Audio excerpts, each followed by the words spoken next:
You've been out here a while now. Naruto sat under the tree, staring at the graves in front of him. Even buried halfway in the ground as a headstone, Zabuza's sword came up to about his standing height. Kakashi-sensei had inscribed it with a kunai in far more graceful writing than Naruto thought possible. Then again, he was a ninja. It read, "Zabuza Momochi fell as a true shinobi." Any who read it might think the man fell in a mission or against some skilled foe. The reality was a more fitting end for the man, Naruto thought.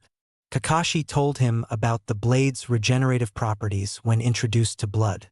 If anyone stole the blade and used it, which was very likely in the ninja world, the inscription would likely disappear. Still, Naruto thought it a good gesture. "They've had me thinking for a while now," Naruto replied. Kakashi, leaning on the other side of the tree, his book open and a hand in his pocket, raised his gaze over his shoulder. "Anything your sensei should be concerned about?" Kakashi said. Naruto shrugged. Kakashi walked around the tree, kneeling beside him, laying a reverent hand on the freshly packed mound of dirt. "This is your first time dealing with a death, even if it was an enemy's rather than an ally's," Kakashi said. Naruto was quiet for a moment. "Yeah, Haku. The hunter Nin that jumped in front of your jutsu? I met him before, when I was asleep after doing the tree climbing exercise." "He didn't kill you," Kakashi said. No. "Didn't know who he was at the time. He could have too, even when he woke me up." "You made friends with him?" "Yeah, a little bit. I guess you could say that. I didn't know who he was. Would have probably attacked him and gotten myself killed if I did. But he didn't bring it up, just talked to me about protecting what's important. Even if it means—" He gestured to the grave in front of him. "That." Naruto was silent, a mournful expression on his face that he wished would go away. "Seeing both of them die like that," Naruto said. "Dealing with death for the first time, it's always hard. Sometimes a shinobi's first encounter with it is a friend. Sometimes it's a foe. You had the unique fate to have both." "What was your first?" Naruto asked, and then winced. "Sorry, that's probably personal, isn't it?" "I'm your sensei. It's my job to help with these things," Kakashi said with a smile. "My first was an IWA ninja. Didn't know his name, just an enemy. Caught him with a kunai to the back of the head. I remember being surprised when he fell down. Training dummies never fell, and that's all I'd ever thrown at." Naruto nodded. "I remember in the academy, they tell you to be prepared when you first see death. But it's one of those things you can't really prepare for, is it?" Naruto asked. Kakashi shook his head. "It hits everyone," Kakashi said. They sat together for a bit, Naruto watching Zabuza's grave, Kakashi doing the same. It was one of the few times Naruto had seen him idle and not have his book out. "Are you worried about how it's affecting you?" Kakashi asked. Naruto nodded. "Don't be. I'd be scared if it wasn't. It's good that it's affecting you, no matter what other ninja may say. In the moment when you're in the midst of life and death, that's the time to block it out. But this is the time to let yourself feel what you feel. A shinobi must never show their tears," Naruto said almost as a question. Kakashi could hear his voice breaking. "I'll turn away," Kakashi said, not a drop of mockery in his voice. Nothing but understanding. Naruto's face scrunched up as he nodded, his eyes already watering, and as Kakashi turned, he heard his student let out a string of choked sobs. Kakashi let him get it all out, listening to his student weep. They sat together for a while, Naruto just crying, Kakashi just being there for him. Eventually, he wiped his eyes, sniffing. Is it harder than this? When you're the one doing it?" "I don't know by experience," Kakashi said, turning back and resting a hand on Naruto's shoulder. "My first encounter with death was also my first kill. But I've heard from others that it helps prepare for your first a lot." Naruto nodded. "He never had that help." Naruto pointed to Haku's grave. "He hated killing. That's why he never went for the kill? With you and Sasuke?" Kakashi asked. Naruto nodded. I just got really lucky. Him being my first enemy. Didn't I? If it was anyone else. I think so, Naruto. Kakashi-sensei, I need a lot of help, Naruto said. Kakashi could hear the desperation in his voice, the disillusionment with his own abilities. On the bridge, me and Sasuke couldn't touch him. Not once. I was pinned down and I couldn't move, and Sasuke, even when he got his Sharingan, he could hardly defend me and himself at the same time. If he hadn't seen you about to kill Zabuza and disengaged. You've seen people who are stronger than you before, but this is the first time you've seen, wasn't it? Yeah. The villagers, when they raided Gato's hideout, they found Haku's belongings. Naruto opened the backpack slumped next to him by the tree and removed 3 scrolls, flashing them up at his sensei. They gave them to me as a gift. He had at least a dozen. I've only glanced at them, but the amount he knew more than me, the number of ways he could have killed me, that all went over my head, that I didn't even think about defending. I'm glad you're learning this lesson now, Naruto. Kakashi said, don't think that's a knock on your bullheadedness either. Nobody learns this until they experience it. And given how dangerous our profession is, not a lot of ninja get the chance to realize the reality of how lethal, how dangerous being a shinobi is until their last moments. In fact, you're the first on Team 7 to have learned it. Sasuke? He knows grief. He knows his life getting flipped on its head in a single day. But he only saw the aftermath of Itachi's work, not the process. And because of that, I could even say he knows helplessness but not desperation. He gets stronger to avenge, not to survive. I need to get better, Naruto said. I've been thinking about it for the last week now. You know? If I want to survive in a world like this. Can you help me? Naruto asked. Of course, Naruto. And Naruto could hear a difference in his voice now. Every time Naruto screamed for a cool new jutsu, every time he demanded to be taught something that would make him Hokage, Naruto could hear patience in his sensei's voice. Now all he heard was understanding, acknowledgement. He wasn't a kid in Kakashi's eyes. He was a fellow shinobi trying to survive just like him. Let me start with a basic rundown of your skills. A realistic one, not bravado. Naruto nodded. Physically, you're okay for where you're at in your career, but not great. Your speed and strength are both low to mid-genin. Your accuracy is similar. Skill-wise, you need a lot of refinement. Your hand-to-hand combat is academy level. You make up for it with Kage Bunshin, but imagine how good they would be if your hand-to-hand was at the level of Sasuke. Your chakra control is also high academy level, but only because of the tree-walking exercise. Before that, it was much worse. That's the area that needs the most refinement.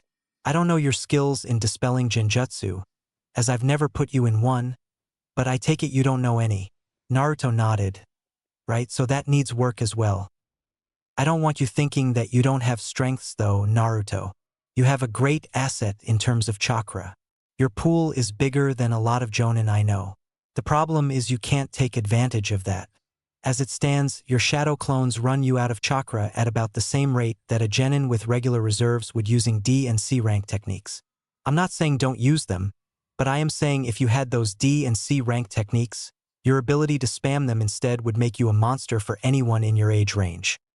And to get those D and C ranked techniques down, Naruto said, you need chakra control. Kakashi finished. Far, far more than you have now. It's why the first thing I've taught you is tree walking, other than the teamwork drills I've had you guys doing so you can be somewhat effective in the field. But back on your Kage Bunshin, it's your primary weapon, but because your skills are lacking in all the other areas, it's not nearly as effective as it could be. Your greater strengths come in 2 forms. The first is deception and surprise. You took my lesson of underneath very well, Naruto. The henge feint with the windmill shuriken you used against Zabuza was something I would use in a battle if I thought of it. That's a great skill. Too many ninja rely on straightforward fighting. Those are the ones that get taken down by people like you. You even showed it in the bell test, when you used the charging clones as a diversion to sneak up on me. That brings me to the second strength, your stealth. You snuck up on me in the bell test. My surprise then wasn't feigned. I'll admit I wasn't taking you seriously, and if I had, I'd likely have seen you coming. But that doesn't detract from your feat. That being said, I've only seen you employ stealth that one time, so I'll ask, do you think your stealth is good? Naruto took a moment to realize that the urge to shout in the affirmative that he'd would have felt a week ago was missing. Instead, he seriously thought about his answer. Yeah, I'd say it's probably better than a lot of others in my age. When I was pranking, I got a lot of experience running and hiding from Chūnin. They always caught me at first when I was 6 or 7, but it got a lot easier as time went on. Did you wear your orange then? Got the jacket when I was 10. Before that, I wore a white t-shirt most of the time, so it's been about 2 years of pranking with this on. Both are noticeable colors, especially at night. I'd recommend switching to a darker color when we get home. You'd find stealth would come even easier. Right? I've always wanted to stand out. I guess that's the opposite of what a ninja should strive for. Kakashi nodded. Do you think we could come up with a training regiment? Of course. Now that we've identified your needs, we can build them in a way that complements your strengths. You talked about C and D rank techniques. Do you think you could teach me one, sensei? I'm not asking for something powerful or flashy like I always ask for. I want something smart, something that fits my skills, something I can master and build on. Kakashi smiled at him. He didn't tell his student how long he'd been waiting to hear that. Tell you what, Naruto. You prove to me you're serious by doing those boring chakra control exercises, and I'll teach you a jutsu. How about that? Naruto nodded. Most of my training is probably going to be going towards that right now anyway. Thanks, Kakashi-sensei. Kakashi ruffled his hair. Of course, since I can't teach you one yet, though, allow me to teach you something that will make you a better shinobi than any jutsu. Naruto lifted his head. What we're gonna do is analysis of your fight with Haku. Everyone grows under the experience of a real fight, but you can maximize that even more. I have every encounter, every fight I've been a part of logged and scrolled at home, with my own commentary on what went right and wrong, and the commentary of some of my peers, so I can have more than one set of eyes on the situation. I saw the beginning of your fight, but not all, so let's go through the details, shall we? And Naruto did, recounting how he'd rushed in to help Sasuke, how they'd both been taken apart by Haku, how Sasuke took charge and was the only one to make progress on getting Haku's timing, and tagging him with a fireball jutsu, how Naruto got blitzed and paralyzed, how Sasuke was just barely able to hold off the Senbon needles and defend him at the same time, and how, just as Sasuke looked to be running out of chakra, Haku canceled the jutsu and took Kakashi's lightning blade in place of Zabuza. Alright, and that's all the details you remember. Naruto nodded. Okay, let's go chronologically. Naruto took out a spare scroll and some ink and a brush, waiting for his sensei's breakdown. First, your strategic thinking needs a lot of work. At the beginning of the fight, I noticed that you'd made an entrance when you finally got to the bridge. This takes away a surprise element you could have used. When the enemy doesn't know where you are, that's an advantage, and giving that away without getting something in return is the same as tossing your kunai pouch away at the start of a fight. There's no reason, and you just take away a potential tool you could have used. Same thing when you ran inside the ice mirrors. You corralled yourself and allowed the enemy to trap you. That gave away your potential mobility and the ability to attack from multiple angles alongside Sasuke. It only gave the advantage to the enemy. When you got in the mirrors, your immediate focus should shift to getting out, not attacking the enemy. You were fighting on his ground with his advantages. We tried later, Naruto said, after we realized that fighting wasn't an option. Sasuke tried a lot of things and I followed his orders, but it didn't work. What could I have done differently? Naruto asked. Kakashi smiled. Let me hear your ideas. This is part of the analyzing process, after all. Naruto thought for a moment. When I tried to get out, I just tried to run with no plan. I could have used Kage Bunshin and had them all run in different directions. Maybe even had some henge as Sasuke so he could try and get out too, or… Naruto stopped, then facepalmed. I could have just substituted with something outside the mirrors. Don't knock yourself too much on that one, Kakashi said. Part of what makes Haku's ice mirrors possible is Zabuza's hidden mist technique. Your surroundings were obscured, so without a clear line of sight on a substitutable object, the ability to substitute becomes impossible, but your first points were a good plan. So, in the moment, how do I think strategically like that? It comes with practice, lots of it, but the basics of strategy are to take in account your advantages and your disadvantages, then come up with a plan. Let's take your battle, for example. What were your advantages and disadvantages at the start? Well, when I first got there, like you said, I had the element of surprise. Sneaking up on Zabuza was probably not an option, but Haku might have been manageable. Naruto took a moment to swallow his pride, had a stronger teammate to fight alongside with. One with more destructive jutsu. I could have tried to sneak up on Haku with a clone, and maybe get him in a hold so Sasuke could finish him with the fireball. Or try to wait for a moment of vulnerability when he was fighting Sasuke. It's a good plan. Sasuke was the most likely to take Haku down. Supplementing him should be your focus. Naruto nodded. He didn't like hearing it, but this wasn't about pride. This was about what let you live in a situation. Whether he had his feelings hurt wasn't even part of the equation with something that important. Yeah, Haku was faster, stronger, and had the bigger repertoire than me. Sasuke was a closer match. The only way we could win in a 2-on-1 is if I had supplemented him as best I could. Good. Admitting that already shows your head is where it should be. Naruto. Confidence builds a ninja, but pride slays him. I want you to continue going through each part of the fight yourself, reflecting, thinking what you could have done better. Write it down and bring it to me when you're done. You could do the same with Mizuki as well. Kakashi stood. When we get back to the village, I have some scrolls that could help you. I'll swing by your place.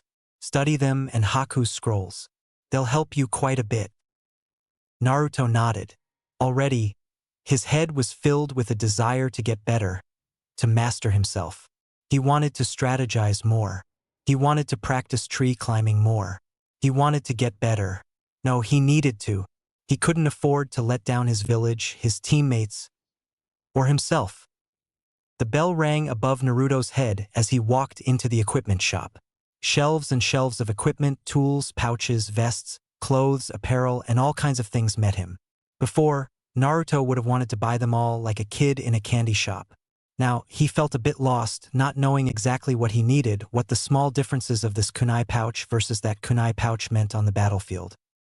After getting back from the wave, Team 7 had reported to the Hokage, and subsequently had their mission bumped from a C-ranked to an A-ranked. When Naruto saw 2 more zeros on his paycheck than he would have gotten with a C-ranked, he knew he wanted to drop by.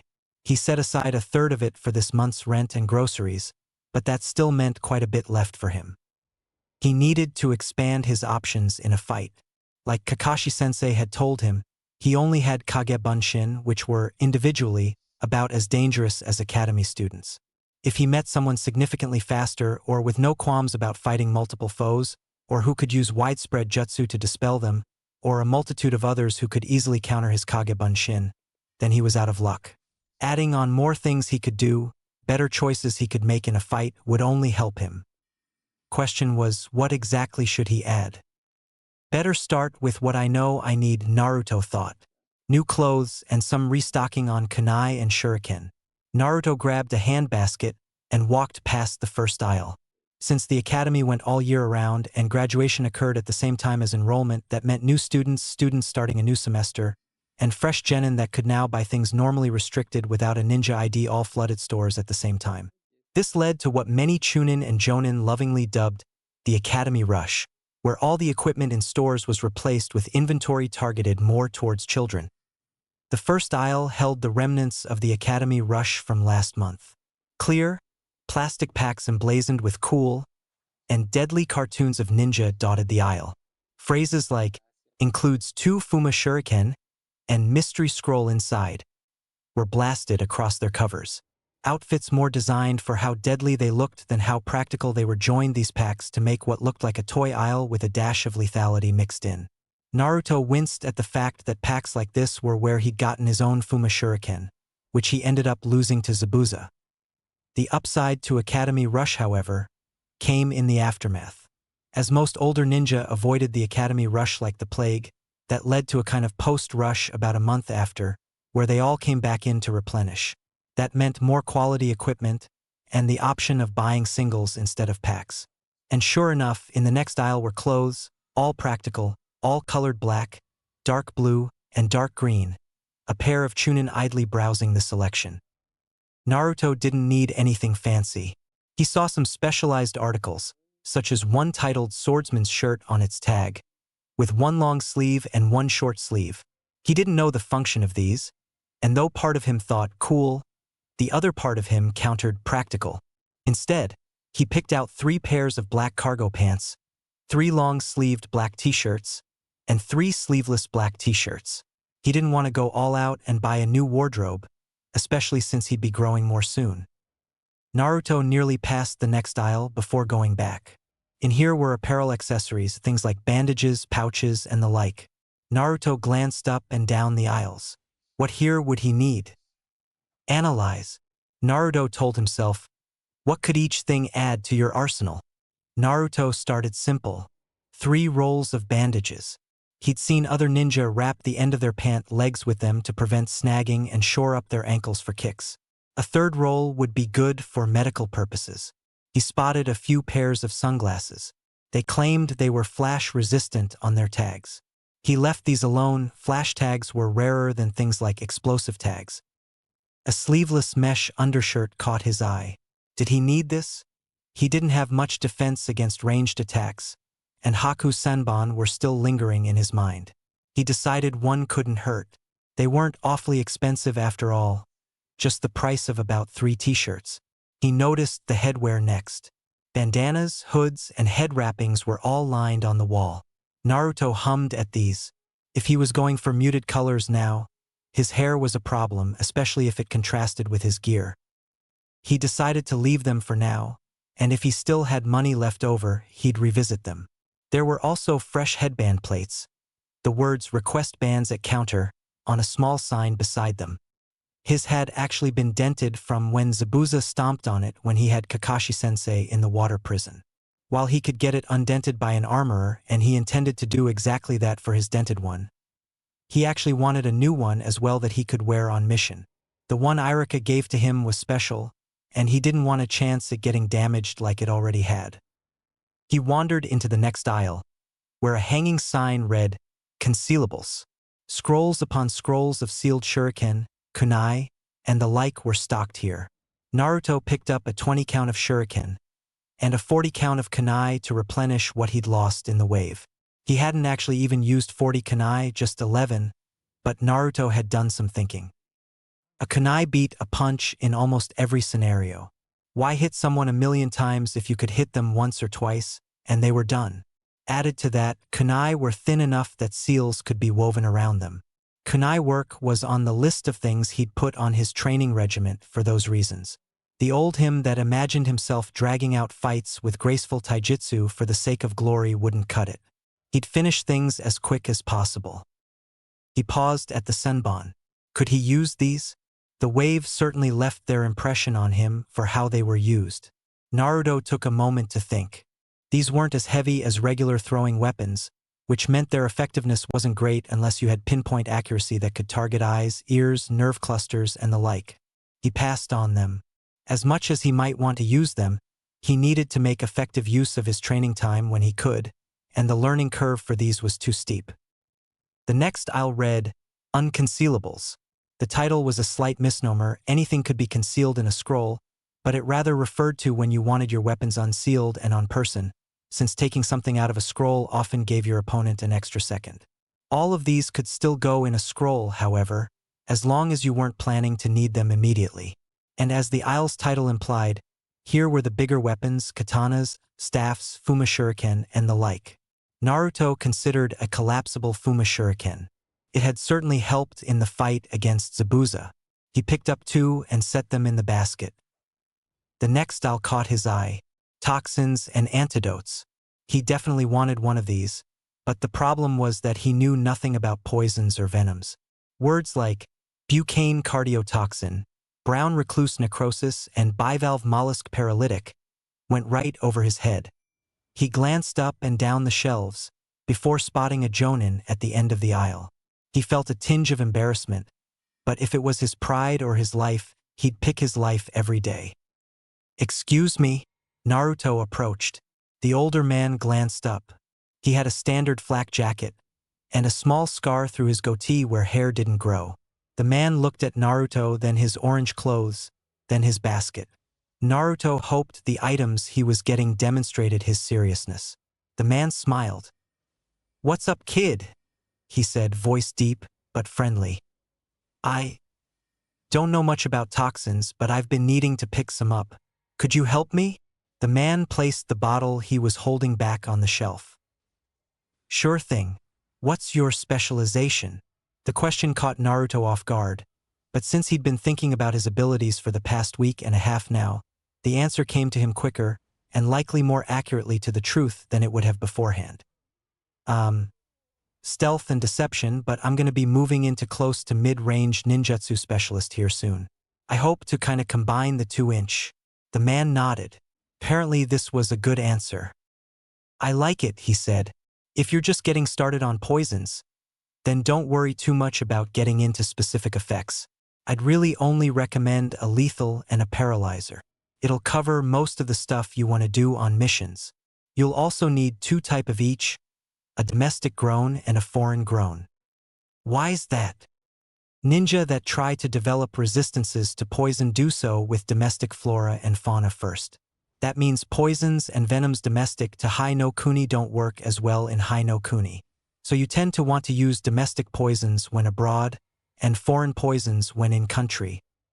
"That makes sense," Naruto said, and then started a bit as he, thankfully, caught the 400 milliliter bottle the man had just tossed to him. "That's a batrachotoxin. It's a neurocardiotoxin harvested from golden dart frogs here in Fire Country." The man seemed to catch Naruto's blank stare at the words. "Those are fancy words for a poison that stops your muscles and heart. Get it in their bloodstream, and they got about a minute, even less the closer you get to their heart or a major artery." He also picked out a small vial next to the bottles of frog poison and handed it to Naruto. "Always carry an antidote as well. Keep it in a seal if you need, but you never know when you might nick someone you don't want to, yourself included." He plucked another bottle from a shelf and handed it to Naruto, who gently placed it in his basket. "Here's a good foreign lethal. That's an asphyxiate from the monitor lizards in Suna. Means it stops your breathing. Suna's poisons are the cheapest of the imports on market right now, 'cause of our alliance with them. They also have some of the best toxins in the world, which is a bonus." The man picked up 2 more non-lethal neurotoxins Naruto could use for paralyzing, and a single vial of antidote for each. Although, he made sure to stress that any poison was lethal given the right dosage. These simply wouldn't be lethal with a standard coating on a weapon. As the man slipped around the aisle and told him to wait, Naruto held up one of the bottles, swishing its contents around in the light. He thought they'd be purple or green. Almost all the poisons and venoms here were just clear, some rare ones a clearish yellow. The man came back around with a few pouches of some kind. "What's your preferred throwing weapon?" he asked. Naruto blinked. What's the best one for using poisons? I'm kind of fresh, so I can start to train in any of them." "Senbon by far." Naruto nodded. Though he didn't want to pick them up originally, he supposed the damage dealing wasn't much a factor if you were using poison, and given how hard they were to see and how light they probably were the best delivery method for any toxin. "Then I guess Senbon." The man knelt down by Naruto and fastened some kind of cloth carrier with 6 small holes on the top around his right thigh. "Oh, guess I shouldn't presume. You right-handed?" Naruto nodded. "All right, this is a wet sheath. It'll keep your senbon coated and ready to use." The man pulled a senbon from a pouch and stuck it in one of the small holes at the top. "They go in here." He removed it and then loosed the covering on the side of the pouch, revealing 6 small cloth tubes fastened to small plastic bulbs at the bottom. "And you fill the poisons in here. They can hold about 4 or 5 coatings worth each. Make sure to wash out the carriers if you put something else in them." Naruto nodded. unfastening the pouch and putting it in his basket. Thanks a bunch. I really needed the help, the man smiled. No worries, Keith. Best of luck. Naruto ended up picking out a few more items, namely being a 40 count of sunbon to pair with his poisons, black sandals since his current navy ones wouldn't match his new outfits, a flat knife that he could keep in the bandages around his ankles, a pack of explosive notes, and a small sealing scroll to keep traveling gear and combat equipment that he didn't want encumbering his person. He made a mental note to seal his Fuma shuriken and antidotes close to the top, if he needed them immediately. Finally, he picked out 2 small slips of paper that apparently told you your elemental affinity. Though he needed to work on chakra control first, it wouldn't hurt to know it all. By the time he was at the cash register, he remembered the headwear in the clothing aisle, but decided it was too much of a hassle to go back and pick up, especially since there were 3 others behind him already waiting. ID please? The cashier said. Naruto plucked it from his wallet, sliding it across counter. She picked it up and examined it, before sliding it back to him. Quite the selection of items you choose. Did you miss our sales a couple weeks ago? We still have some bundles you might save money on. If you're interested. I'm good. Thanks, Naruto said, helping take out each item as the woman punched their prices into her calculator. Would you like to keep the blue from your other headband? She said as she lifted up the new forehead protector. Or do you want a different color? Might as well fit the theme and say black, Naruto replied. Could you remove your headband? She asked politely. Naruto complied as she wrapped a length of black cloth around his forehead, cut it with a pair of scissors, and set it on the counter. She flipped over the protector to its blank side and took out a brush. What's your ID number? 012607. Naruto counted off as she brushed them in, set the cloth on top the headband, took out a small handheld puncher, and punched the cloth in at each corner, each punch giving a nice chink. She handed it to Naruto, who tied it around his head and slipped Irika's headband in his pocket. Your total is going to be 60,205 Ryo. That was about 3/4 of his remaining money, which he forked over.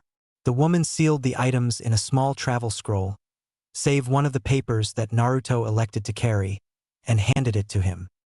Thank you for your business. Thank you, Naruto said. He slipped the scroll in his pocket, eager to change when he got home, and stepped outside, leaning against the wall as he looked at the square piece of paper in his hand. He smiled. The guide in the store told him that the effect would vary given his elemental nature. He hoped for fire. That was most likely, given where he lived. It would give him some long-range jutsu to add to his repertoire, and hopefully add some punch to what his clones could do. He made a single hand seal, focusing his chakra as he closed his eyes, and waited, slowly drawing his chakra up to the paper, which moved like molasses through his coils. When the finally made it, he opened his eyes and looked. The paper split in half and then both sides went soggy. He had 2. Wind and water.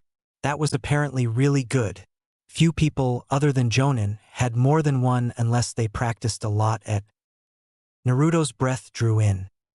The 2 soggy pieces in his hand slowly went rigid, as the water droplets on them started to sheen over. Frost coated them both as a twirl of cold fog, like breath on a cold day, twirled up at him. His mind flashed to the bridge, to Haku, to the deadly Kekii Genkai that she employed against them, and that apparently ran through Naruto's veins as well. It appeared that he also, somehow, carried the curse of the Yuki clan. It appeared he had the Hayaton bloodline. Show me. Naruto slipped the chakra paper out of the pocket of his black cargo pants, holding it up between finger and thumb, and concentrating as he closed his eyes. A few seconds passed before the paper split, both sides turning soggy. Naruto wondered for a moment if his original showing outside the store was just a fluke. Maybe some kind of leftover chakra still on his body from his encounter with Haku leaked onto the paper, if that was possible. But no. The halved slips slowly turned cold, freezing onto his fingers, chilling them. Kakashi-sensei held out a hand as Sasuke and Sakura watched on in surprise. Naruto peeled the papers off and handed them over. His sensei lifted them to the light, Iridescent sparkles glittered off the ice crystals on the paper. He handed them back to Naruto, who didn't quite know what to do with them. He simply let them drop into the stream beneath the bridge they were on. Well, Kakashi said, if the Hayatan bloodline were to pop up in anyone with no explanation, I suppose you'd be the most likely candidate in Konoha. And that's not a remark on your unpredictability, either. The Uzumaki clan originally comes from Uzushiogakur, an island near Mizu no Kumi, which is where the Yuki clan lived. The bloodline purges started just a little before the destruction of Uzushiogakur. It's not unreasonable to think a Yuki clan member saw the writing on the wall and sought refuge there with one of your ancestors, if your parents were actually Uzumakis, that is, which seems likely given your vitality. Still, Sensei Sakura said, don't you think it a little coincidental that we just fought someone with the Hayatan Kekei Genkai, and now Naruto suddenly has it? You don't think he, I don't know, somehow stole it from that hunter Nin, do you?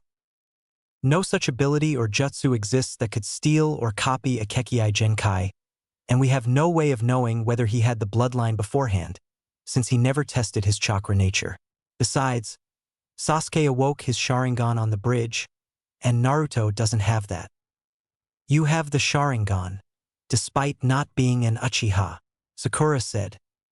I got mine through an eye transplant. Regardless, dojutsu are different. When it comes to nature transformations, there's only one possible way to obtain it, and that's through a DNA splicing surgery, followed by a long period of incubation. The procedure has nearly a 99% death rate. To even do it, you'd need a large DNA sample from a Yuki clan member, which isn't exactly easy to find. I haven't ever had a surgery before, Naruto said, or woken up on a surgery table with unexplained stitches. Still, though, Sakura said, I don't really see an issue. Sasuke finally spoke up. Sakura glanced over to him. Another bloodline will only help us become more efficient in the field and benefit us as a team. You saw the hunter Nin use Hayatan, Sakura. This is only good for us. Naruto was surprised to hear Sasuke standing up for him. Besides, when it comes to Naruto, he needs all the help he can get. Ah, there it was. So, what now then? Sakura asked. Are you going to teach Naruto how to use Hayatan, Kakashi-sensei? For now, it's business as usual. I can't teach Naruto how to use Hayatan, as I can't use it myself. Nobody in Konoha can, as far as I know, which means Naruto here will have to employ a bit of self-discovery, unless Haku scrolls have any insight. Naruto shook his head in response, feeling disappointed. As soon as he got home last night, he'd skimmed over each scroll to see if there was anything on Hayatan, with no luck. Plenty about Senbon throwing, stealth, chakra control, anatomy, and so on. But nothing about any of the jutsu he used. Naruto supposed when you knew each by heart, and there was no possibility to pass them on to anyone that wasn't a Yuki, then there was no reason to write them down. Right? Well, for now, just don't mess with it, Naruto. I'd rather you have myself or someone else supervising you while you experiment, just in case. Despite Naruto's hesitation at learning of his bloodline, he couldn't deny also feeling excitement at the prospect of using it, excitement that was now turning to disappointment. Now, onto today's itinerary. The Hokage has given us a week-long vacation after our mission, given that you're all genin, and A ranks like that are more meant for jonin. If you have no objections, however, I will be assigning you all some homework. He gave a closed-eye smile as Sakura groaned. Now, he said, it won't be anything too intense, just some things I want you each to practice on. Sakura, he fished out a small white scroll painted red on its ends. One of my colleagues was kind enough to loan me this. Do take care of it, as I'll need to give it back by the end of the week. It's the basics on detecting and dispelling genjutsu. Regardless of what direction you go as a ninja, this will be a good thing to know, but if you do choose to become a genjutsu specialist, this will serve as your most basic of foundations. Memorize it, and when we get back, I'll give you some experience with actually dispelling. He turned to Naruto, producing another scroll. Naruto, we already talked about your training back in the wave. This will be a good start. He tossed him the scroll. Naruto unraveled it. It was a series of exercises revolving around tree walking that helped chakra control even more, and would likely serve him well should he need them in a fight, such as sticking with your hands, rolling across a wall while sticking, handspringing up a wall, backhand springing up a wall, and so on. Sasuke, here's a scroll I wrote myself. It's on Sharingan use. I suggest getting a sparring partner or using spinning wooden dummies to help you with your practice with some of the techniques in there. You'll particularly need a partner if you want to practice casting Genjutsu with the Sharingan. Sasuke gave a rare smile and took it, already starting to read. We'll meet up here again in a week at, let's say 9 in the morning. We'll take a mission and then I'll check your progress on training. From there, we'll continue with teamwork exercises. Sound good? Each of them nodded. Well then, take care. And with that, he poofed into a cloud of smoke and disappeared. Naruto had wanted to ask him about how to improve his diet and had waited until he was done, but it appeared now he wouldn't get the chance. He didn't even know where the elusive Chūnin lived. He looked over at his teammates. Sakura was looking at her scroll with trepidation, before glancing up to Sasuke, who was already walking down the bridge. "Oh, Sasuke," she said, chasing after him. "Kakashi-sensei said you'd need a partner for casting Genjutsu, and since I'm learning to dispel them, do you want to dash?" "No," he called, not even bothering to look over his shoulder as he did so. Sakura wilted, and Naruto frowned. That was a little harsh. And, even if her intentions were only to get closer to Sasuke, it would help them both get better at a quicker rate if they'd work together. "If I knew any Genjutsu, I'd have helped Sakura," Naruto said. "Maybe we can work together on dash." "Shut it, Naruto," she said, jogging off towards Sasuke. Naruto sighed. Naruto brushed some stray dust off his table as he put the finishing touches on his 2 schedules. One for this week, and one for when Team 7's vacation ended. He set his brush down, a bit of ink drooping down the side of the bottle. The sky outside was just turning a morning twilight, which meant there wasn't much natural light drifting through the window, so he had to lift his scroll up off the table to read it well. Mornings would start the same each day. Wake up, shower, and breakfast at 8 to 9. Then a 30-minute jog as he made his way to the training ground for his warm-up. If he made it before the 30 minutes were up, then he'd do laps around the grounds. 9:30 to 11 would be chakra control. He'd spend 30 minutes on regular warm-up, just running up and down the tree, and then 2 hours of the special exercises from Kakashi-sensei's scroll. He'd break for lunch from 11 to 12:30. Another 30 minutes to get back to the training grounds, and then it was sparring practice with clones for an hour. He needed to get better at using kunai in hand-to-hand combat, and since he could literally make training partners, this seemed a good way to practice. He'd likely be pretty tired at that point, so after sparring, he'd practice throwing and accuracy from 2 to 3:30, which wouldn't take up much energy. 30 minutes for senbon, 30 minutes for kunai, 30 minutes for shuriken. From 3:30 to 5, he'd study from Haku's scrolls. He wanted to pick up as much info as he could, and Haku's scrolls were a treasure trove just waiting to be used. From 5 to 6:30, he had dinner, and then, after making it back to the training grounds, from 7 to 9, he had more chakra control. He had the idea earlier of combining tree climbing and sparring. This is where he would try it, but he needed to get good enough first to be able to just walk up the tree or stand if he wanted to spar.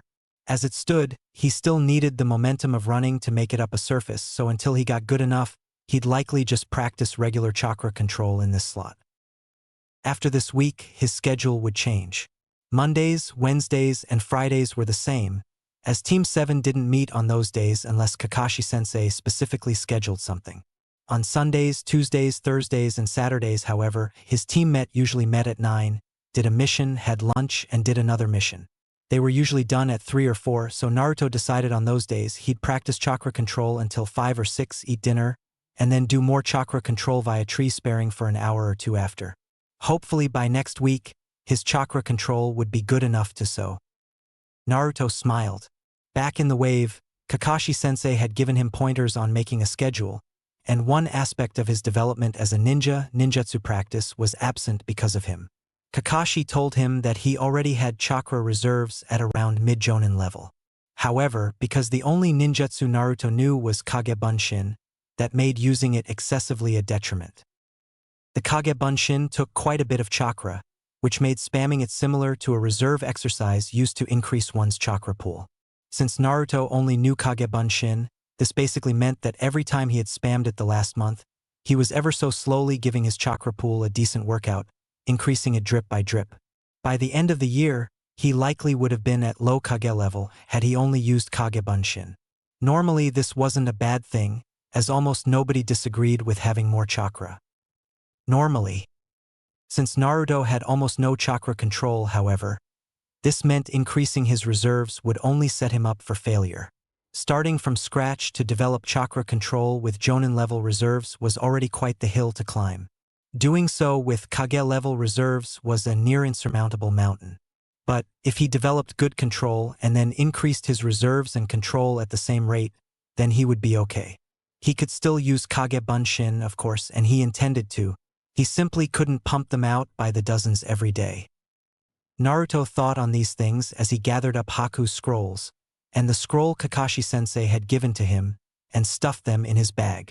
He was looking forward to finally making some progress, finally developing into a ninja this week. Who knows, he might even get Kakashi to teach him that jutsu a bit sooner than he thought. He slipped on his sandals, locked his apartment door on the way out, and jogged off to the training grounds. "Irika-sensei," Naruto called. The man in question turned, smiling as he spotted Naruto, shirt stained with sweat, jogging over to him. Irika hadn't changed much in the 6 weeks since Naruto last saw him without a mission's desk between the two. His hair was still in a ponytail, still wore the same flak jacket, still had his big brother smile on his face. He was stood at the doorway to a restaurant, a hand on his hip. "Naruto," Irika said, cocking an eyebrow. "I'd have thought you'd be with Kakashi today. Not skipping again, are you?" He looked him up and down. "Nice change of clothes, by the way." "Thanks. No, we're off this week after our last mission. Got back 4 days ago." "Ah, I was meaning to ask how that went. Care to talk over dinner?" "My treat." Naruto nodded, and they walked into the restaurant, an open grill barbecue, and were seated shortly thereafter. He picked up his menu, scanning the items. "So, I heard the mission went a bit pear-shaped. I figured with Kakashi as your sensei, though, I wouldn't need to be too worried." "Yeah, our client, Tazuna? He hired us for bodyguard protection while he built a bridge, but neglected to tell us he'd be receiving more resistance than just bandits." "What kind?" Naruto was about to answer, but the waiter appeared. "Oh," Irika said, "I'll get the koji salmon." "I'll take the same," Naruto said. The waiter scribbled them down, muttered what Naruto assumed was right away, and then departed. "I think they have ramen. Are you sure, Naruto?" "Yeah. Trying to eat a bit healthier," Naruto said. "But anyway, we ended up encountering some missing ninja. That's some bad luck for your first C rank. Kakashi take care of them?" "Yeah, 2 Chūnin and a Jonin and a bloodline user the Jonin picked up and trained. Me and Sasuke dash." "Sasuke and I," Irika interrupted. Naruto grew a playful smile. "Right, so me and Sasuke fought the bloodline user. Picked us apart. Would have taken us down, but he disengaged to take a killing blow for the Jonin at the last second from Kakashi-sensei. Some mission. They bump it up to a B rank." Naruto nodded as the waiter brought out plates of steaming food.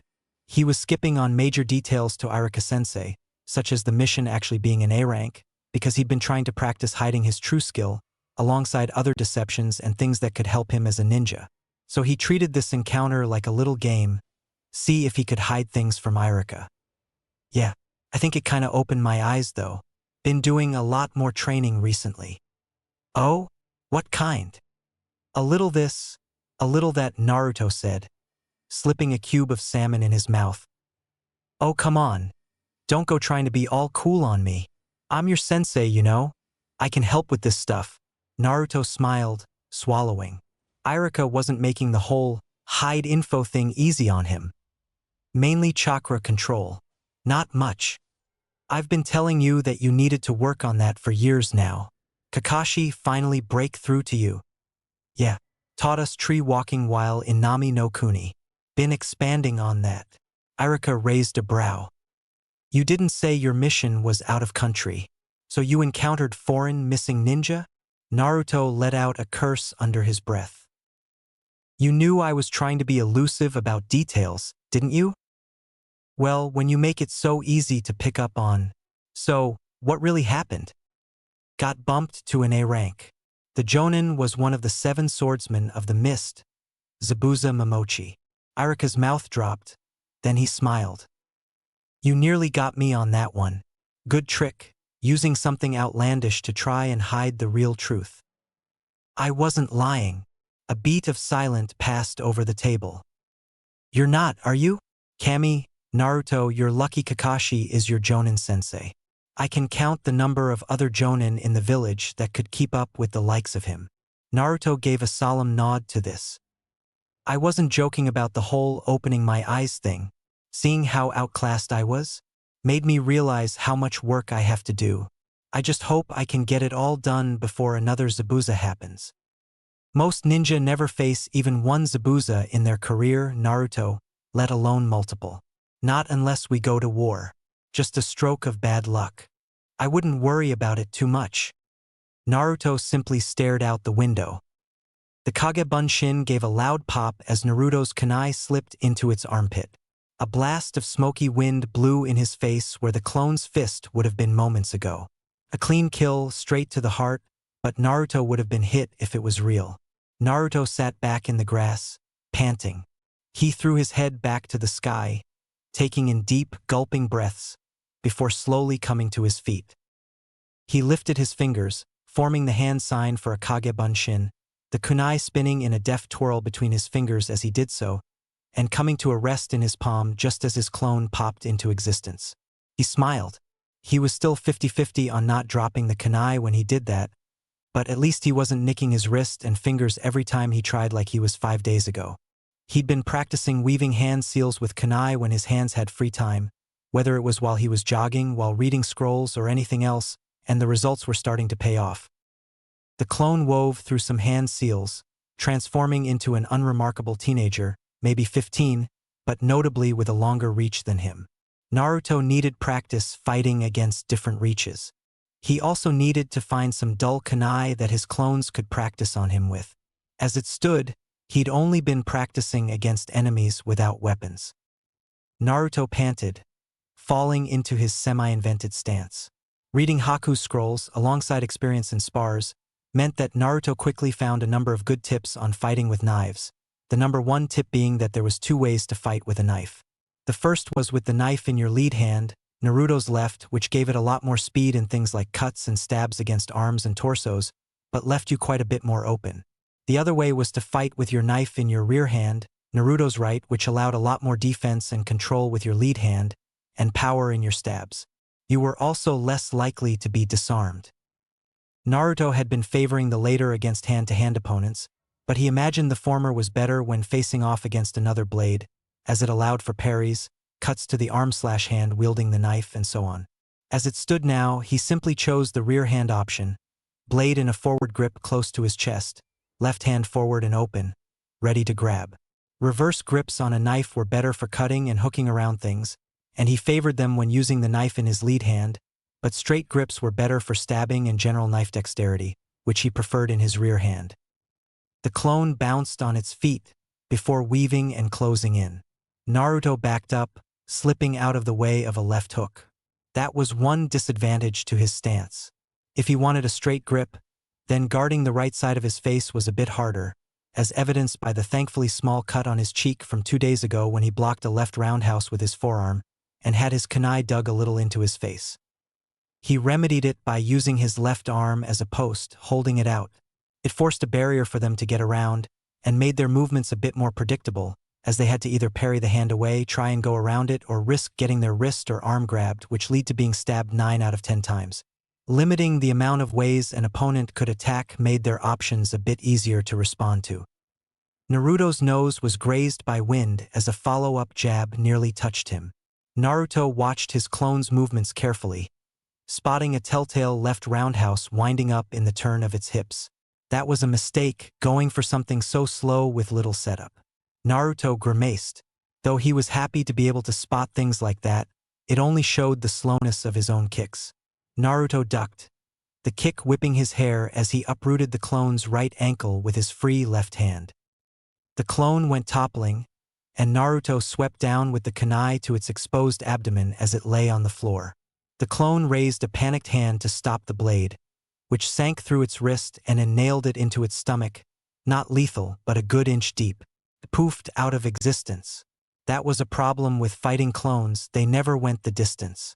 Though the fight would have been over with his wrist injury, Naruto still needed, the experience of securing the kill against an injured opponent.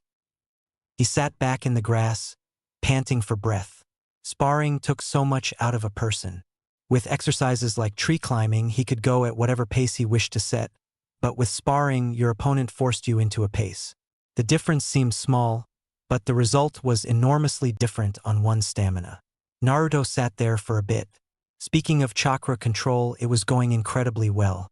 He was often interrupted during the wave mission, as he was on guard duty from 9 to 5 with Tazuna.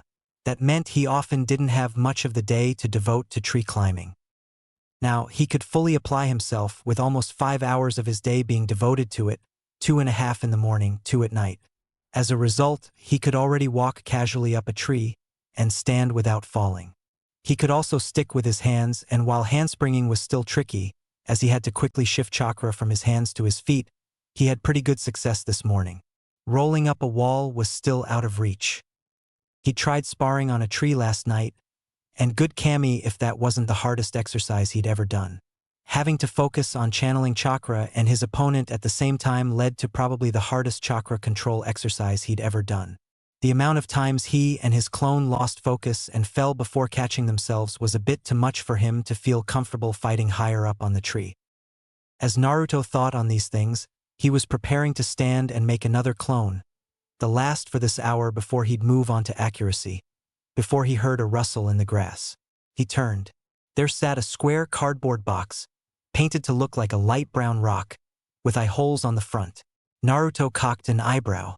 There was only one person he knew dumb enough to make a disguise like that, in a field full of grass no less. Not your best work there, Konohamaru, Naruto said.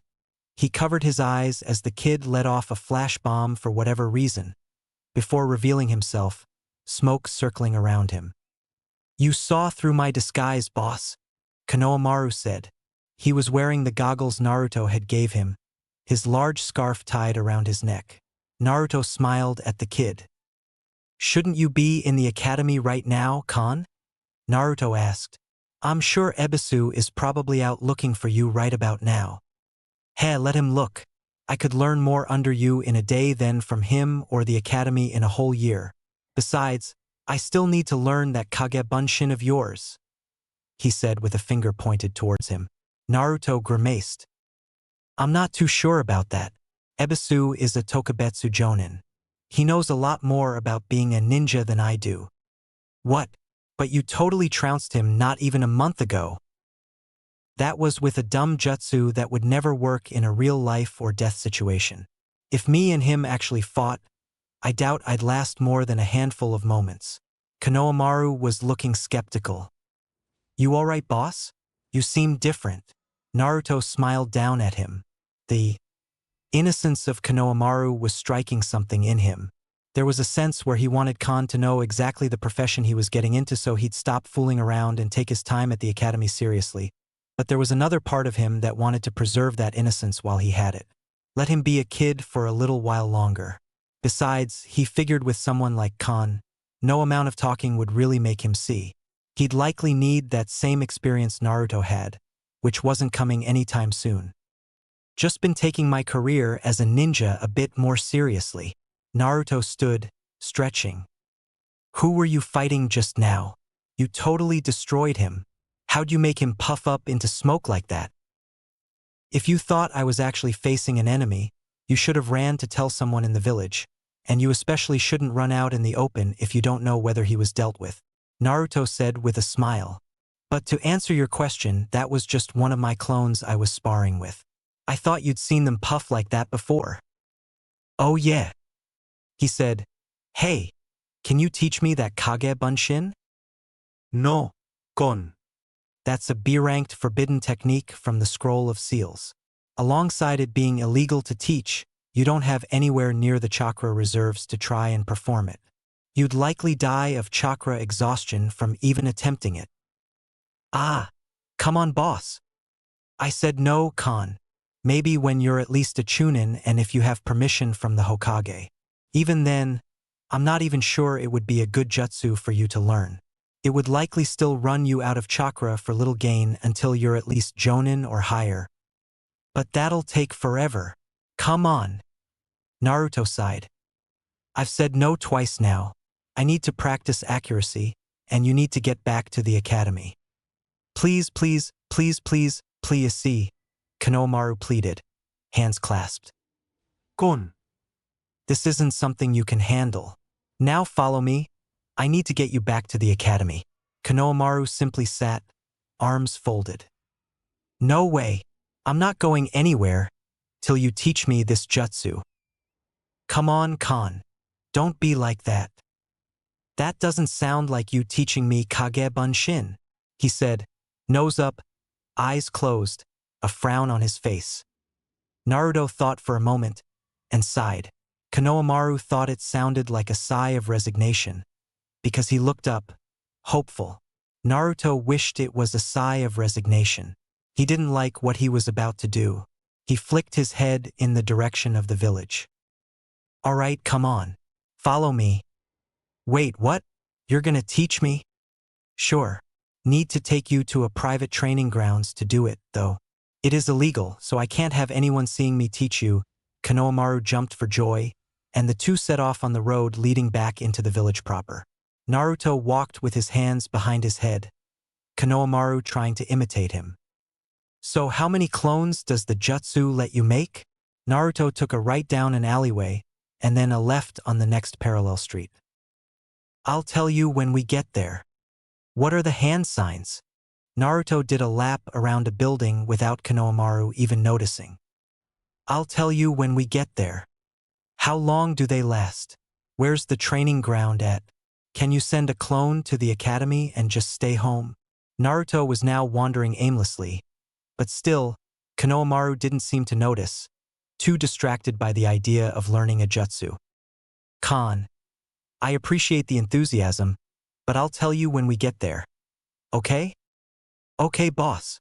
Naruto and him walked for a bit. He peeked over his shoulder. He still didn't see the man, or even know 100% if he was tailing him. Despite being good at stealth, that didn't automatically make you good at detection, something else Naruto needed to improve. Still, the man wasn't a Tokubetsu Jonin for nothing, so Naruto had no doubt he was following them. Naruto went into an alleyway and stopped. "Come on out, Ebisu," he said. For a moment, nothing happened. Konohamaru staring up at him in confusion.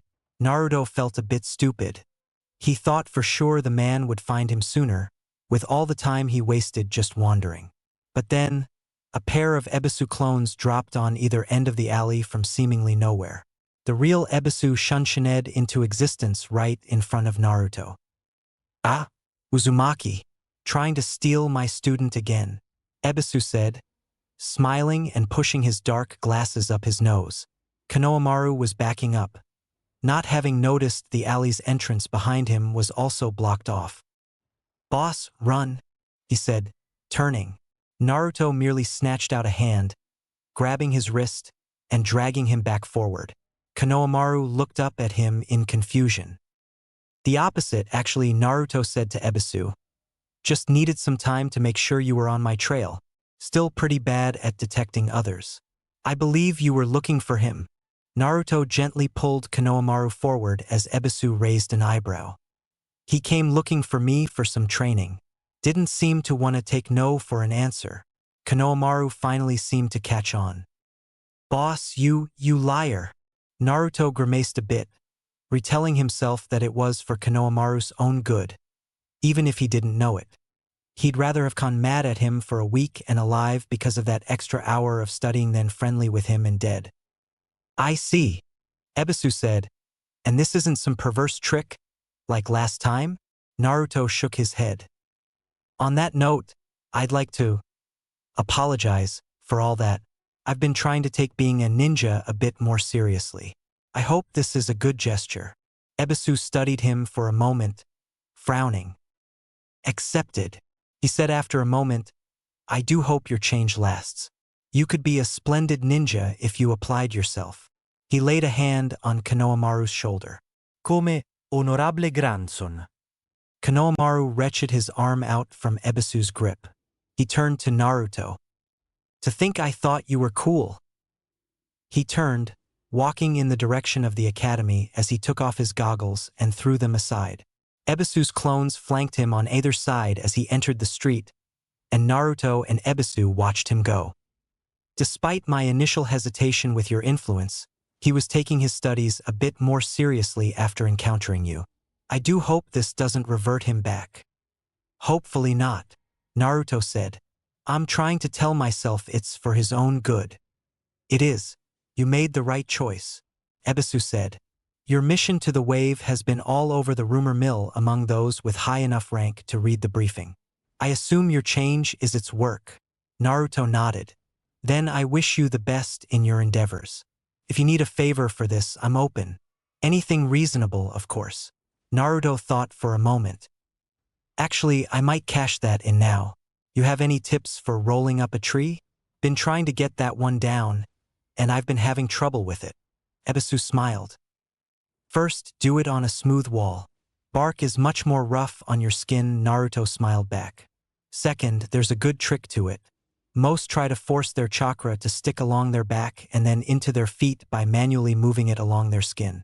Instead, try to focus the needed chakra and roll it in your network at the same rate you roll physically. If you get the timing down, it will stick for you. However, if you're looking to improve chakra control, I'd actually recommend doing it the manual way during training. Since it's the harder method, it'll improve your control even more. Makes sense.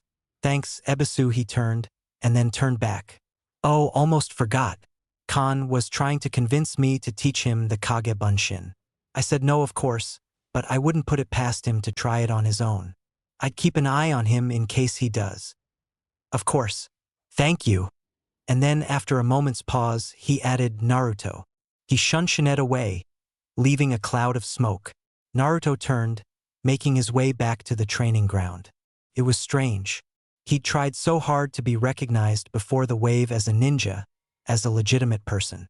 Now it seemed the moment he dropped that in favor of actually applying himself as a ninja, the recognition came. He smiled. It felt good. Naruto, would you stop? Naruto paused his practice as he looked down at Sakura, who was upside down from his current vantage point. He'd been walking in a circle around the support arch of the bridge, all while weaving hand signs with a kunai in between his fingers.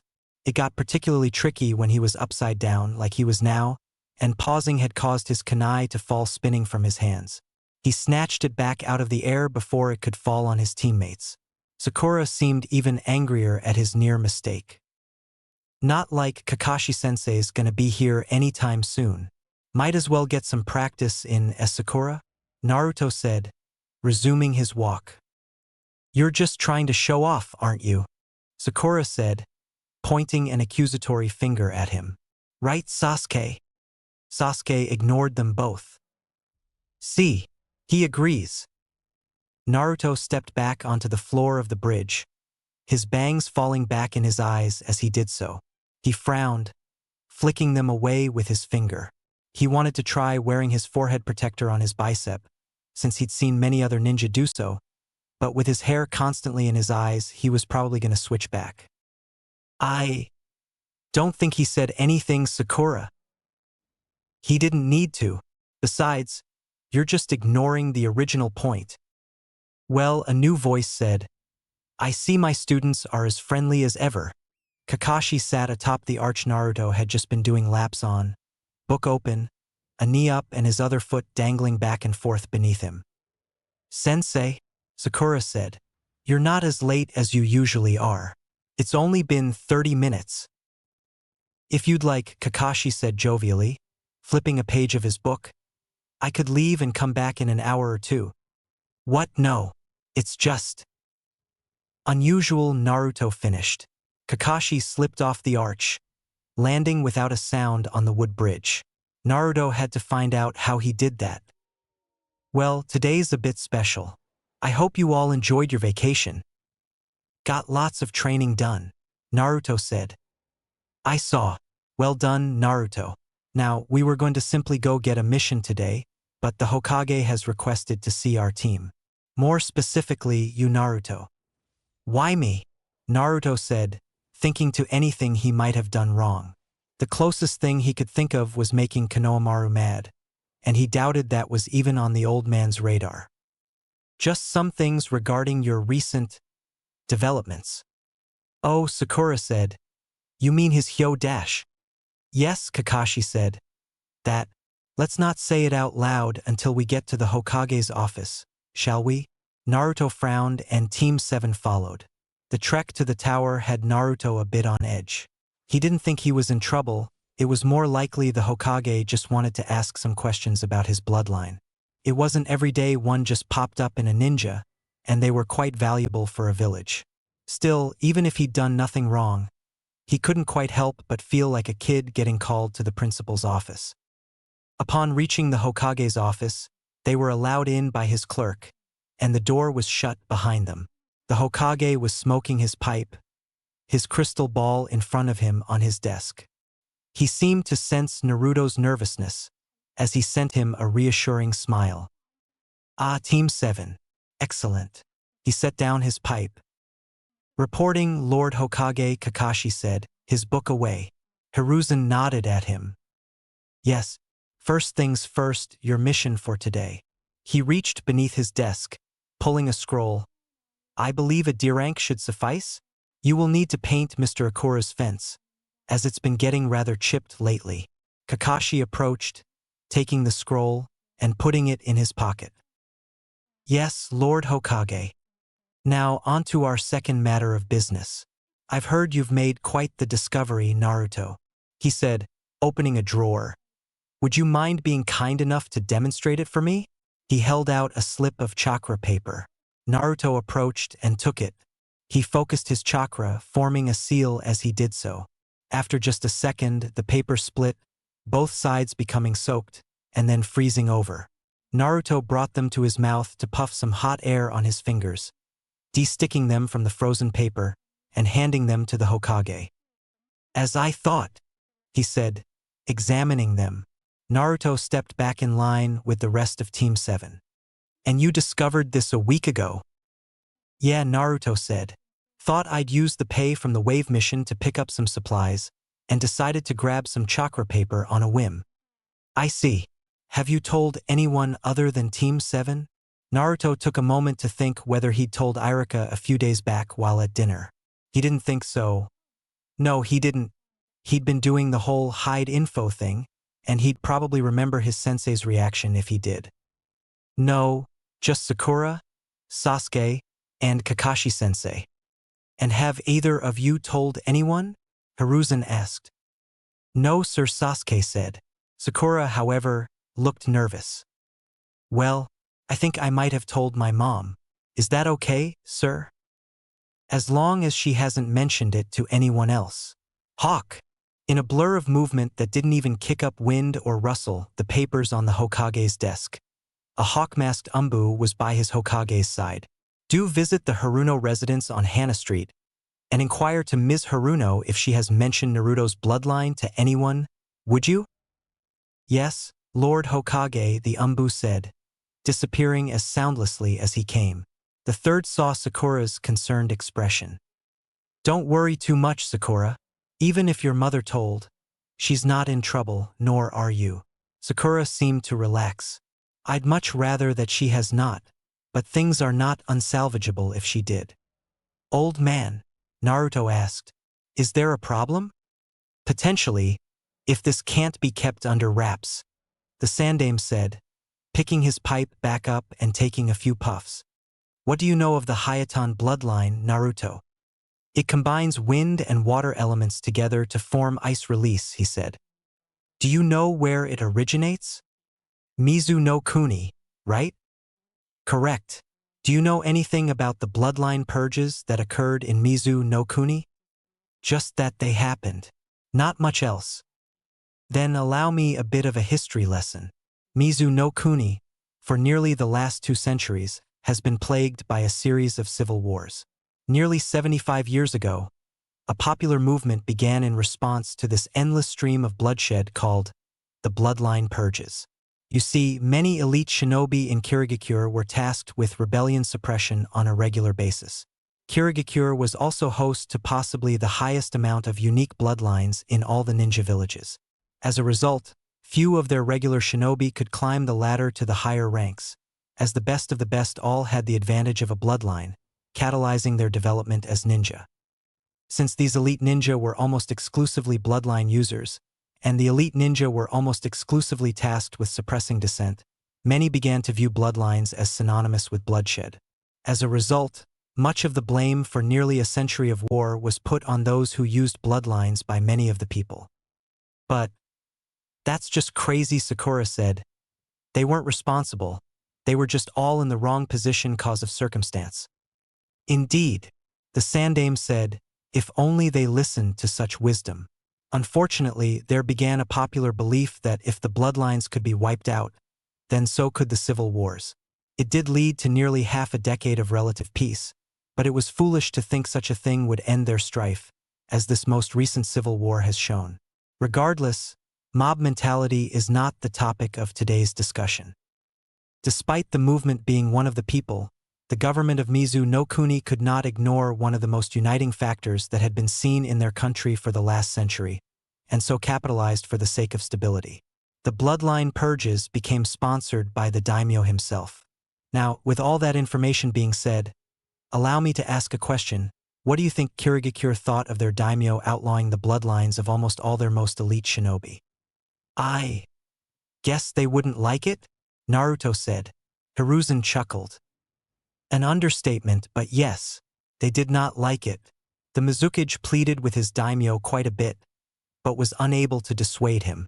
The bloodline purges officially began, and many of Kiri's ninja were executed, while the rest fled with their families underground. However, the Mizukage did get his daimyo to approve a law that would soften the blow. If you are a shinobi village, what is your greatest threat? Other villages? Sakura asked. Indeed, and if other villages learned that you were suddenly getting rid of all your bloodlines, what do you think they would do? Probably try to capture someone with a bloodline so you could start your own clan, Sakura said. Correct. That, or choose the easier option of offering asylum to any clan under persecution. Given the large body of water between the mainland and Mizu no Kuni, and that most boats are regulated in their country, trying to capture a foreign missing ninja is a lot harder than it would be in other nations. A family or individual trying to smuggle themselves out, however, is much more doable. Now, if you were the leader of Kirigakure, you would like to prevent that, yes? Yeah. No reason to give potential enemies a bloodline, Naruto said.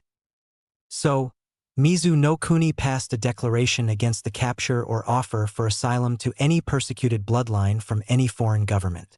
To do so would incur open hostility from Kirigakure and Mizu no Kuni. You mean, like a war? Sakura asked.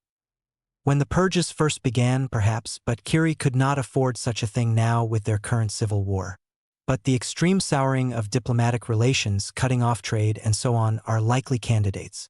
Added to that, Konoha has few allies as it is, with IWA and Kumo both being rivals, and having only recently obtained our alliance with Suna. Kiri's current government is aligned with IWA and Kumo, but the overthrow of their current government is almost all but guaranteed within the next year or two. This means the future of Kirigakure's political affiliations are up to the air, so upsetting the rebel faction is not on our to-do list. This leaves us with you, Naruto. On file, you are an orphan born during the Kyuubi attack, with no known parentage or traceable lineage, and yet somehow has a known last name, Uzumaki, one of the oldest and closest clans to Konoha, and you suddenly have a bloodline native only to Mizu no Kuni. If you were the leader of Kirigakure and you found out about this, what would you think? That he was a stolen Yuki, Sasuke said before Naruto could answer, and that everything on his file was a cover story. the Uzumaki lineage to make him look like he was closely tied to the village, the orphan status to look like his parents lived in the village and were just a casualty of the Kyuubi attack. Correct, Sasuke. If Mizu no Kuni knew the truth of Naruto's bloodline, they would likely demand him be handed over at once. Don't worry in that instance, though, Naruto. I would not trade you for political relations with a nation barely able to keep itself together for more than 20 years at a time. Thanks, Lord Hokage. So, am I a Yuki? Naruto asked. The Hokage puffed a bit at his pipe, eyes closed, contemplative. It was the same expression he wore the last time Naruto asked him about his parentage, nearly 2 years ago. We don't know, he said. I can assure you Konoha did not steal you or your parents from Mizu no Kuni. Plans were written up during my first reign as Hokage on what we would do if we wanted a bloodline from Kiri. This was a mock scenario, though nothing close to a greenlit mission. It was also determined that the one with the Futenkekei Genkai would be a far more desirable target than any other bloodline, as it would have a higher chance of being passed down with our shinobi, given part of Boil Release's Katon nature. In fact, Hayaton was near the bottom of the list, as Futon nature is so rare in Konoha. But like I said, this mission was never executed in my reign, nor the fourth's to my knowledge. I currently have a team of Umbu en route to Nami no Kuni to obtain a DNA sample from the corpse of the Yuki clan member your team fought, so that we might cross-reference it with your own DNA. If you are a Yuki, your parents must have been using a fake name to escape the possibility of Konoha turning them over to Kiri. If you are not, well, I doubt it would matter, as Kiri would be unlikely to believe the true story regardless, even less so if we claimed we had no idea how a bloodline native to Mizu no Kuni suddenly popped up in a supposedly non-Yuki ninja. So if I'm not, then how did I get it? We have a few working theories in that scenario, each more unlikely than the last. But before we go wasting time and resources, let us get the obvious answer whether you're a Yuki out of the way first. The Hokage glanced up as Hawk appeared beside him again. She claims to have not mentioned it to any known acquaintance, Lord Hokage. I informed her of the information's ranking, and her responsibility to keep it, Hawk said. The third nodded. Thank you, Hawk. You're dismissed. Hawk bowed and vanished again. Ranking, Lord Hokage? Sakura asked. Quite. Given the sensitivity of the situation, the knowledge of Naruto's bloodline is now an A-ranked village secret until further notice. Revealing this information to others is, therefore, a punishable offense. So, Naruto said, I'm guessing that means I can't use my bloodline. Then, I didn't say that, the Hokage said. Naruto perked up. Your bloodline makes you an incredibly important asset to the village, on par with Sasuke and his Sharingan. Here, since your descendants have the ability to start a clan, not only would we be throwing away a valuable asset in not allowing you to use it, but also unnecessarily restricting your capabilities as a ninja in life or death circumstances. On top of that, research into your bloodline will need to start at some point. A future clan will need secret techniques, exercises, and so on, or they will all be stumbling in the dark. To not start with you would only be wasting time that could have been spent taking your bloodline to new heights for yourself and your children. So, does that mean I can? Somewhat. We're walking a tightrope here, Naruto. We need to control risks as much as possible. You are cleared to use your bloodline in emergency circumstances, at your Jonin sensei or current commander's discretion, or on missions that I or any other acting Hokage have cleared. If used against an enemy combatant, I implore you to secure the kill against him or her, that the information of your bloodline might not get out. Otherwise, your use of it, even in your daily training, is forbidden. Then how am I supposed to get good enough at it to use it? I'm currently looking into solutions. It is likely that we will need to give you a private location and instructor. But Naruto, I must stress the importance of your minimal use of this bloodline during these next few months, no matter how tempting it may be. The Chūnin exams are approaching, meaning Konoha will be hosting a variety of ninja, all from different villages. We can enforce the secret on our own ninja if they see you do it, but not those in other villages. So do be careful. Will do, old man, Naruto said, before being slapped on the side of the head by Sakura. Naruto, be more respectful. This is the Hokage, and he's talking about something super important.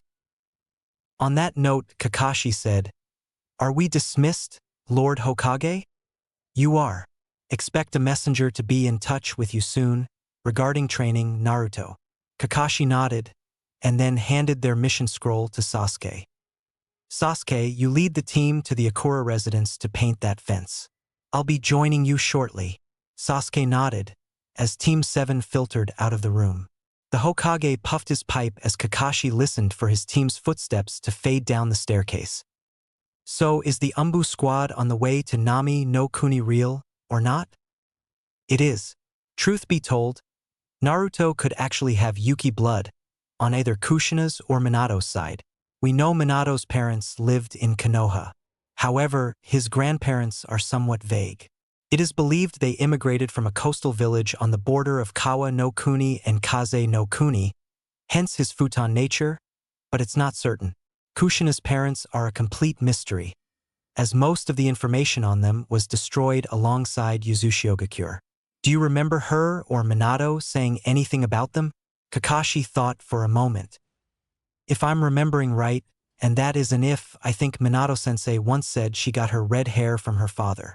That would imply her mother had a different hair color, and so maybe wasn't an Uzumaki. Though I could be remembering that wrong, and he could have said hairstyle instead of hair color. The Sandaime didn't comment on this. Sir, Kakashi followed. "If I may." "Yes, Kakashi?" the Sandaime asked. "I have a recommendation. You could reveal his parentage, Lord Hokage." The Hokage stood, staring out the window, back to Kakashi as thought in contemplation. "I've given that thought as well, and I don't deny myself tempted by the option. Revealing him as Kushina and Minato's son would save much effort, and allow us to go public with his bloodline, as it would be easily verifiable his parents are not Yuki. But it would come at the price of putting a target on young Naruto's back. Even with the change of heart you described, the boy remains quite the headache, politically if not socially. Konoha has been needing to show its ninja's quality." Kakashi said, "We lost last generation's crop of potential S-tier ninja with Shirsue's death and Itachi's defection. A lot of A-tiers went down the drain in the Kyuubi attack and the Uchiha massacre as well. No such talents have revealed themselves yet in this latest generation, on paper at least. We know Naruto will likely be A or S rank, given his Jinchuriki status, but the world doesn't know that. If we revealed we had the fourth son, and that he had a bloodline and that he was a Jinchuriki, that would be a definitive statement." "You're normally not so impersonal, Kakashi. Do I sense a desire to connect with the boy on his heritage?" "Only stating what I think is best for the village, Lord Hokage." The Hokage closed his eyes, smiling. "Of course. Rest assured I am giving it thought." Dismissed. Kakashi bowed and left the room, leaving Hiruzen to stare out the window, over the village he protected. Naruto dabbed his thumb with his tongue, trying to wipe the paint stain off his sleeve. Of course he decided to wear one of his long-sleeved shirts today of all days. It wasn't even that cold out. He sighed, walking through the streets with his team towards the training grounds. His sensei did say he was going to inspect the three of them on their training over the week. Naruto stiffened a little as he passed a pair of Chūnin from Kumo, likely on some diplomatic or delivery mission. Naruto never had to worry about keeping the S-ranked secret of his Jinchuriki status, except among his age range, as most everyone in the village already knew. Now, he felt like some kind of bomb would go off if he even stepped too close to a foreign ninja. Kakashi put a hand on his shoulder. "Relax," he whispered in his ear. "You deal in the business of secret-keeping now that you're a ninja. You're gonna have to learn how to look like you don't have any secrets to keep." Naruto let the tension drop out of his body, exhaling a breath as he did so. He focused on his sandals instead, the road underneath them eventually turning from cobblestone to dirt as they got closer to the training grounds. The three familiar stumps of Training Ground 3 eventually came into view, the small river sparkling under the midday sun. One of the trees nearby was littered with kunai and shuriken. It appeared as though someone had been using the grounds recently. Naruto rolled his shoulder a bit as they came to a stop. "All right," Kakashi said. "I suppose we should go ahead and get started. Sakura, do you still have that scroll from last week?" "Oh, sorry, Sensei. I forgot it at home. Do you want me to go get it?" "No, I'd like to have as much time with you three as possible before we break for today. I'd send a clone to get it myself, but in the interest of not scaring your mother any more than she likely has been today, let's just have you bring it next meeting." "Sound good?" Sakura nodded. On the topic of clones, without a seal woven, 3 Kage Bunshin appeared next to Kakashi. "Go ahead and pair with one of my clones, each of you, and we'll see how well you've spent your week." Kakashi took out his book. "Hey!" Sakura shouted. "How come all of us have to work, and the real you gets to just lounge around?" "Because assessing you one by one would be time wasting, and having the real me train one of you while the others get shadow clones would be favoritism. And we wouldn't want that, would we?" Kakashi said, smiling through his mask. "Take care," he said with a wave, before disappearing into the trees. Naruto approached a clone as the other two went off into their own areas to practice. "So, Naruto, how did this week's training go?" the clone asked. Naruto removed his scroll detailing his training regiment and tossed it to his sensei. He read it over. "You've been busy. I see most of your time has been devoted to chakra control as well. Good. I'm glad you're persisting in taking your training seriously." "Thanks, Sensei," Naruto said. "I've been trying to work hard for our next mission." "I don't want a repeat of the wave." Kakashi nodded. "Well, I was just going to test your chakra control, but seeing as you went above and beyond my expectations for your training, let's run down your list, shall we? How's your control?" Naruto approached the nearest tree, stepping onto it without running, before performing a few lazy cartwheels and handsprings up. He came to a stop at a low branch and then rolled backwards down it using Ebisu's trick. He lightly kicked off, just before reaching the bottom, and his sensei gave him mock applause. "Well done. Rolling manually is still out of my reach." Naruto said, "I got a Tokubetsu Jonin to show me the trick behind it, where you roll the chakra in your coils, but doing it the regular way is still tough. I didn't expect you to get that part down. I would have been pleasantly surprised if you could have even done one exercise in the scroll, let alone all of them. You've been working hard, Naruto." Naruto rubbed the back of his head, grinning. "Now, it says here you've also been working on kunai sparring?" "Yeah, with clones. I think I've got the basics of knife combat down, but I've been having some trouble with integrating kicks, and with my right high guard." "Show me your stance." Naruto flicked out a kunai, settling into his improvised stance with his left hand forward, and his right close to the chest. Kakashi circled him, examining. "All right, go ahead and keep your legs closer together. Your stance is very wide. In hand-to-hand fighting, that's okay since a grounded stance helps strength. With a kunai, you don't need strength, you have instant lethality. That means mobility is more important, and keeping the legs closer will help with your springiness." Naruto adjusted. "I assume the front hand is for grabbing? That's effective and easy to learn for a beginner." "Good instincts, Naruto. As for your right guard, there's a few good ways to help that. I want you to practice twirling your kunai from a front grip to an ice pick grip." "Ice pick? Reverse grip?" Naruto nodded. He'd not heard it called that before. "Drill that until it's nearly instinctual. Then, when you raise your guard, you can flip the knife so it's facing them instead of you. Oftentimes, if you're quick and precise enough, you can aim your kunai for their oncoming fist. Go ahead and try it now." Naruto blinked, a bit surprised, then flipped his kunai into a reverse grip. Kakashi swung a back fist towards him, and Naruto raised his guard. The kunai let off a quick chink as it impacted against the metal plate on Kakashi's glove. "Good again," Kakashi said. "Chink. One more. Chink." "Good," Kakashi said. Naruto flipped the kunai back around, falling back into stance with a smile. He liked that. He liked that quite a bit. He immediately wanted to start practicing flipping the kunai instead of having it in reverse grip to start. Now kicks, Kakashi said. Go ahead and show me how you kick. Naruto bounced a bit on his heels before lifting his lead leg and swinging it in a roundhouse. Kakashi brought up a forearm, blocking it with little trouble. Naruto repeated with his rear leg. This one, Kakashi simply leaned back from, swatting it forward as it went, throwing Naruto a little off balance. Naruto grimaced. It was awkward trying to generate power with his feet closer together like that. Right, Kakashi said. Did you learn roundhouses in the academy style? Naruto nodded. That makes sense. Roundhouses are your big glory kicks, and they're probably the most damaging strike a human can throw, other than spinning roundhouses. But, like I said before, you don't need so much power. You have a knife. So what should I be throwing? Still throw roundhouses when you see the opportunity, but your bread and butter kicks should be different. Show me your side kick. Naruto bounced a little and lifted his leg up in an arc towards his sensei. Kakashi merely swatted it down. Not like that. Lift the knee up first. Really chamber it in close to the body, then shoot it forward. That's where the effectiveness of a side kick comes, that straight line.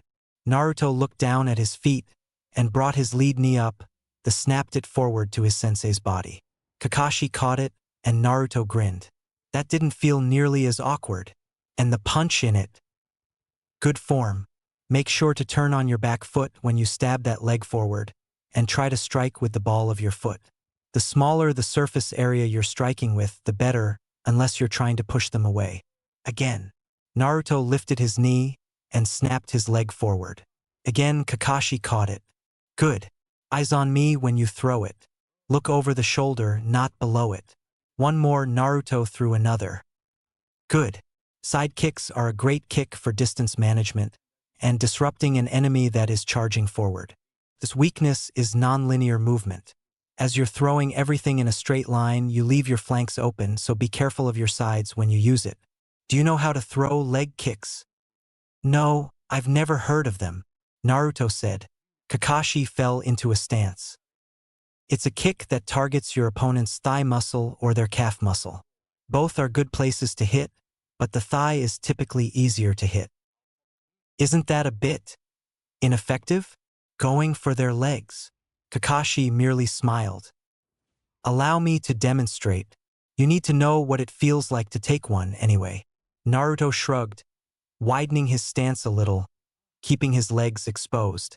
Kakashi whipped his hip around with practiced ease, and his shin slapped into Naruto's left thigh. Even trying to maintain balance, Naruto immediately fell, holding his leg with both hands. How? Why? That hurt an unreasonable amount.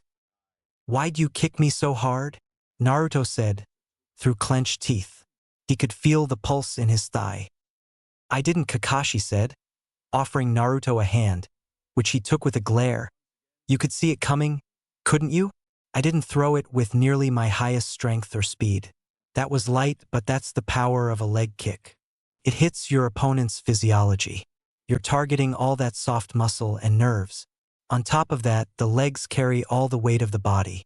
Not only does that add to the pain as the muscles buckle under your weight, but it also disrupts your opponent's footwork.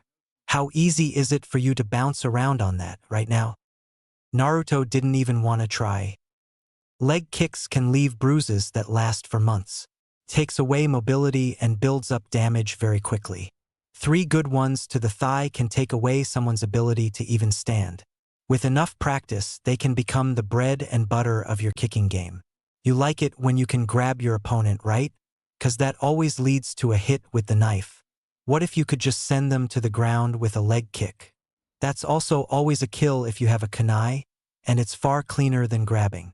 Naruto nodded, still rubbing his thigh. So how do I throw them? First, how to defend them. A lot of people who've never seen them will instinctively try to catch or block a low kick with their hands.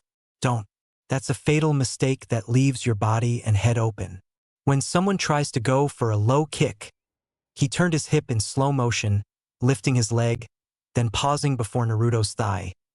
You want to lift your own leg and block it with the shin. Naruto complied, as Kakashi and his shins tapped together. That seems like it would hurt. It will, but it'll hurt far less than getting hit in the thigh. When you take enough of them, you start to become conditioned. Added to that, you might even break your opponent's shin on your shin, since yours has your thigh behind it and theirs doesn't.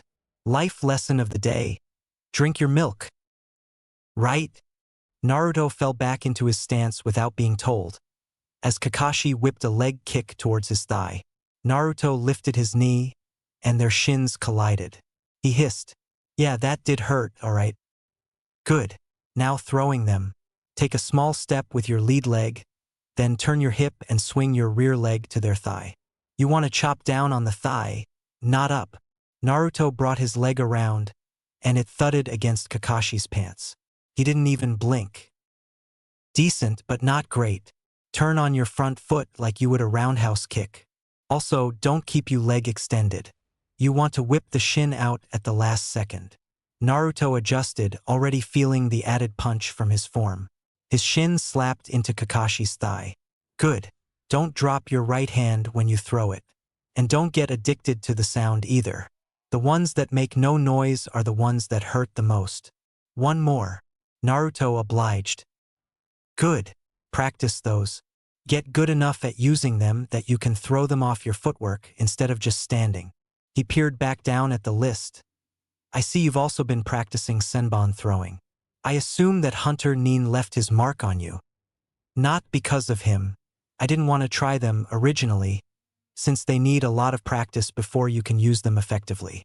Got them for poison instead. Naruto turned, showing off his poison pouch, the 6 senbon needles sticking out it. Naruto had filled them yesterday, since he would be on mission today. Never could be too prepared. The front 3 had his monitor lizard poison, and the other 3 had his paralytic. I saw that. Poisons are a good tool to have. I don't carry any myself, but they're potent on the field. I'd mix up throwing regular senbon as well, and feign them like they're poison. If you establish in a fight that your only poison weapon is senbon, then every senbon becomes poisoned, if you catch my meaning. That can make your opponents more cautious of them, and can lead to movement control and setups. Naruto took a moment to marvel at just how much his sensei knew. These were things that would take days or weeks of training for him to realize, and Kakashi-sensei was numbering them off with practiced ease at a moment's glance. The gap between the two of them. He wanted to scale that to be able to recognize things like Kakashi could. He wanted to be that effective. All right, are you done with that scroll? Kakashi asked. Naruto handed him the tree-climbing scroll. Thank you. The real me is going to drop by your house later today to give you your next chakra exercise. Remember during the fight with Zabuza, when we were stood on the water? Oh yeah. That didn't even register in my mind that you were doing that. Was so distracted with Zabuza. It's considered the next step in chakra control after tree climbing. I'll give you a scroll detailing the exercise. I want you to practice in your free time. If you want, you can master rolling up the tree first before you tackle it. Naruto nodded. I've taken to sparring while on trees to improve chakra control. Should I switch to sparring on the water once I get that down? Practice both. You never know when you need to be able to fight on a different surface. With all that said, I believe my other clones are done with their assessments, meaning it's time for teamwork exercises. Naruto nodded, grinning. He couldn't help but look forward to his upcoming training with just everything he would get to practice. His Hayaton and chakra control and sparring. It just seemed like everything was starting to come together. Genin Naruto Uzumaki? Naruto ran the white towel through his hair, glancing up at the Chūnin and her team as she approached. Training Ground 3 wasn't super popular, but it was frequented, since it was one of the few with a river or source of water. As a result, people that needed water to practice, whether it be his current exercise of water walking or practicing Suiton ninjutsu, often came here. Naruto had seen some Genin and Chūnin practicing in the last week he was here, but he usually left them alone and vice versa. As a result, this kunoichi had taken him by surprise. Yes, he asked. From Lord Hokage. She fished a scroll from her pocket. Naruto dried his hand on his towel and took it. It was small, thin, and red, with the Hokage's insignia on it. Thanks, he said, swinging the towel over his shirtless shoulder, before noticing her team. Oh, what's up, guys? Shino, Kiba, and Hinata, 3 of his fellow academy students, all stood behind their Chūnin sensei. Hinata seemed to be poking her fingers together, looking down at her feet, her face red, while Kiba had his hands behind his head with a boisterous grin on his face. Shino was calm and creepy as ever. You're a hard guy to find, Naruto, Kiba shouted. Sensei said we needed practice tracking, but this one was just dumb. Took us most of the afternoon to find you. Tracking practice? Naruto asked. A lot of the time. Their Chūnin sensei said D-ranks are just mindless manual labor. But, when possible, D-ranks in which you could apply certain skills to go to certain teams. For a tracking and reconnaissance team like mine, hand deliveries to people who don't stay in one place are perfect. That made sense. Naruto guessed that was why catching Tora was such a popular mission, as you got to flex your muscles in tracking, search and destroy, ambushes, and so on. Still wearing that stupid orange, I see. Why are you all wet? Kiba asked. Naruto took a glance down at his orange swimsuit. He'd neglected to buy a new one, since there was no reason to think he'd need a stealthy swimsuit. Even still, he'd think Kiba would spot his new clothes hanging on the tree branch over by the river. Oh, chakra control practice. That earned a surprised look from their Chūnin sensei, whose eyes flicked to the river, then to Naruto's wet hair. Heh, Kiba said, you're still on baby stuff like chakra control practice? I'll have you know that I've already mastered 3 clan jutsus since I've got out of the academy, and 1 is a C rank. Naruto felt a tinge of desire to tell Kiba he was able to perform a B-ranked forbidden technique, and that he had a bloodline, but no. Not only was it an A-ranked secret, but also the Chūnin exams were approaching, and giving either away would be helping a potential enemy. Just like Kiba was helping him now. And Naruto supposed the mature thing would be to not brag. Glad to hear it, Kiba. Hope you use them well in the field. Naruto said, earning a chi and a smirk from Kiba. He opened the scroll. Genin Naruto Uzumaki. Your presence is requested at the Hokage's office come this Friday at 6:30 a.m. In regards to your recent discovery. You are hereby granted permission to use training grounds number 51, when accompanied by an approved instructor. Signed, Hiruzen Sarutobi. Naruto had never heard of Training Grounds 51. As far as he knew, Konoha only held 50. He re-rolled the scroll, nearly stuffing it in his swimsuit pocket on instinct before remembering they were wet, and settled for just holding it. Thank you, Miss Yuhi, Kurenai. Miss Kurenai, Naruto finished. He stood, stretching a bit. He approached the branch holding his clothes, and slung his shirt over his head, and stuffed the scroll in his cargo pants pocket, careful not to wrinkle the Chūnin exam application his sensei gave him yesterday. He intended to swing by the tower and drop it off today, even if he had 2 weeks before the exams. He folded his cargo pants, and swung them over his other shoulders, careful not to poke himself on the senbon protruding from his wet sheath. Well, Kiba said. What's the thing say? Kiba, Kurenai said. Knowing isn't part of our mission. It's time to go. Come on. It's no big deal. What does the Hokage want with a loser like him? Kiba, stop antagonizing our client, and drop it. Naruto looked over to the Chūnin. Did she know? She likely had the clearance since it was an A-ranked secret. It's alright, like Kiba said. The info's not a big deal, Naruto said, reaching in his equipment pouch. His statement pulled a sharp look from Kurenai, so she did know. It's not actually from the Hokage, Naruto said, pulling his ID card out of his wallet. Just the tower's administration desk. They want me to retake my ID photo this Friday. I may have dressed in clown makeup for my first one. Kiba took a single look at the card, and then burst out laughing. Still the idiot, and Naruto? I'd have thought lucking out with becoming a genin might have made you a little more serious about being a ninja, but I guess not. Yeah, I guess not, Kiba, Naruto said, putting his card back in his wallet. Ah, Kiba, Hinata said, I don't think that's very nice, insulting Naruto like that, she said, eyes on her feet. Ah, come on, Hinata. It's all just poking fun. Besides, it's Naruto. I did tell you what he was like on the way here. Sensei? Kiba said, bursting into another round of laughter. Kurenai, meanwhile, was looking Naruto up and down, as if searching for something deeper. You did, she said. Do see to it you arrive on time for that photo, Genin Uzumaki. Will do. Thanks again, Kurenai. Naruto plucked the scroll back off the grass, and then set off down the road back to the village proper. Kiba wiped a tear from his eye. Man, if I end up having to fight someone in the Chūnin exams, I hope it's him, if his sensei was dumb enough to let him in, that is, Kiba said. I'd not underestimate him, Shino said, earning a surprised look from Kiba. I believe there's more to Naruto than meets the eye. Ah, come on, Naruto. Gimme a break. The guy's talentless, right, sensei? Kurenai said nothing, merely watching Naruto's back with an appraising look as he walked back down the road. Naruto glanced up the road towards the village, spotting the telltale tuft of brown hair sprouting off Konohamaru's head. What was he doing out here all alone? No, not alone.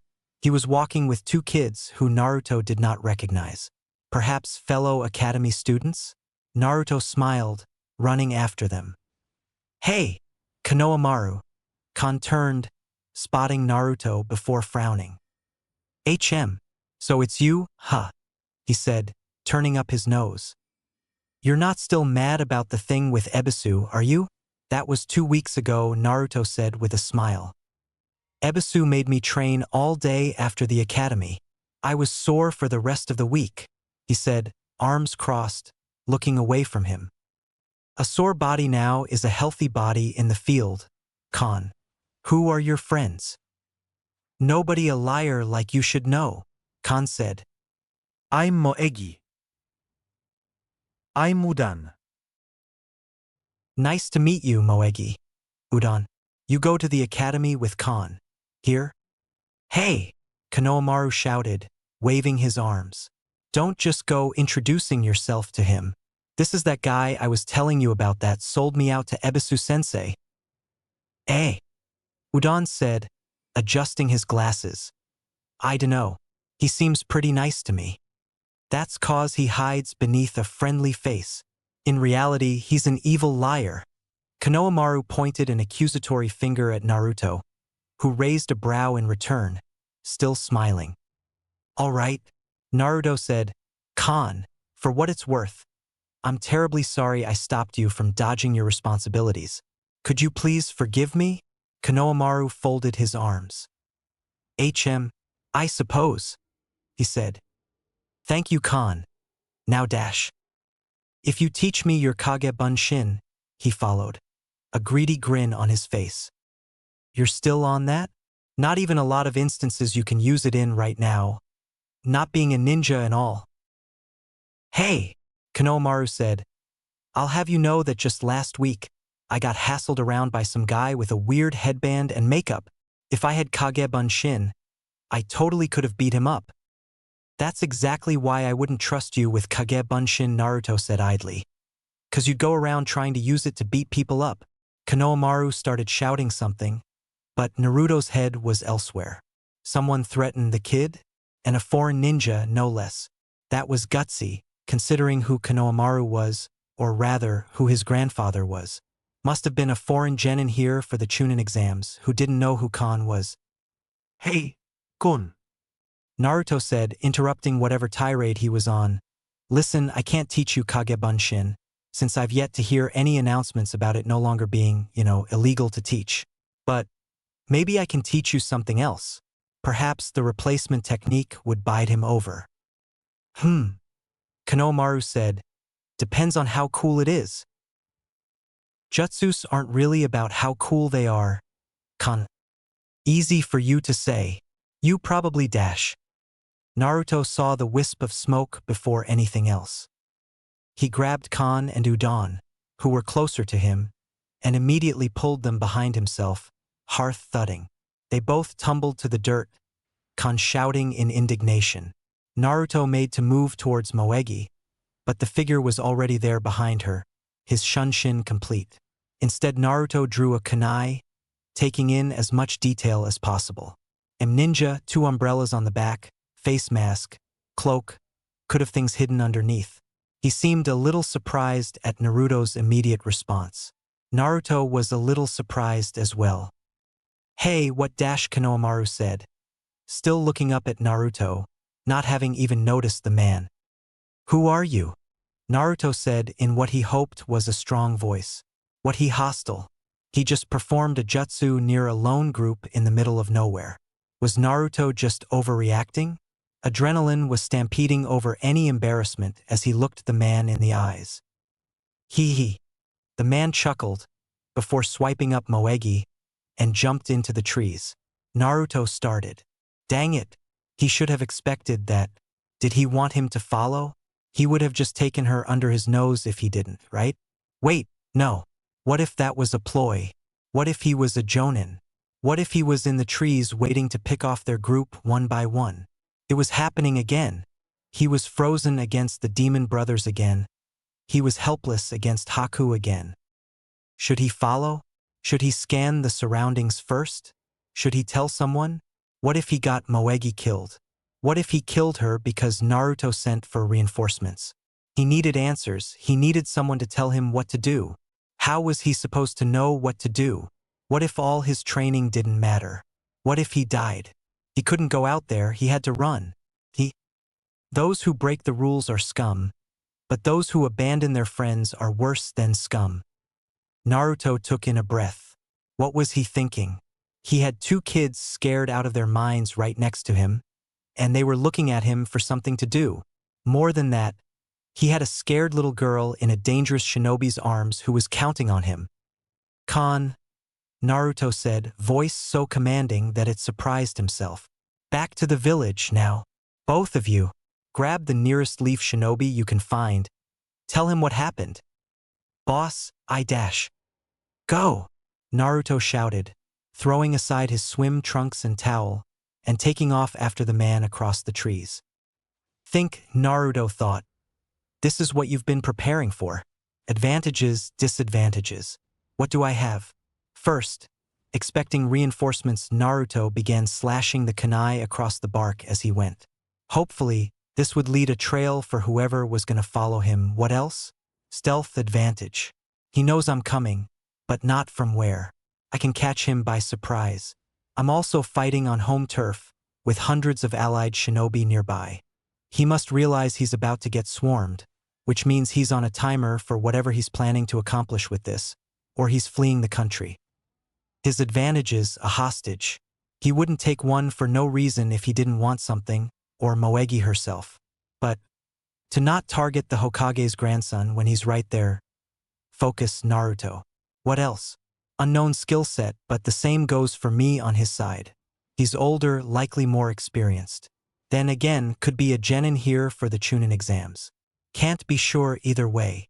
Naruto paused as he realized he could see something in the clearing ahead.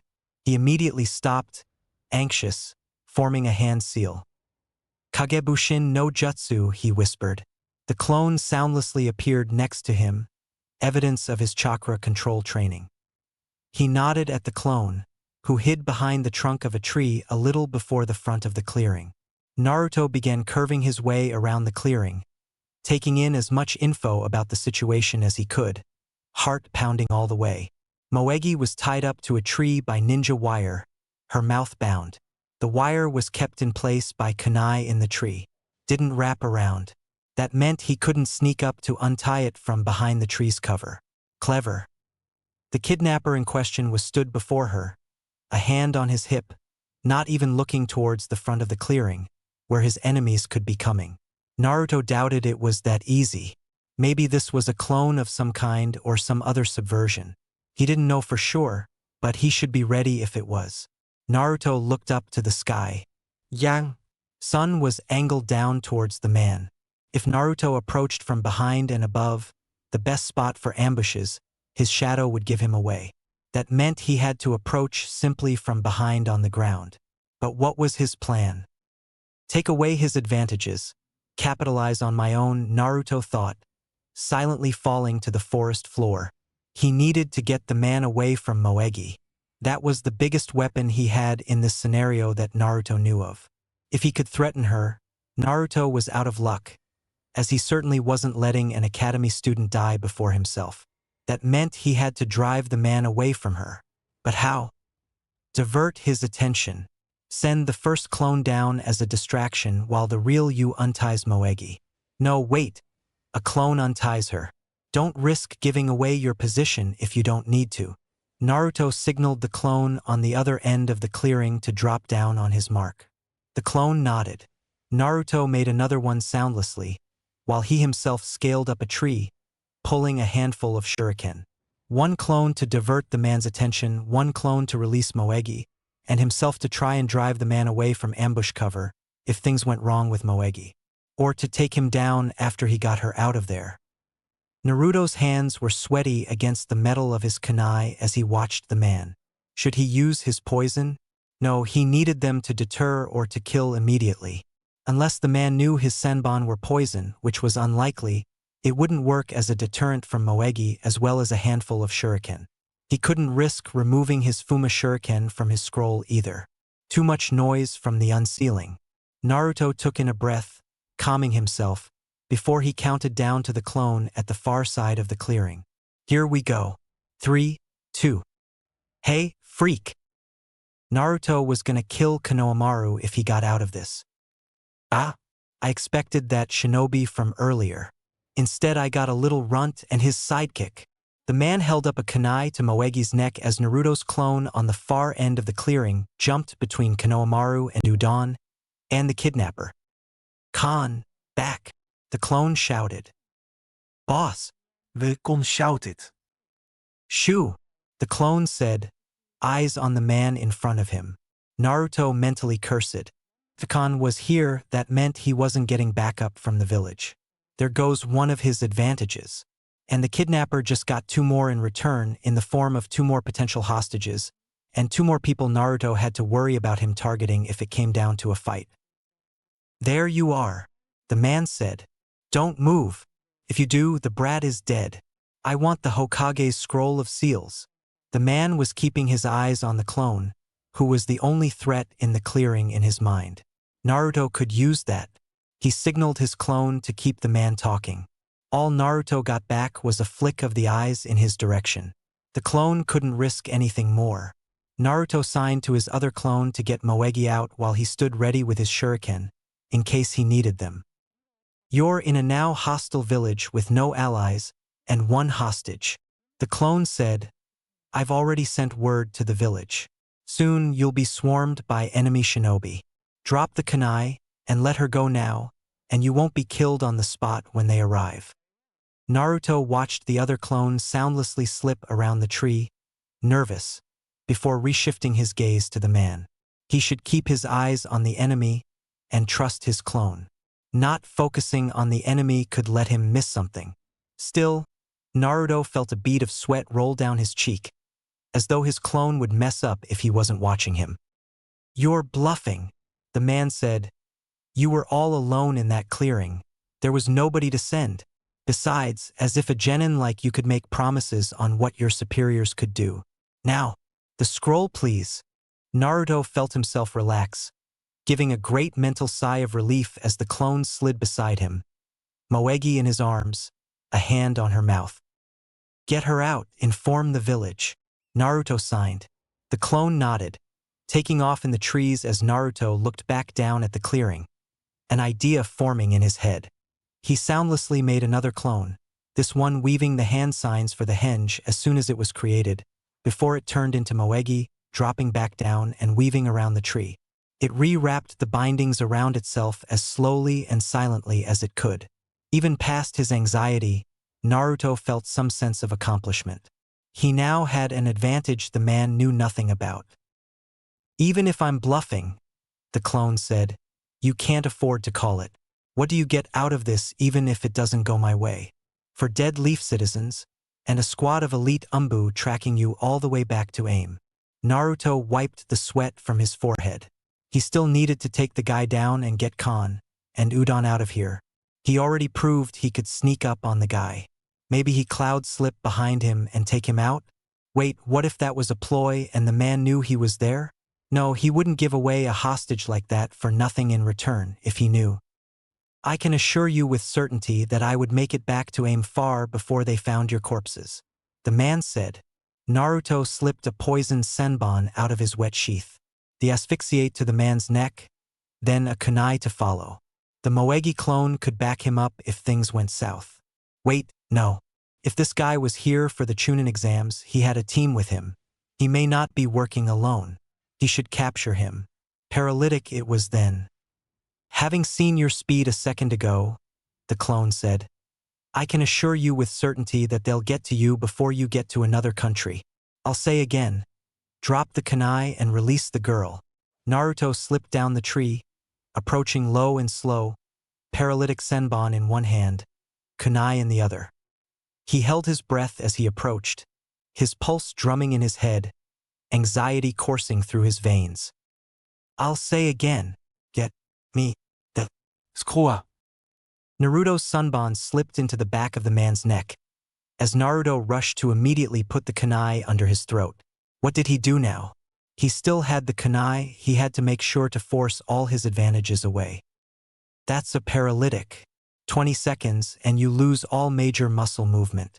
30 and you lose the ability to talk. Drop the kunai.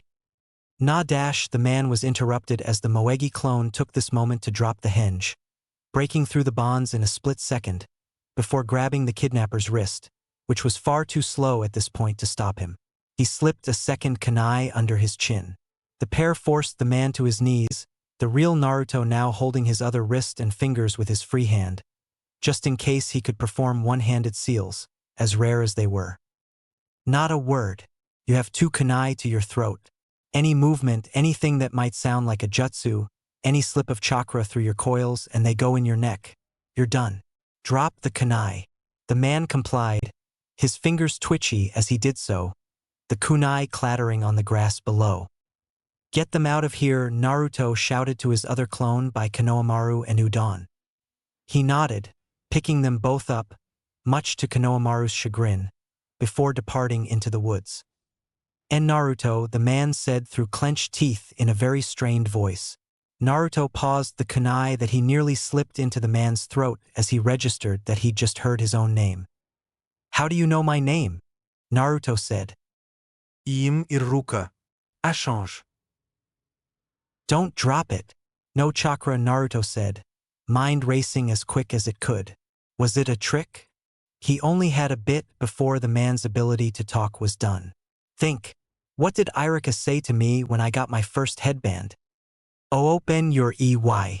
The man couldn't finish the sentence, but Naruto let the kunai off his throat, his clone dispelling. He let go of the man's wrist, which he now realized had been keeping the man kneeling, since Iruka dropped to the floor as soon as he let go. Even paralyzed, however, his chakra still worked. The illusion dispelled, revealing his academy instructor. Naruto slipped open a pocket on his cargo pants, opening his travel scroll and unsealing his paralytic antidote, uncorking it and slipping it down his sensei's throat. A dozen seconds passed, Naruto waiting with bated breath in the meantime. What if the antidote didn't work? But Naruto breathed a sigh of relief as Iruka began coughing. Good kami, Iruka-sensei, Naruto said. What are you doing?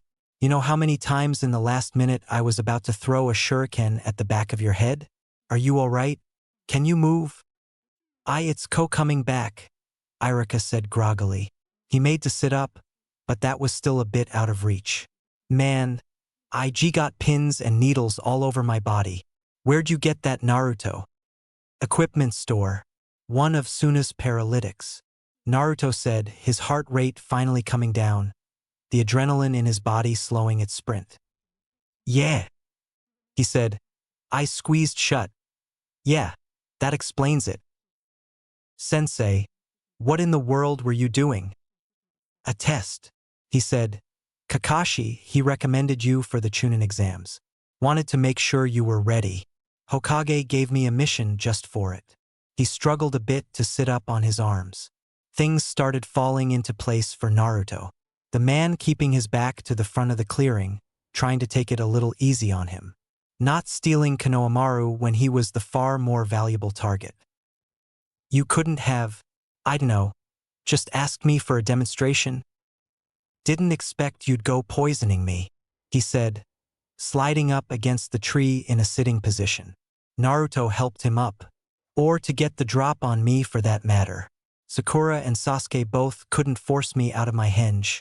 How long did you have that clone there in Moegi's place? Just a little after the first clone dropped down. Your lucky Khan doesn't listen. I told him to get back to the village when you first kidnapped her, and was planning on an ambush before he rushed in. If I didn't have that extra time to think, I don't know if I would have thought about the need for you to be interrogated instead of just killed. You had clones around the clearing the whole time? Well, yeah. I wasn't gonna just give away the possibility of an ambush for no reason. That's just throwing away my kunai pouch for no gain, Naruto said. His sensei stared up at him, before letting out a light chuckle, laced with a few coughs. What's so funny? Naruto asked. Nothing, just how much you've grown, Arika said. Naruto smirked. So I'm guessing I passed your little test then, considering I just outplayed a Chūnin? Naruto knew his sensei hadn't been expecting near the showing he got, and had been taking it easy on him. Still, Naruto could help a little pride bubbling up in him. He did still take him down, after all, underestimation or not. Don't get cocky. I wasn't taking you seriously there. That was my bad. I'll get you in the rematch, though. Irika gave a pained smile as he settled a hand on his chest. You good? Yeah, that stuff burns, but I'm all right. Glad you had the antidote. You're paying for that, by the way, Naruto said. Those things aren't cheap. Which one of us went using a poison? Which one of us tried to trick the other into nearly killing him? Naruto shot back with a smile. The pair looked up as they heard a ninja's voice call in the distance. The sound of sandals on tree limbs approaching them. Sounds like the reinforcements finally arrived, Naruto said. No. Irika said as he sat up a little more. No, that's the sound of extra paperwork coming. Naruto was taken off guard as he registered what Kakashi just said. He wanted to use today to analyze Irika's test with Kakashi, as that was the first real, or at least semi-real, combat situation he'd been in since the wave. But it appeared his sensei had other ideas. I haven't fully mastered water walking yet. You sure you want to teach me a jutsu? Already? Naruto asked. They were stood in training ground 3, as it seemed Kakashi had taken to using their afternoons for training instead of missions since they got back from the wave. Just like before, Naruto was working with a clone. Yes, I'm sure. You've demonstrated dedication beyond what I asked for, Naruto. It shows me you're taking being a ninja seriously, not just for the sake of impressing others with cool jutsu. That's what I was looking for since you've become a genin. It shows a maturity a lot of others in your age range don't have.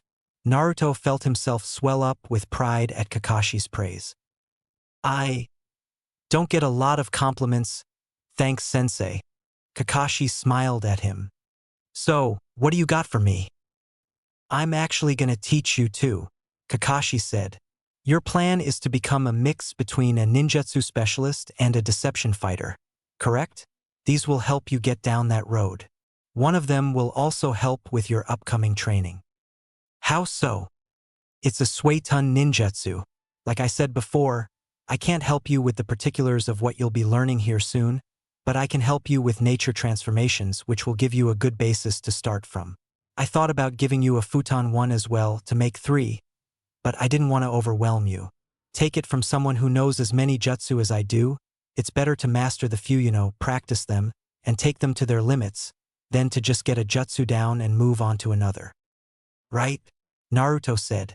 Learning a jutsu wasn't just learning to do it. It was getting comfortable with it, testing it, knowing it like you would know a practiced kick. So what jutsu are they then? First, A gift and a lecture. Kakashi reached in his equipment pouch and produced 3 thin blue scrolls. These are water scrolls. Unroll them, throw them on the ground, make the sign for ox and hare, and then stomp on it. It will release a good amount of water for you to use for any Suiton jutsu. If you want to refill them, stick an empty one in a lake or river, weave ox and hare again, and stomp on it again. He handed them over. Oh wow, thanks sensei. Not a problem. That leads to our next topic of discussion, which is why I'm giving you these scrolls in the first place. Suiton and Doton jutsu are fundamentally different from the other 3 nature transformations. Can you guess how? Naruto thought for a moment. No, how? Most people that use Katon, Futon, and Raiton jutsu do so by creating the element out of chakra. Suiton and Doton are both different. The ability to create water with chakra is possible, but incredibly taxing on one's reserves and requires great chakra control. Creating small amounts that would be used in D or C rank techniques are possible for most ninja, but to create the amount of water needed for A rank techniques requires incredible mastery. The Nine-Dame and Sandame are the only ninja in Konoha's history known to be able to power such high-level water techniques. What about for Doton? Doton takes even greater amounts of chakra and control to create than Suiton, enough that creating the earth needed for a small D or C rank jutsu takes incredible mastery. To do so with a B or a rank technique is nearly unheard of.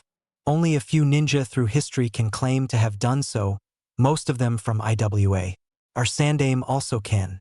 But back on the topic of Suiton. Suiton and Doton are both unique in that most of their techniques use pre-existing elements to manipulate into jutsu, as in the surrounding water and earth, instead of creating the element. Does Futon not? There's air all around us. But you forget that Futon is wind style, not air style. Naruto gave him a skeptical look and Kakashi put his hands up in defense. There is a difference, and getting into that difference is getting into a lot of nature transformation theory and philosophy, but trust me, to answer your question, you can sort of pick up a gust of wind with your chakra and use it for jutsu. Soon as Futon users are notably dangerous in sandstorms for that reason. But whether or not the wind is about to blow on a normal day like today is unpredictable, and creating wind chakra is easy enough that most just go the route of forming it with chakra. You see, there's a trade-off in the elements. The easier an element is to make or find naturally, the easier it is to manipulate in its pre-existing condition, and the harder it is to form with chakra. The rarer it is in nature, the harder it is to manipulate in its pre-existing condition, but the easier it is to form with chakra. Earth lies on one end of the spectrum, lightning on the other. I think I get it, and I imagine being able to do either forming Earth with chakra or manipulating existing bolts of lightning often lead to incredibly devastating effects, albeit at the cost of incredibly high amounts of chakra. Kakashi finished. So, I say all of that to say this: don't waste your chakra trying to make water if you can help it. Use rivers and ponds when they are near first, those scrolls second, and creating water third. Yes, your reserves are incredible for your age. Use them wisely, and they become an even greater advantage. Got it. Don't waste my chakra if I don't need to. Alright, now the jutsus. I'm going to teach you Suiton, Kakasu no Jutsu. Hiding in water technique? I believe you're familiar with it already. It's what the demon brothers used to hide in the puddle on the road to Nami no Kuni, a common jutsu in Kirigakure. It allows you to, in essence, melt into a body of water. I know it's not the most impressive on its own dash. I like it, Naruto said. He already had a couple of ideas in mind. If he had water around, he could basically make his clones disappear into the water while they were fighting an opponent, and then ambush them when they didn't expect it. Or he could henge them into weapons, then hide them, then have a weapon at the ready from the water. I'm glad. It will give you a good base to begin training in Suiton, and will be an even more potent weapon when you expand your arsenal of Suiton jutsu. Can you guess the other reason I might be teaching you this? Naruto rubbed his chin, and then it hit him, eyes widening. You think that's how Haku used his mirrors? Kakashi held up a finger to his masked mouth. A little quieter. Never know if someone is listening. But yes, likely not this exact jutsu, but something along those lines. Learning this may help you, if you so choose to recreate that specific technique, for the practice of experimenting with your abilities if not to actually use it. Truth be told, Naruto sort of assumed Haku's ice mirrors were some clan technique he'd learned that would be way out of Naruto's league. But, if he was an orphan like he said, that couldn't be the case. Haku would have been developing his Hayaton on his own, just like Naruto. If Suiton, Kakasu was a common jutsu to teach among Kiri ninja, it made sense that Haku would have been taught it by Zabuza or the Demon Brothers, and then tried it with ice. Makes sense. I'll have to see if it works. What's the other technique? Your other one is another basic D-rank technique. Ninpo, Enun no Jutsu. As the name implies, it releases a large smoke cloud via one's chakra that allows for quick escapes, obscuring visuals, ambush tactics, and so on. They are typically more potent and longer lasting than standard smoke bombs, and as you have incredible reserves for your age, you can use it a lot more since you can only carry so many smoke bombs. Makes sense. What are the hand signs? Horse, bird, horse. It's a rather simple technique, one that doesn't require much chakra control. Just focus your chakra in a ball within your network as you dash. Poof! Naruto spouted into a coughing fit as he was suddenly surrounded by billowing clouds of black smoke that nearly obscured the whole clearing. Note to self, if you're going to hold your breath for concentration, don't immediately inhale afterwards if you're casting this jutsu. Despite that, he couldn't help but grin. This was about as dense as the mist Zabuza used, but even better since it was a dark color. He doubted it lasted nearly as long though. A gust of wind swept through the clearing, dissipating all the smoke, save some snaky tendrils of it still swirling on the ground here and there. His sensei was visible again, holding a ram hand sign.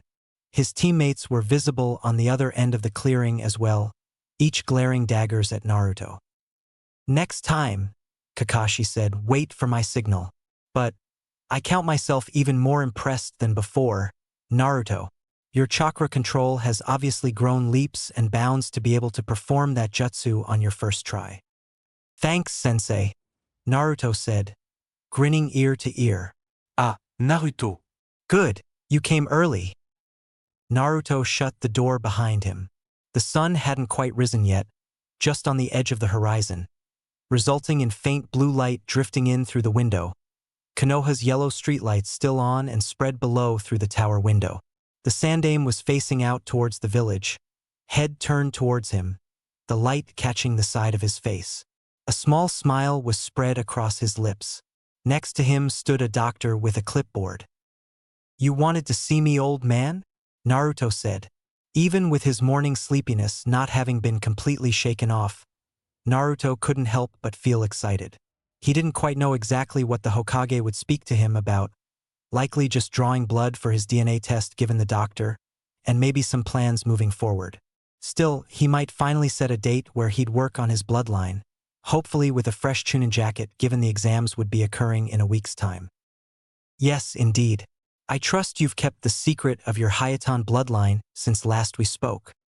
Yeah, lips sealed on that one. Good, the Sandaime said. I'd like to take today to get you acquainted with your new instructor. Instructor? Indeed. I've requested he meet us at 6:30. In the meantime, date here, he gestured towards the doctor. We'll be checking a few things for me. Sure, Naruto said. Date approached, clipboard in hand. Good morning, Genin Uzumaki. He said, how are you feeling today? Good, I guess. Excellent, Date said, pulling a pen to write on his clipboard. My name is Date, and for the foreseeable future, I will be your primary doctor. Things like chakra nature can come into play in the medical field, the Sandaime said, and keeping your chakra nature in your medical files is a bit too risky. So, should you be injured or in need of care, and come to Konoha's hospital, Date here will be the one taking care of you. All right, Naruto said. His own private doctor. Didn't expect that. The last records Konoha's hospital had of you were when you were 6, from your mandatory checkup upon your entrance to the academy. So, I imagine these file records of your height and weight are quite inaccurate. Do you happen to know them off the top of your head? I weighed myself 2 weeks ago and I was 88 pounds, but I've done more training and changed my diet since then. I don't know my height. We'll say 88 for now, and for height you seem 4'7", somewhere in that range. We'll have to get the exact numbers when you next come in. Blood type B, and your elemental affinities are Sueton, Futon, and Hyaton. Correct? Yes. Okay, he said, scribbling something into his paper. That further disproves that myth. Myth? Naruto asked. There's some old records of dubious legitimacy that claim the first Hokage's wife, who was also the first Kyuubi Jinchuriki, developed a fire nature after the sealing. It became a myth afterwards that the Kyuubi gave its host a fire nature. It has been disproved since, by you most recently. Now, speaking of your tenant, do you ever feel unexplained or uncontrollable bursts of aggression, anger, or malice? Juimem, no. You sound unsure. Well, I've been angry before. Have you ever felt bursts of strength and speed during this time? Burning sensations in your chakra coils. Burn what? No. I feel strong when I'm angry, but that's just what anger does. The added adrenaline and all that. He means the Sandaime spoke up to a strangely higher degree. Can you, or do you feel as if you can, perform feats far beyond your typical speed and strength, as though suddenly jumping from Genin to Chūnin level or Chūnin to Jonin? No, nothing that big. Should I? Oftentimes, a Jinchuriki host is able to draw on their tenant's chakra in times of emotional distress. Date said, most often in times of extreme anger or frustration. The symptoms mentioned are often byproducts of this chakra. This is normal for a Jinchuriki. However, you haven't felt any of those sensations come upon you, with or without something to trigger the anger. No, nothing, Naruto said, absorbing the information. He'd always just assumed that the Kyuubi was, well, in the stands but not on the court, so to say. Now he was learning he could go into sudden uncontrollable rages because of the it. I'd not be concerned, Naruto the Hokage said, seeming to sense his anxiety. Your seal was created by the Yondaime himself, who was one of, if not the greatest Fuinjutsu master to have ever lived. If you've never felt any of those things, even when angry, it is testament to his skill.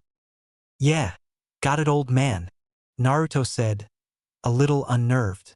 He was startled by a knock on the door. Enter, the Sandaime said.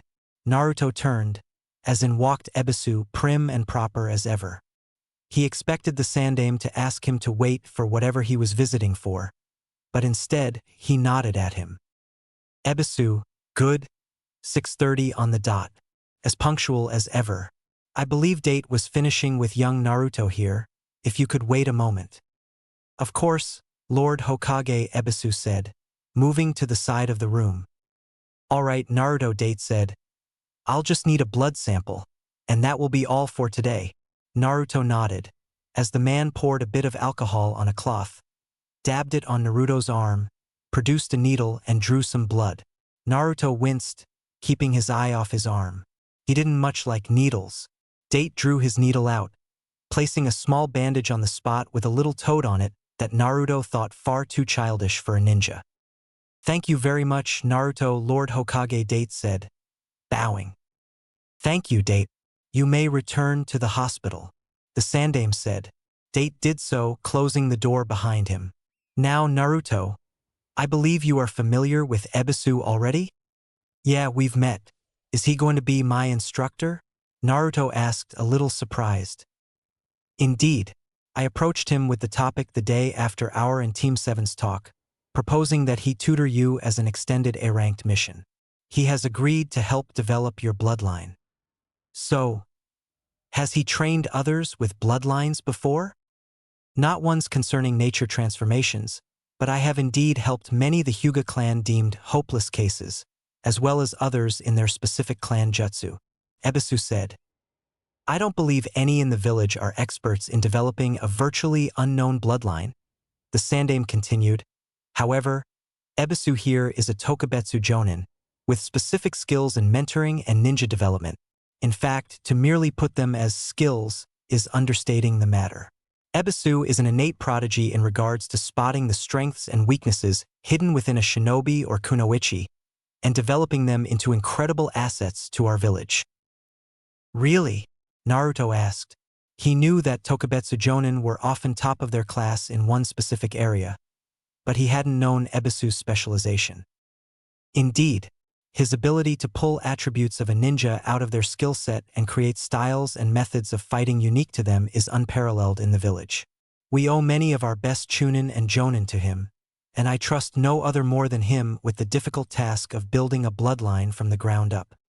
Ah, your praise embarrasses and humbles me, Lord Hokage, Ebisu said, with a smile that didn't look at all embarrassed or humbled. Naruto looked the man up and down. It made sense that if the Hokage wanted someone train his own grandson, he would get the absolute best of the best in regards to teachers. Then I look forward to working with you, Ebisu-sensei, Naruto said. And Naruto Ebisu returned with polite formality. You will both write reports with weekly upon your progress, the Sandaime said. Though Ebisu will be building your bloodline in a way to complement your skill set, these reports will not be in regard to your skills. Those are still the responsibility of yourself and your Jonin sensei. Instead, the reports will be specifically upon your bloodline. You will meet 3 times a week to train. As today's session is towards the end of the week, you may include it in the report for next week. Today's session? Naruto asked. Of course, if you have not scheduled anything, the Sandaime replied. No. A grin broke onto Naruto's face.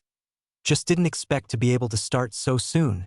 He did have his daily schedule, but that could definitely be put on hold. Excellent. The Sandaime said, I understand you have entered into the Chūnin exams? If you qualify for the finals, you may prepare in whatever manner you see fit in the month between. However, I must still ask for 3 sessions a week with Ebisu in regards to your bloodline, even if you may not use it in the exam itself. The exams last a whole month? Naruto asked. I thought it was just a day. Konoha's Chūnin exams have a series of preliminary events that can last anywhere from 1 to 7 days, depending on the number of the attendants, Ebisu explained. For those who pass these events, they receive a month of free time, with no missions, to prepare for the finals and then a finalist event. During that month, should you qualify, your time with Ebisu will continue, even if the skills you foster with him will not contribute to your performance. The Sandaime said, I do apologize for the inconvenience, but the development of your bloodline for the sake of the village must take precedence. Why? Naruto asked. I mean, I'll do as you ask, but just out of curiosity, what's the problem with postponing it for a bit? The Sandaime closed his eyes, puffing his pipe a bit before answering. I am afraid I cannot fully answer that question just yet, Naruto. I must simply say that your development as a ninja in the long run must be considered first to face threats that we believe may come, even if it slows you in the short run. I realize this must make you frustrated, and it did frustrate Naruto, but, after taking a deep breath, I am your shinobi, Lord Hokage, Naruto said. I'm at your command in all situations. Still, Naruto couldn't help but wonder what threats the Hokage had in mind. The only thing he could think of would be Kiri, if they went public about his bloodline. Was that the old man's plan? To go public when Naruto had enough skill to protect himself from the possibility of assassination? Regardless, Naruto wasn't too off-put. The most important thing was that he was ready to survive in the ninja world, and his bloodline was only going to help, even if it didn't in the Chūnin exams. Thank you for understanding, Naruto. Now, I believe you are eager to get started. Naruto nodded, smiling, bouncing a little on the balls of his feet. Then Ebisu will take you here to Training Grounds 51. Oh, I forgot, I don't really know where that is. I thought Konoha only had 50. Yes. I'd almost forgotten to inform you. The Sandaime said, your training will not be taking place on one of our usual training grounds. With almost all of them out in the open and vulnerable to spies, I've decided that you will be training in an underground location. So where is it? About half a mile under Umbu's headquarters. Umbu's headquarters? Wouldn't putting a training ground under them possibly compromise there? And then it clicked, Naruto's eyes opening wide in response. It seems as though you've caught on? The Hokage asked with a smile. You're letting me use Umbu's training grounds? Naruto felt awkward. He knew he might be getting some special treatment with his new bloodline, but to be handed the best teacher in the village and a personal doctor, and to be able to train in the training grounds of the most elite shinobi in the village, Naruto felt like he hadn't earned it, like he was out of place. Indeed, as the location is a secret, I'd ask you not mention its existence to other shinobi. Our operatives have been briefed on the circumstances of your training. You will be doing your training there for the reason of secrecy, but another as well. One of our Umbu operatives in the village has a nature transformation Kekii Genkai. I thought Konoha didn't have any clans with a nature transformation? We do not. This is the Mokutan Kekii Genkai. Unlike other nature transformations, Mokutan does not appear to pass down through its descendants. Otherwise, it would have appeared in the descendants of our Shodame Hokage. Through a series of events above either of your pay grades, one of our Umbu obtained the ability, and as he is the only one with experience in using a nature transformation Kekii Genkai, he will be helping you in the process of combining your chakra natures. What's his name? Naruto asked, before wincing. Oh, that's probably classified, isn't it? For now, you may call him Tenzo. He is currently on mission, and so will not be able to help you today. He is expected back within 2 weeks. As he is an active duty Umbu operative, the times he is available to help you will be limited. However, as both of your transformations are fundamentally different, he will not be needed in the areas of your training beyond helping you in the most basic aspect of Kekii Genkai, which is to combine chakra natures. Tenzo, so wait, if I need him to even start with combining my chakra nature, what will we be doing today? I had planned on helping you with accessing the natures that make up your Hayatan bloodline, Ebisu said, as you will likely need familiarity with both of them before you can work on combining them. Any more questions, Naruto? The Sandaime asked. Naruto shook his head. Then, I wish you the best of luck.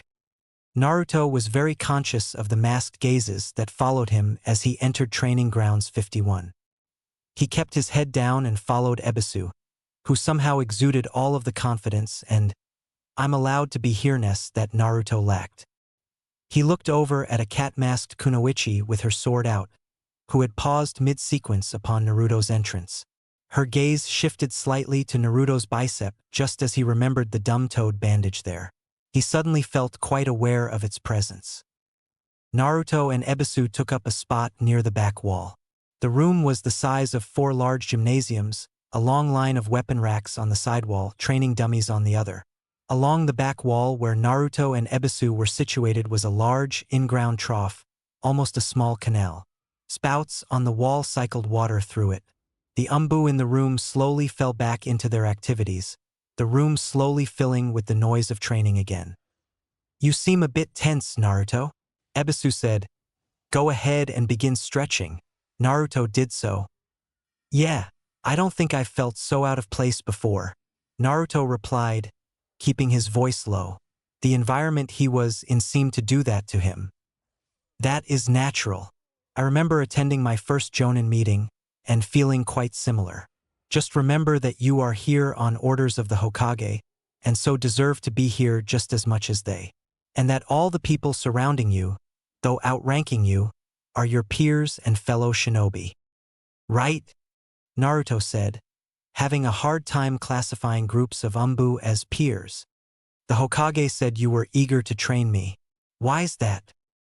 To be honest, Ebisu said, most of my desire is self-motivated, helping to develop the systems and secret techniques of a future clan of Konoha. One that is likely to be quite prevalent given that it will have a bloodline, will be my greatest challenge and the height of my career. Ah, Naruto said. It made sense from a career perspective. But I also must admit you impressed me in our last meeting in your change of attitude towards being a shinobi. I see great potential in you, saw it even in our first encounter, and I'd like to see how far that potential can go. That's good, Naruto said. Lots of potential means I'm less likely to die in the long run. He finished up his stretches, turning back to his sensei. Now, I understand that on your mission to Nami no Kuni, you coincidentally encountered a shinobi capable of using Hayaton. I read the report, but it did not mention the play-by-play of the fight. Do you remember any of his jutsu or details of his use of these techniques? Ebisu said, producing a sheet of paper and writing a few notes down. I arrived late to the fight, and only ever saw him use one technique, Naruto said. He surrounded his opponent in a dome of mirrors made of ice. A dome of mirrors? Yeah, he could sort of melt into them. Kakashi-sensei's theory is that it was a modified version of the Kakusu technique, which he's been having me work on. But he would melt into them, and they were all angled so that all the mirrors showed his reflection. You never knew which mirror he was really in. From there, he traveled from mirror to mirror at high speeds, throwing senbon. Even when he was out for the split second between mirrors, it was like catching someone in a funhouse mirror maze. There were so many reflections that it disoriented you from seeing the real one. And only Sasuke was able to do so after awakening his Sharingan? Yeah, but even though he could see him, we still couldn't get out. Sasuke couldn't melt the mirrors with his fireball jutsu either. He couldn't, Ebisu asked, writing the detail down. No. Tried a few times too. I see. And this is the only technique you saw, Ebisu said. Yeah. It is good information, but that is precious little to go off of. I was hoping for some hints or directions to go. But I suppose that just makes the challenge even greater. Ebisu adjusted his glasses with a smile. If you get the opportunity, could you ask your teammates and sensei if he'd used any other techniques? Sure thing. I guess I should mention that when the villagers of Nami no Kuni raided Gato's hideout, they found the Hayaton shinobi's items. They gave me all his scrolls. Been using them to improve myself bit by bit. If you'd like, I can let you have a look so you can get an idea of what kind of a shinobi he was and how that could have paired with his Hayaton. Thank you, I think I will have you do just that. Now, as Lord Hokage stated, our training will not be addressing many of the main facets of being a ninja. Our one and only goal is to develop your skill in Hayaton and create a suite of jutsu and techniques for future clan members to use. However, given that we are dealing with chakra nature, you will find that other areas you may wish to develop, such as ninjutsu expertise and especially chakra control, will be involved. I am told by Kakashi that you are currently working on the water walking exercise. Finished it, Naruto said. He'd done so on Wednesday. If you could demonstrate for me? Ebisu asked, gesturing to the trough of water beside them. Naruto stepped on a little carefully. Even though he could do it, he hadn't done it in regular clothing yet and feared somehow getting wet.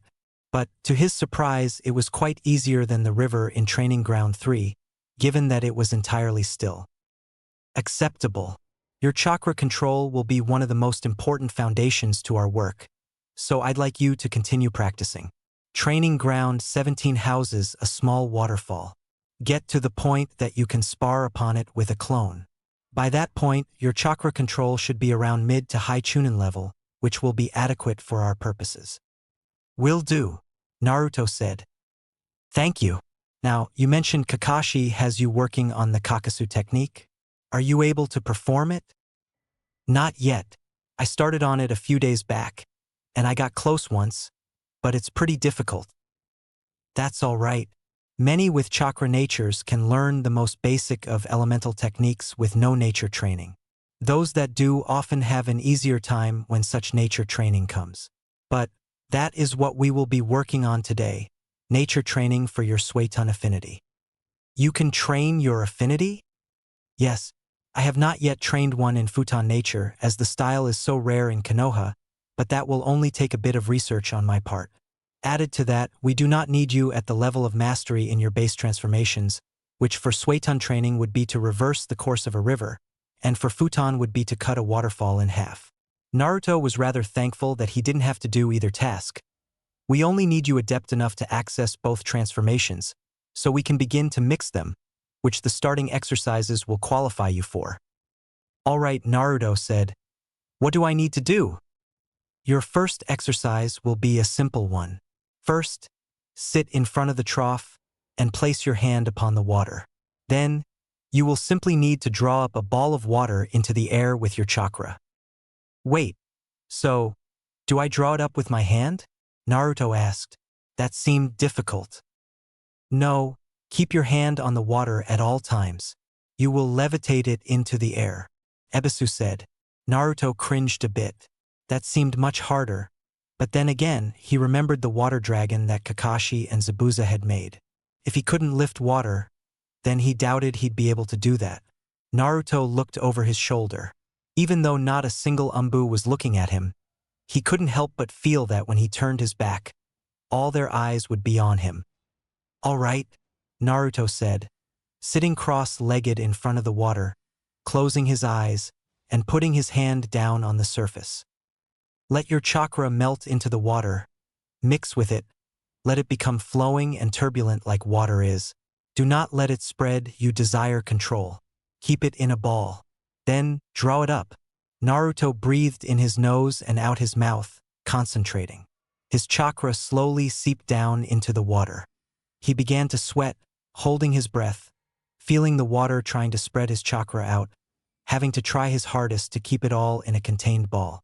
But just as he was about to try raising it, the image of all the Umbu watching him came back in his mind, and the ball popped like a fragile bubble, his chakra turning into a cloud in the water. Breathe, Ebisu said. Naruto complied, letting his chakra back in. Your chakra must be relaxed, flowing, not stiff and tense. Naruto relaxed, letting his chakra swirl up into a ball, shoving all the Umbu's faceless gazes out of his mind. I think I got it, Naruto said. When you are ready, draw it up. Naruto pushed as hard as he could, eyes clenched, teeth showing. A few seconds passed before a little ripple appeared at the top of the trough. Naruto dropped it, muscles unwinding as he did so, taking in a deep breath like he'd dropped an enormous weight. A decent first attempt, Ebisu said. But you must relax. Again. Naruto sighed, closing his eyes. Again. Naruto grabbed his sensei's arm and then swept forward with his kunai. His sensei caught his wrist as he did so. Having expected this, Naruto swung the elbow of his trapped arm over Kakashi's bicep, making sure to turn his hips and shoulder into the strike. Kakashi leaned away from the strike as it sailed past his nose and let go of Naruto's wrist. Naruto fell back into stance. Good. Counter elbows are the typical response to a wrist lock like that. It needs to be immediate though, otherwise they can manipulate you into a compromising position, such as when I trapped your arm behind you at the start of the bell test. Since the Chūnin exams are tomorrow, I don't recommend using it during them, since you haven't had much practice with it. Right? Naruto said. You seem a bit distracted, Naruto. Exam nerves. Huh. Naruto looked up. Oh no, I was thinking about something else. And what's that? Nothing too major. I started with my, training yesterday, and I know it's dumb and immature, but I couldn't help but feel embarrassed. By what? Did you not perform as well as you thought you would? Well, no, but it was more because, let me back up. I don't know if I'm allowed to just say where we're training, but we're doing our training around some Umbu. The elite of the village, huh? Yeah, I was sort of on their turf and I felt the whole time like I was, intruding or something. I know most of it was just that I was an uninvited kid in their territory, but I kept thinking of you and Zabuza, how you were both on a whole other level than me.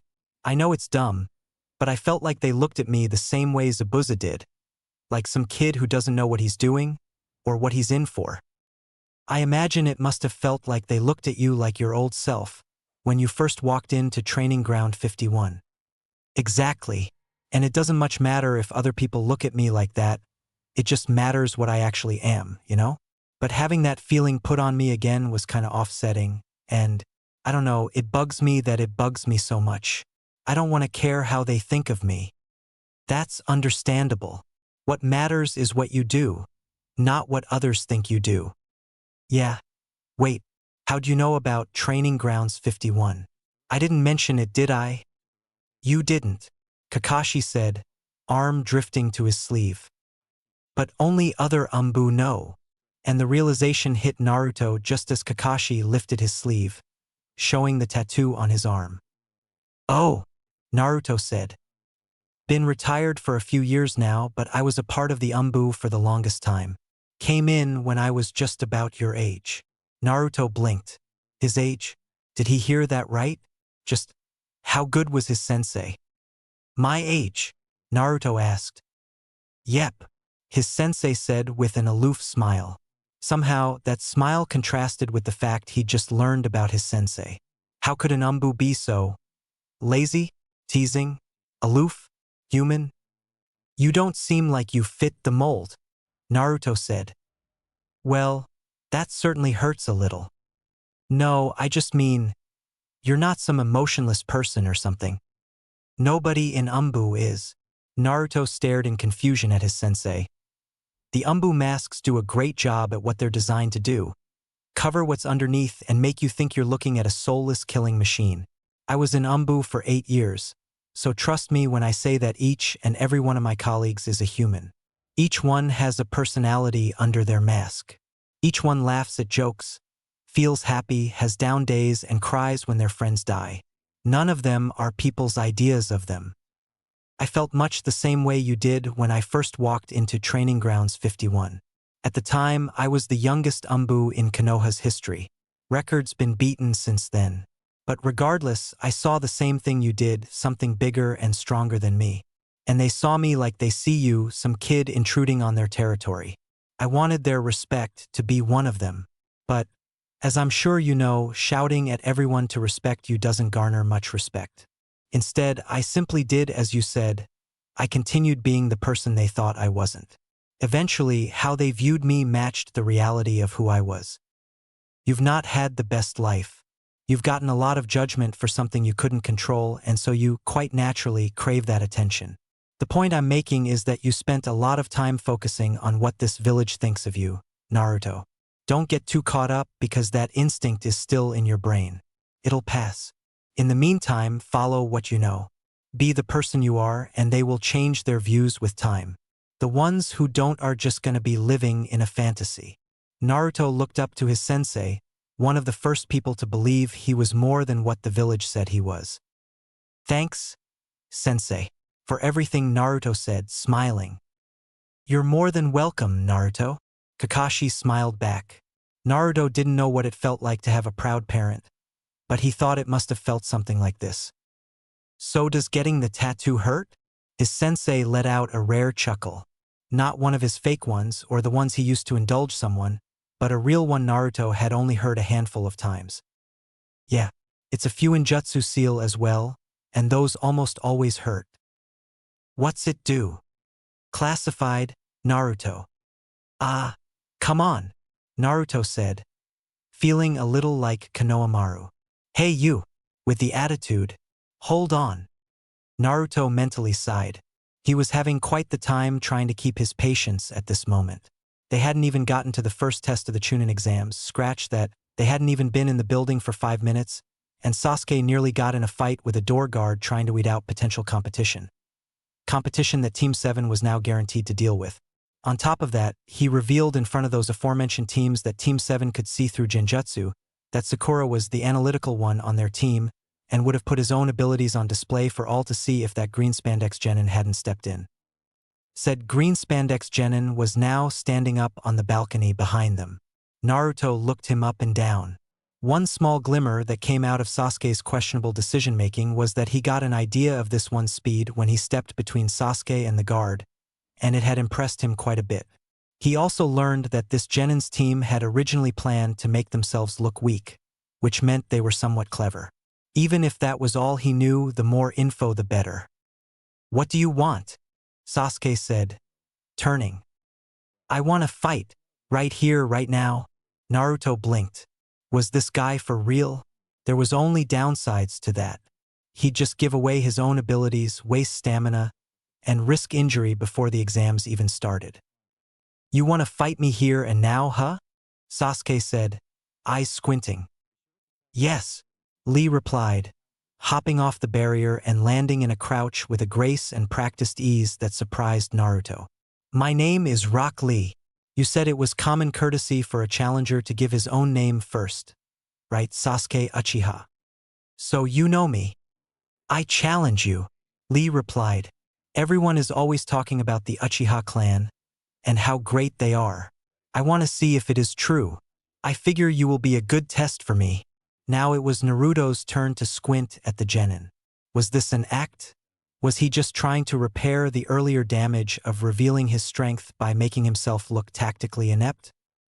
And also Lee followed, looking at Sakura. Oh Sakura, I love you. Naruto grimaced. Well, if it was an act, he was doing quite a fine job at it. He reminded Naruto of his Pranami no Kuni self, in fact, if not a bit more chivalrous. Aya! Sakura screamed. Those eyebrows can't be real. Your hairstyle is horrible too. And those eyebrows are so bushy. You're such a weirdo. You are an angel sent from heaven, Lee said. Naruto glanced over to Sasuke as Lee exclaimed further sweet nothings to a very belligerent Sakura. Was that consideration he saw on Sasuke's face? Naruto followed his previous mental sigh with a mental groan of frustration. Sasuke, Naruto said under his breath.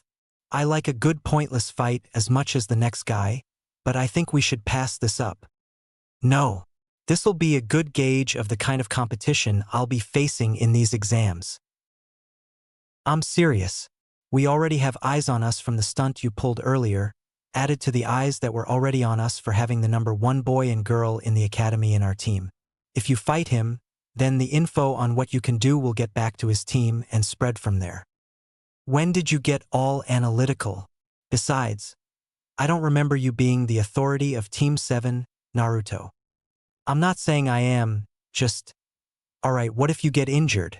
What if this costs you lots of energy? What if you, our leader, gets incapacitated before the exams?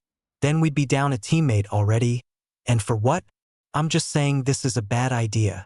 Sasuke smirked at him. Well, maybe it is for the person on our team who wasn't the top of the class. Are you serious right now? This isn't some jab at whether you can beat him or our rivalry or whatever. I'm trying to say dash. I wouldn't exactly call us rivals. I'm trying to say, Naruto continued, doing his best to hold his patience firmly in place, that this doesn't just affect you, Sasuke. People knowing what you can do affects me and Sakura as well. If nothing else, look at the clock. We only have 30 minutes until the exams begin. Sasuke glanced up at said clock, the only thing Naruto mentioned that seemed dent his resolve to make bad decisions. Naruto thought that might have dissuaded him.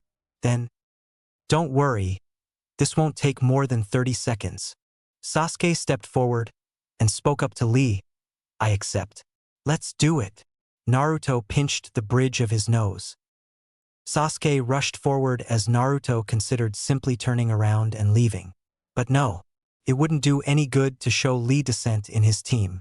Besides, if Lee was fighting, that meant Naruto could try and gather even more info on him, like possible jutsu and other things if it got to that level. Naruto started with Lee's stance, an arm behind his back and another in front. That was a strange choice. Was he taunting Sasuke, saying, I can beat you with one hand behind my back? Sasuke charged in, swinging a fist to Lee, who disappeared in a flash of green. Naruto blinked, crossing his arms as he spotted Lee in mid-air, over Sasuke's shoulder. He swung a roundhouse, throwing his entire body into the strike in a devastating sweep. Naruto would think it had far too much of a wind-up to be effective, if Lee hadn't just done it near instantaneously. Leaf Hurricane, Lee yelled, as his blow clipped Sasuke's hair as ducked beneath it. Naruto's jaw dropped. Did he just feel the wind of that kick from way over here? That was power. That wasn't just from the natural torque of the technique, which was already impressive, but the power Lee had added on to it. Sasuke was scrambling, before he was struck by a blazing fast follow-up kick that punched straight through his guard. He wasn't just fast and didn't just generate incredible power. He was acutely precise. He had wove the strike between Sasuke's guard as he raised it. That was something he expected from the likes of Kakashi-sensei, not a genin. Sasuke rolled with the strike, coming to a kneel as Lee resumed his stance. Naruto took a moment to analyze it seriously this time. Even from the small exchange, he thought he was starting to get an idea about how Lee's philosophy on taijutsu worked, and if he was right, then it was terrifying. It seemed to be unconventional, with a rear hand so far away from the action, but the sideways stance and the hand behind the back almost subconsciously encouraged turning the entire body into a blow, just like Lee's leaf hurricane. It squeezed out every ounce of power you could generate if you let it flow naturally. That normally slowed you down an incredible amount. Normally, but all those downsides left when you had a significant speed advantage in a fight. In fact, it was probably the most devastating way to fight with a speed advantage. A single blow could cripple with little effort. The only downside Naruto could see was if your opponent's speed was comparable. Then, all the wasted time with torquing your whole body into strikes would catch up with you, as your opponent picked you apart with conventional strikes that didn't need all that movement slowing them down. The style was strange for that reason. The possibility of running into someone faster than you was very likely in the ninja world.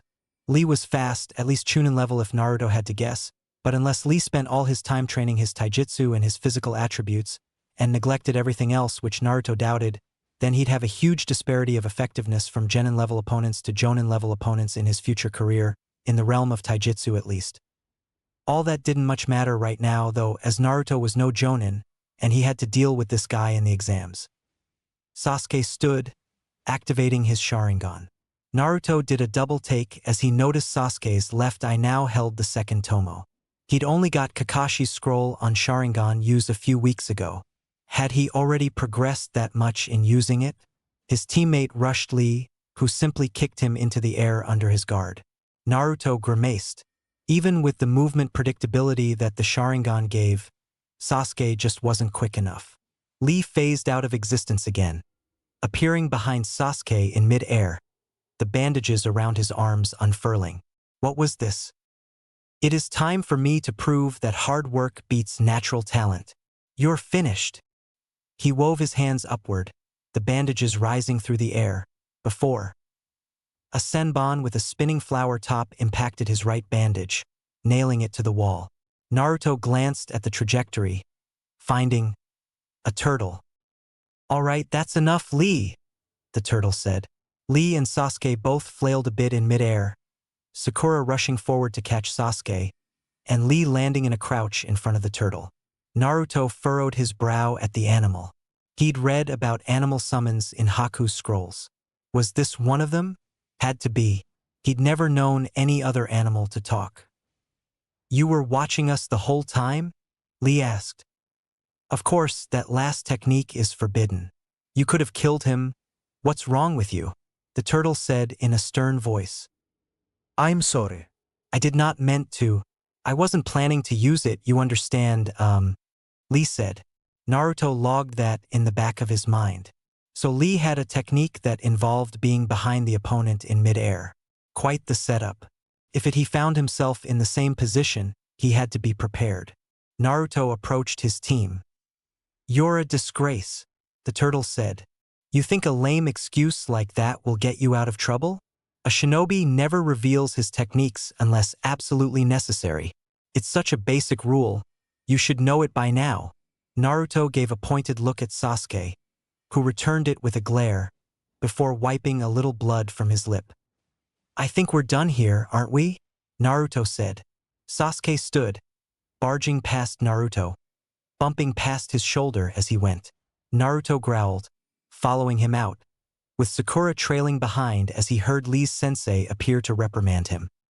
Naruto walked into the classroom, where a crowd of at least 100 prospective genin were gathered in seats. A good half were Leaf Ninja if Naruto's initial glance was to be believed, but the others were either from Suna or the minor villages. Nearly all of them were older as well, which meant they almost all had a reach advantage on him. Naruto grimaced. Part of the problem with teaching shinobi and kunoichi at such a young age as 12 was the reach disadvantage one started their career with. Of course, to teach them at an older age would only waste time as Sasuke, where have you been? A delighted girlish voice said. Naruto turned, his train of thought broken, to see Ino Yamanaka dangling over his teammate's shoulders from behind. Sasuke looked none too pleased. You have no idea how much I was hoping you'd show up here. I've missed those brooding good looks of yours. Hey, Ino pig, back off, he's mine, Sakura proclaimed. Naruto took a few steps to distance himself from their ensuing conversation, feeling a tinge of pity for Sasuke, despite his annoyance with him at the moment. Oh, it's you guys, another voice said. Naruto smiled, turning to his longtime academy friends. What's up, Shika Choji? How you guys doing? Naruto said. Man, I knew this exam was going to be a drag, but I didn't know it was going to be this lame. With you here, Naruto, Shikamaru said. Naruto smirked in return. Love you too, man. How've you been since the Genin exams? Bored, mostly, Shikamaru returned, as his teammate ate chip after chip. Well, what do you know? Looks like the whole gang's back together again. Naruto fought down his third or fourth sai today, as he turned towards Kiba. You guys too, huh? Shikamaru said. Man, everyone's here for this stupid thing. Hinata and Shino trailed their teammate as the three Genin teams crowded together at the front of the class. Yep, here we all are, the 9 rookies. This'll be fun. At least, for those of us good enough to make the cut. Right, Sasuke? Kiba said. Kiba, careful you don't get overconfident. Sasuke returned with a smirk. Kiba turned, seemingly noticing Naruto for the first time. Oh, and you're here as well, Naruto. I wondered if you were dumb enough to join in, but I guess it's just lucky for us. Huh? Gives your team an ankle weight to deal with through the exams. Naruto thought he might see Kiba at some point in the exams. He expected to have more patience by the time he got here, but Sasuke had seen to running his well pretty low today. Kiba.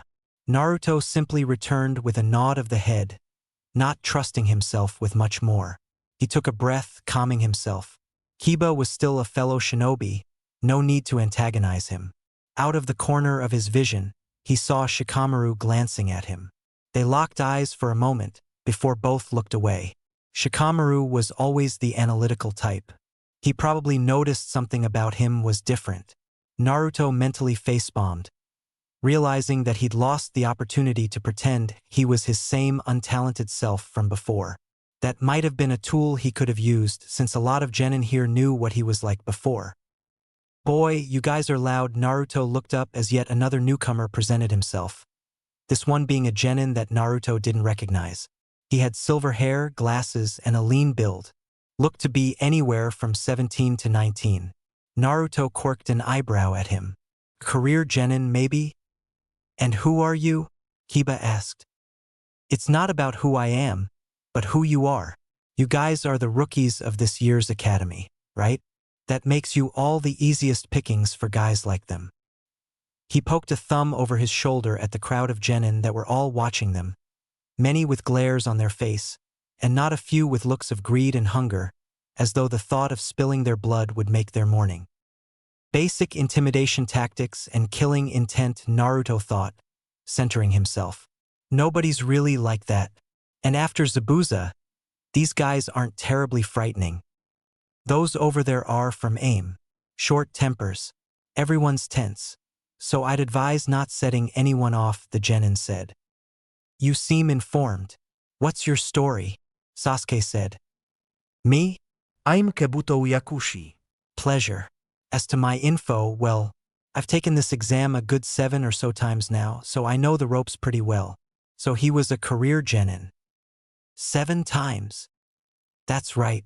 I'm probably the most experienced person in the exams. Got info on every attendant, if you'd like to know any info on someone. Info? On my info cards, Kabuto said, revealing a large deck. He held one up, a faint distortion in the air signaling he just used chakra. Suddenly, a map of the world appeared. Who would you like to know about? Rock Lee of Konoha and Gaara of Suna. HM. It's no fun if you already know their names. Kabuto snatched the 2 cards, handing them to Sasuke. He looked ready to explain them, before Naruto interrupted. Do you have just a general list of the top prospects this year? Naruto asked.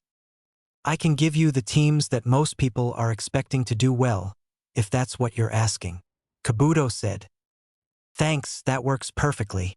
He took the offered cards, filtering through them. He would like to read all Kabuto's cards, but a short primer on the top teams would have to do since the test would start soon. He still needed to keep his eyes open, though. Ninjas excelled in deception, so asking for a list of the top prospects in theory didn't guarantee you got the top prospects in reality. In fact, one could say that the best team wouldn't let themselves be known as the best team. I should warn you, I can't guarantee full info on the teams, just declassified mission history and known abilities. Added to that, this year's crop of genin probably have the best potential of all the Chūnin exams I've been to. This'll be one of the most competitive tests in years. Kabuto said. Naruto couldn't help but agree, looking through this list. One of the Suna teams, the one with that Gaara character Sasuke was looking at if the third missing card in his stack was any indication, had completed an A-rank mission. Naruto normally would chalk this up to the Jonin sensei just like his own A-rank, but there were a couple of B ranks under their belt as well. Not much info on this team from Odo. What makes them top prospects? Naruto asked. Oh, those guys. Kabuto said. They're a smaller village, real recent. Normally that means the shinobi are untested and weaker, and often results in high fatality rates in the first few years, but these ones have a mission record that implies high survivability. Even though their abilities are unknown, to perform in a highly fatal field means they must be Gu-dash. Naruto and Kabuto jumped back as a brace of kunai impacted the ground where they were standing. Naruto's eye flicked in the air, seeing the aforementioned Odo genin rushing Kabuto. One of them, a genin with a bandaged face, sped towards Kabuto, swinging a gauntlet fist towards him. Kabuto slipped back from the punch. Naruto looked a little closer as Kabuto's glasses shattered. Did that punch hit? No, it was something else. Kabuto's eyes widened as he fell to his knees and threw up. Genjutsu? Had to be. What else could do something like that without touching him?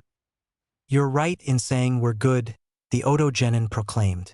I guess you're no veteran after all, huh? Write this on your card. Another spiky-haired Odo genin said. The genin from Odo will be Chūnin when this is over, guaranteed. Naruto looked them up and down, his eyes falling on the bandaged genin's gauntlets. They were covered in some kind of holes. The design choice was strange, implying they were either aesthetic, which Naruto doubted, or some kind of tool. He let out a slow breath as it seemed Odo's team was done with their show, and removed his hand from his kunai pouch, which he only now noticed had been resting on it during the short affair. Naruto stuffed his hands in his pockets, making his way towards a nearby empty table. He sat and began reading through Kabuto's cards again as he noticed Sakura help the boy up. Naruto would have to get the cards back to him after the initial portion of the test. He blinked. Lee's team was one of the prospects as well, though he didn't have Lee's card, since Sasuke had taken it. Niji Hyuga and Tenten, no last name given for the later. Perhaps an orphan from the QB attack? All right, you baby-faced degenerates. Pipe down and listen up. Naruto glanced up as the exam proctor poofed into the room in a cloud of smoke, backed by a number of Chūnin. It's time to begin. I'm Ibiki Marino, your proctor for the first exam.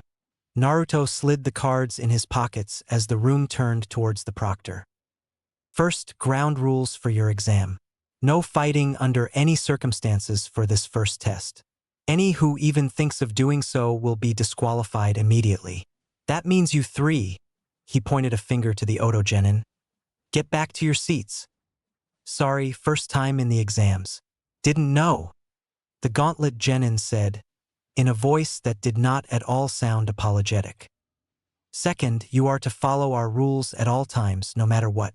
Any deviation or hesitation will result in immediate disqualification.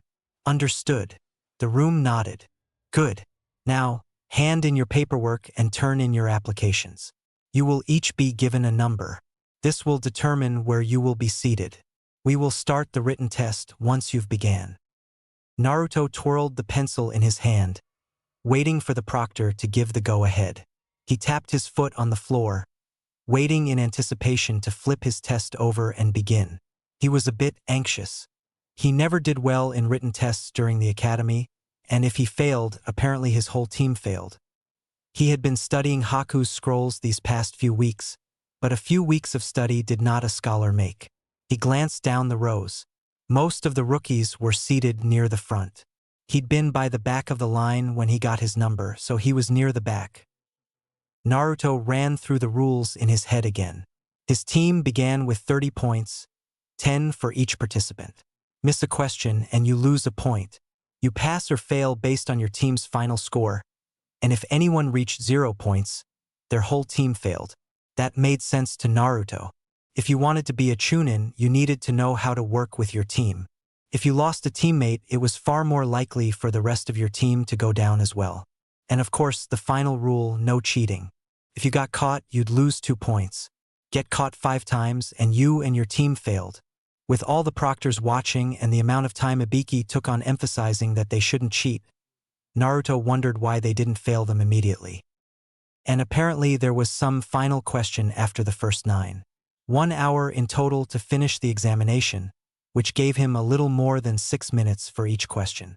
Naruto glanced up at the proctor as the Chūnin responsible for catching cheats all sat down by the windows. "All right, begin," Ibiki said. Naruto flipped his paper. The first question was a decoding formula. Naruto mentally cursed. He was never good at decoding from the academy. Worse yet, if his initial glance was right, this was a pentahelix encryption, meaning there were 5 different encryption built into this one coded message, and whichever one was used for a specific letter was based off an algorithm that often involved the previous or next letter. Naruto had only worked on bihelix encryptions in the academy, and he rarely got them right. He might be able to do this if he had the whole week, but not in 6 minutes. That's alright, he could afford to get some wrong. He still had the next question. Shinobi A is seated upon a treetop throwing a kunai at Shinobi C. Calculate the arc at variable velocities and time intervals for the following positions E, F, G, and H. Then calculate. Naruto stopped reading. Numbers weren't gonna do him any good. Next one then. Naruto breathed out a sigh of relief. The third question was on anatomy. That was one of the few areas he'd been studying from Haku's scrolls. He read the question which asked for the specific nerve in the lower leg responsible for the movement of a specific muscle. Oh gosh, was that the deep peroneal nerve or the superficial peroneal nerve? He put down both, intending on erasing one at the test's finish, or if he remembered before then. He moved on. Below is a political map from the Second Shinobi World War. Identify the specific day this map depicts based on the territorial expansions of each nation, and label each box with the battalion and companies present on the front line for each nation. One wrong label results in failure of this question. The map was littered with boxes all across the borders of each nation. Naruto's brow furrowed. They wanted the specific day, and each and every battalion and company? That was ludicrously specific. Naruto moved on. Naruto glanced over each question. The only one Naruto had even a passing chance at answering was number 3, and even then, his brain wasn't wanting to tell him which nerve was the answer. What was this? This wasn't even Chūnin-level information. This was Jonin. Was he expected to know this? Naruto glanced up, looking over the proctors before back down at his test. No reason to make them think he was cheating. He already could only answer one question. He didn't want an additional 2 points deducted for underneath the underneath. Why were they not failing people immediately? Naruto chanced another glance at the room around him. Most of the others looked fairly stressed, rubbing their eyes, holding their heads in their hands. Why make the test so difficult that almost nobody could pass it? It was almost like they were encouraging him to cheat. That must be it. Naruto's eyes fell immediately back to his paper, careful to make sure the proctors didn't see him looking anywhere but there. It all made sense. This wasn't a test on general knowledge. This was a test on information gathering. He was supposed to cheat and not get caught. Naruto stuffed down a smile. He may not be the best at academics, but this was his wheelhouse. So how to cheat then? His smokescreen jutsu was out of the question. Far too obvious, and he didn't want a chance making hand signs. What else? Maybe Kage Bunshin? How could he use it? Maybe ask to go to the bathroom and try to sneak one out and have it spy through the window outside and sign the answers at him? It was a long shot, especially since the closest students to the window were still pretty far, and that made deciphering the answers a problem. There was also the problem of getting the clone out in the first place without being seen. It was a decent backup, but he still needed a main plan. If he had some kind of reflective surface, he might be able to read answers off someone's test. Problem was, he didn't think proctors would just let him whip out a kunai or something and lay it on the desk. He didn't have any other reflective surfaces other than, well, he had his headband. That might be a bit more inconspicuous, taking it off and laying it on the desk. But it would still catch an eye if he did so, and the proctors would be looking for him to do something with it. Unless he had a good reason to take it off that was, so what would be a good reason? Sweating, maybe. Make it look like he was stressed and wanted to take off the headband because it was hot. He'd have to get the angle just right the first try when he put his headband down as well. Problem was, he wasn't an easy sweater, and he doubted he could just stand up and do some jumping jacks without drawing some raised eyebrows. Maybe he could do some kind of motionless chakra exercise without being noticed. He didn't know of any right off the bat, let alone ones that would draw a sweat without him needing to move. As useless as such a technique was, he wished he had some kind of jutsu that could. Naruto mentally sighed as the answer came to him. He hated the idea, especially because it was the safest route possible. If he manipulated his Suiton nature, he might be able to make water on his skin to look like he was sweating. But the million-dollar word was, if. He'd yet to levitate already existing water in his practice with Ebisu, and though he got a little closer to doing the Kakasu technique, he still hadn't got it down. This was actually making water. A small amount, yes, but still. He'd never even tried to do so before. Well, even if he couldn't do it, there was no harm in trying. He did still have the clone plan after all. Naruto glanced at the examiners. He'd need to establish that he was stressed, first and foremost. He closed his eyes and audibly sighed, running a hand through his hair. As he did this, he gathered up the smallest amount of chakra as he could in his stomach. He opened his eyes, bouncing his legs, scrunching up his brow. He focused on the ball of chakra in his stomach, Ebisu-sensei's words playing in his head. Your chakra must be relaxed, flowing, not stiff and tense.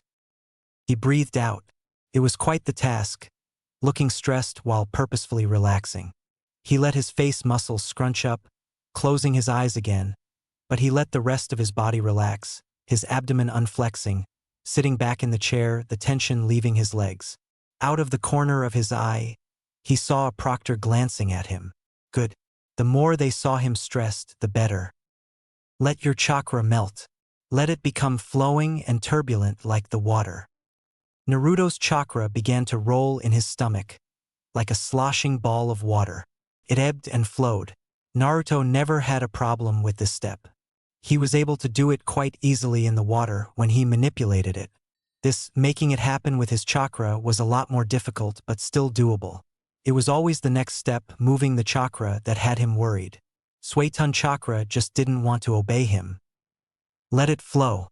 Don't force it. Naruto sighed, this one a real one, as the ball immediately dissipated as he tried to push it up his coils. What did that even mean? Let it flow. Whatever. He could try the Kage Bunshin idea. But the more he thought about it, the more he didn't think the idea would work. They wouldn't just let him go to the bathroom alone. They'd send a proctor. One pair of eyes was better than a group, but he doubted he could even get off the hand sign without the proctor seeing, since he'd be looking for anything suspicious. So what could he do? This is the most important thing I can teach you, Naruto. Ebisu's words came back again from their lesson. Failure under my tutelage does not occur when you cannot do something. It occurs when you give up. Naruto breathed. All right, one more go then. He slowly reformed the ball in his stomach, relaxing all the while. It flowed, ebbed, like a miniature wave crashing in on itself again and again. Its tide flowed with his inhales and exhales. He let the outside world fade, let the scratching of pencils fade, let the proctor's gazes fade. There was only him and his chakra. He breathed in once, then out again. The ball was fully Suiton chakra now. Good, Ebisu said. When you are ready, draw it up. Naruto did not push it. He did not try to make it do what he wanted. Instead, he just opened his coils, and the Suiton chakra flowed into it like a river, heading up to his head with such ease that it surprised himself.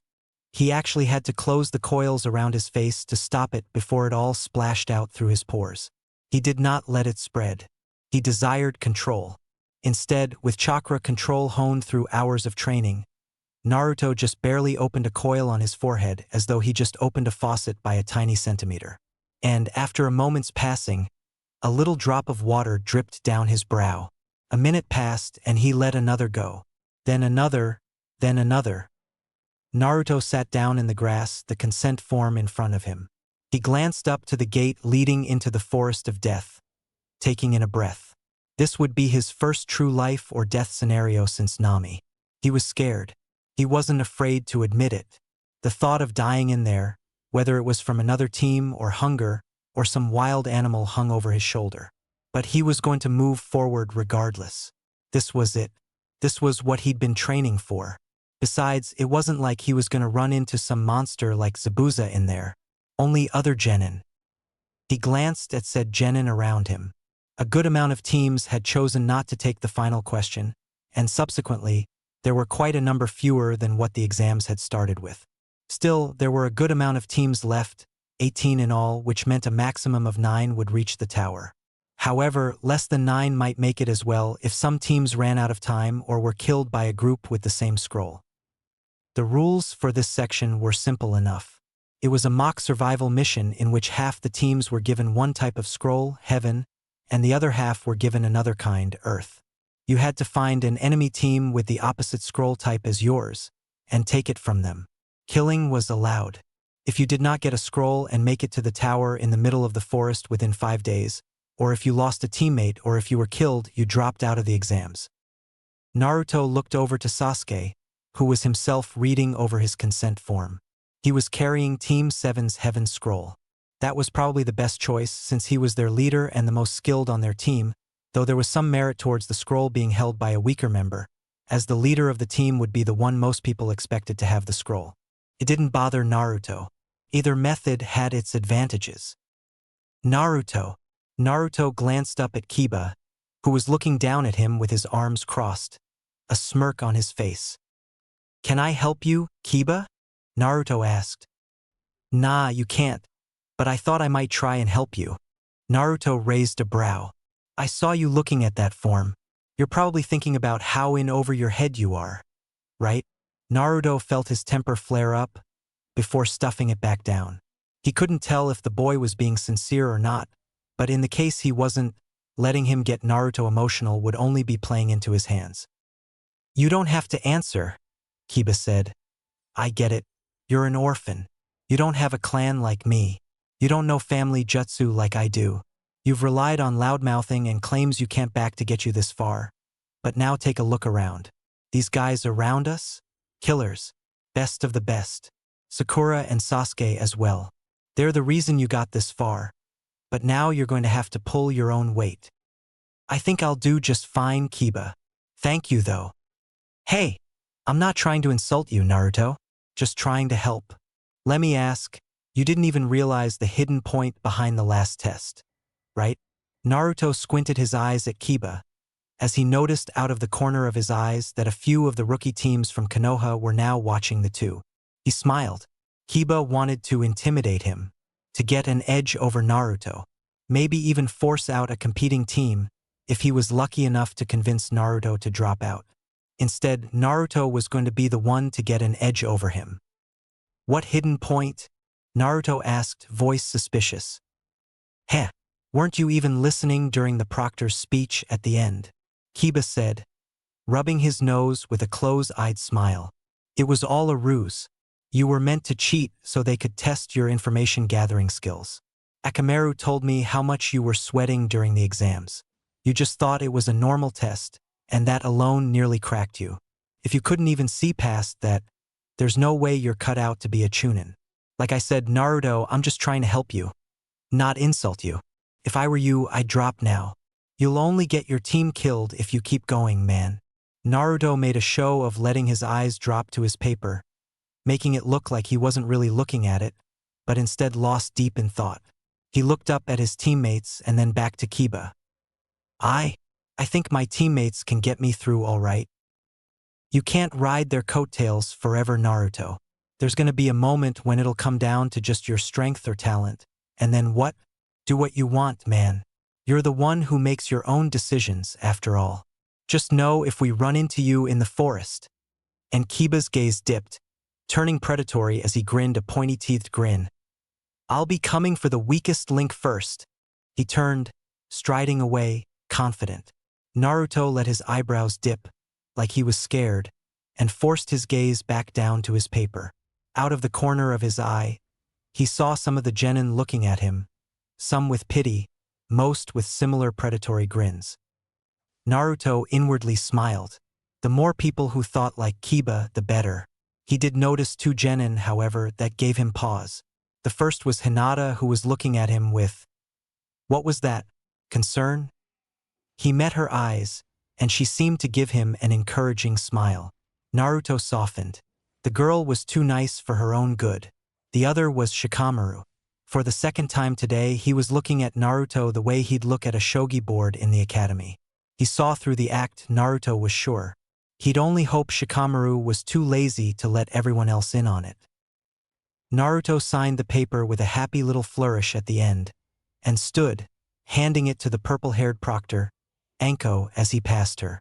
He made his way over to Team 7, intending to join them at their gate. His brain began to go to work. 5 days in the forest with no available food. But there was apparently enough wildlife to sustain them. The point of highest contention in the forest was the tower. That's where the teams would congregate the most. Some would likely camp out near it to ambush another teams coming in, especially as the test neared its end. Other teams near the tower would probably just try to take out as many teams as they could, eliminate competition. Both of these options would favor combat-oriented teams or ambush specialists. The other strategy was to keep away from the tower and take on lone teams. This would favor the trackers. None of Team 7 were phenomenal at tracking. Sasuke was probably the best with his Sharingan, but perhaps they could take advantage of the other team's likely plans. If they stayed clear of the tower, they were likely to find teams that were devoted more towards tracking and ambush tactics than frontline combat and search and destroy. Team 7's specialty. Naruto was confident enough in his own stealth skills that he knew he could sneak up on almost any team in this exam on his own. Sasuke was no slouch with stealth either. The problem was Sakura. She stuck out like a sore thumb in her red dress and didn't have superb stealth capabilities. Still, a henge could fix the dress and... All right, Sasuke said. Keep this simple. We find the first team we can and take them down. No tricks needed. Naruto sighed as the whistle blew, and their team rushed into the forest. The flicker of beige clothing and a flash of light on what looked like a rebreather caught Naruto's eye. His heartbeat picked up as anxiety started coursing through his veins. He shoved away his instinct to look that direction. The flicker was all he needed to know someone was there. Instead, he put his back to him, listening. There wasn't much to go off of. The guy was doing a great job at not being heard above the general ambience of the forest, but he thought he could just make out a shift on the bark from maybe a sandal or stray bit of clothing. He couldn't hear his teammates, if they were nearby. Naruto glanced towards his own teammates and lifted a hand. I think we're going the wrong way, he said. No, we're not, Sasuke said, not turning to him. It's an open forest. There is no wrong way. No, I think more teams would be going the other way. Naruto mentally willed his teammate to look his direction. Glad to hear, Sasuke said. Let's keep moving. Listen, you idiot, Naruto said, finally making Sasuke turn with a glare. I think we should be heading east. If we go to the tower, we could ambush a team that has a scroll. Naruto, don't question Sasuke's leadership. If he wants to move this way, he'll. She trailed off as she finally noticed what Naruto was doing. He kept his back to where their assailant was, keeping his hand close to his chest so the guy couldn't see it and signing at them. Don't look. One behind me on my 6. In the branches. Above. As he signed this, he grimaced at Sakura, stopping her sentence. He glared at her, hopefully making the guy in the trees think he'd stopped her with his look, and said as he was signing, "He'll what, Sakura? Make an awful decision." Just like with his little exhibition with Lee, Sasuke narrowed his eyes at Naruto. "It's not like I haven't considered the idea, dead last," he said. "Do you just how many people dash?" And he put emphasis on the words how many people would be coming up with the same idea? We'd run into at least 4 other teams at minimum. Naruto's brain was working a mile a minute. Sasuke didn't have the luxury of signing, since the guy behind him had a clear line of sight on him. He had to hide his meaning in his words. He thought he was asking him how many people he spotted. He glanced over to Sakura, who now looked a bit scared, eyes flicking behind Naruto. Dang it, she was gonna give them away. "What? You scared at the idea like Sakura here?" Naruto said. "The great Uchiha can't take on multiple opponents?" As he said this, he simultaneously signed, which was a bit of a hard multitask. "Only saw one. Team could be nearby." Sakura seemed to finally snap out of it, as her eyes were now firmly on Naruto. "Potentially fighting multiple opponents? Yeah, I'm scared of that. Just how do you propose we take them down?" Sasuke said. He was asking for a plan? Made sense. Naruto was the only one who could get them on the same page with 100% certainty right now. If Sasuke or Sakura came up with the plan, they'd have to hide it in words, which could lead to confusion. Naruto threw together a hasty plan. He didn't have time to think much. Team 7 had the advantage of surprise, and the other team had the advantage of stealth. So, take away their stealth advantage and ambush them was probably the best course of action. "I don't know. It's better than wandering around waiting to stumble into someone. Let's just go to the tower, and then we can come up with something," Naruto said while signing need to draw them out of stealth. "I storm off alone. They'll likely follow to pick off the single target. You guys wait until they charge out or reveal their position by throwing weapons and ambush them. Right? And you're questioning my leadership when you don't even have a plan," Sasuke said. "It's best to just find a team and attack them now when they least expect it." Naruto frowned. Attack them now? Was Sasuke throwing away his idea? He sent a glare at Sasuke as his hand drifted towards his kunai pouch. He wanted to fight them now? No ambush? That was stupid. Why fight them in a straight-up engagement when they could ambush them before they had the chance to show their strengths? Why even ask for Naruto's input? "Sasuke," Naruto growled.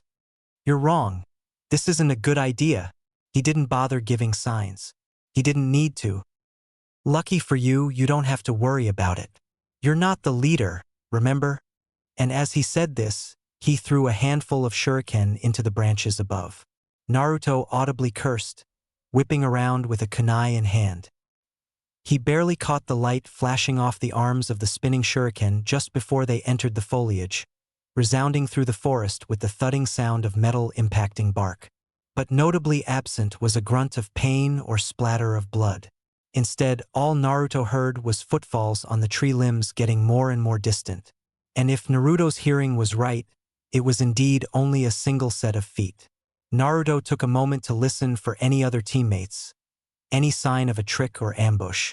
Then he turned. "Dang it, Sasuke. What is wrong with you? We had a single target. We could have forced a team out of the exams by taking him out, or even gotten lucky and found a scroll," Naruto said, careful to keep his voice down, but not careful to keep it from sounding harsh. Unlike their fake argument to hide that they knew the guy's location, Naruto was actually mad now. "I don't need your criticism. Let's keep moving," Sasuke said. "Apparently you do, because all you've done this exam is make bad decisions. Every time you've had a chance to fight someone, you've gone out of your way to do it without thinking. First the guards, then Lee, now this. Well, if you had confirmed my plan by signing it so we were all in agreement, we might have had a chance to take him out. We all could have thrown shuriken at him instead of just me, Sasuke said. Naruto sighed, running a hand through his hair. Alright, fine, yes, that's a good point. I should have put aside my pride for my own ideas and followed your orders. But why even ask for my opinion in the first place, then? Naruto said. Sasuke just gave a tch and turned. I don't have to answer to you, Naruto. Sasuke stared, walking further into the forest. Naruto bit down his retort that probably would have came out as a shout, and took a deep breath. As much as he wanted to yell at him right now, it wouldn't do any good. Team cohesion came first because otherwise they'd be picked apart by people who could actually work together. If that meant Naruto had to swallow some pride, so be it. Naruto shoved his hands in his pockets, grit his teeth, and followed. Sakura glanced between the two of them, concern on her expression, and trailed behind. Team 7 walked through the forest of death, Naruto's eyes and ears open, constantly scanning. It was getting near night. Soon enough, they'd have to stop for camp. They'd probably have to post a guard as well. The likelihood of being attacked at night was high. Finding some sleeping genin would be the best-case scenario for any team. Naruto would probably have to set up some clones under a henge disguised as Team 7 that would sleep out in the open, while the real team slept in a more secure. Blood trickled down Naruto's cheek. He blinked, just as he heard the whatever just hit him rustle through leaves past him. Sakura and Sasuke both stopped. He didn't even see what weapon just got used. He didn't even see it moving through the air. He swung around, looking at the open patch of forest behind him, his heartbeat in his ears. For a moment, there was nothing, not even the chirping of birds or rustling of leaves. Then, as quick as lightning, a hurricane blew through the forest. Naruto raised his arm above his eyes, jumping away as leaves, dirt, grass, even stripped bark blasted past him. The collar of his shirt choked his neck as the wind whipped it back.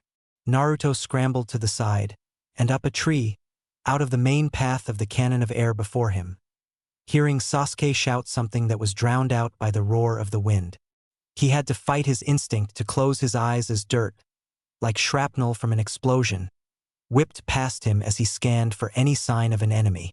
But all there was the screaming sound of the wind, louder than anything Naruto had ever heard before. Naruto weaved around the trunk of the tree as the chaos, as quick as it came, died down. He scanned his surroundings. Trees were bent back by the force of the gale, all missing their bark. All the grass had been ripped from the soil below, leaving the forest floor brown. Branches and vines were now permanently wrapped around tree trunks, stuck between their divots of wood. Naruto noticed that the temperature had dropped, as all the hot air in the forest was blasted away. Sakura? Naruto faintly heard below. He glanced down. Sasuke was stood behind a bush, kunai in hand, as Sakura ran up to him. Naruto mentally cursed. The two had just gave away their position for any enemy to hear. Sasuke, she replied, and then stilled as she heard footsteps on the dirt. They both turned. A tree was in Naruto's way, so he couldn't see where the enemy was. He grimaced, adrenaline rolling through him as he soundlessly weaved around branches and sticks in the top of the trees. He heard the sound of a weapon flying through the air, and then a clash of metal on metal. Sasuke had just thrown a kunai. Impressive, a female voice said. You certainly haven't dropped your guard, have you? This promises to be very entertaining. Naruto slid around a tree limb, spotting a Kusagakure kunoichi who had just taken off her rice hat. Before anything else, Naruto held up a ram seal, focusing his chakra in his stomach, slowly turning it to Suiton.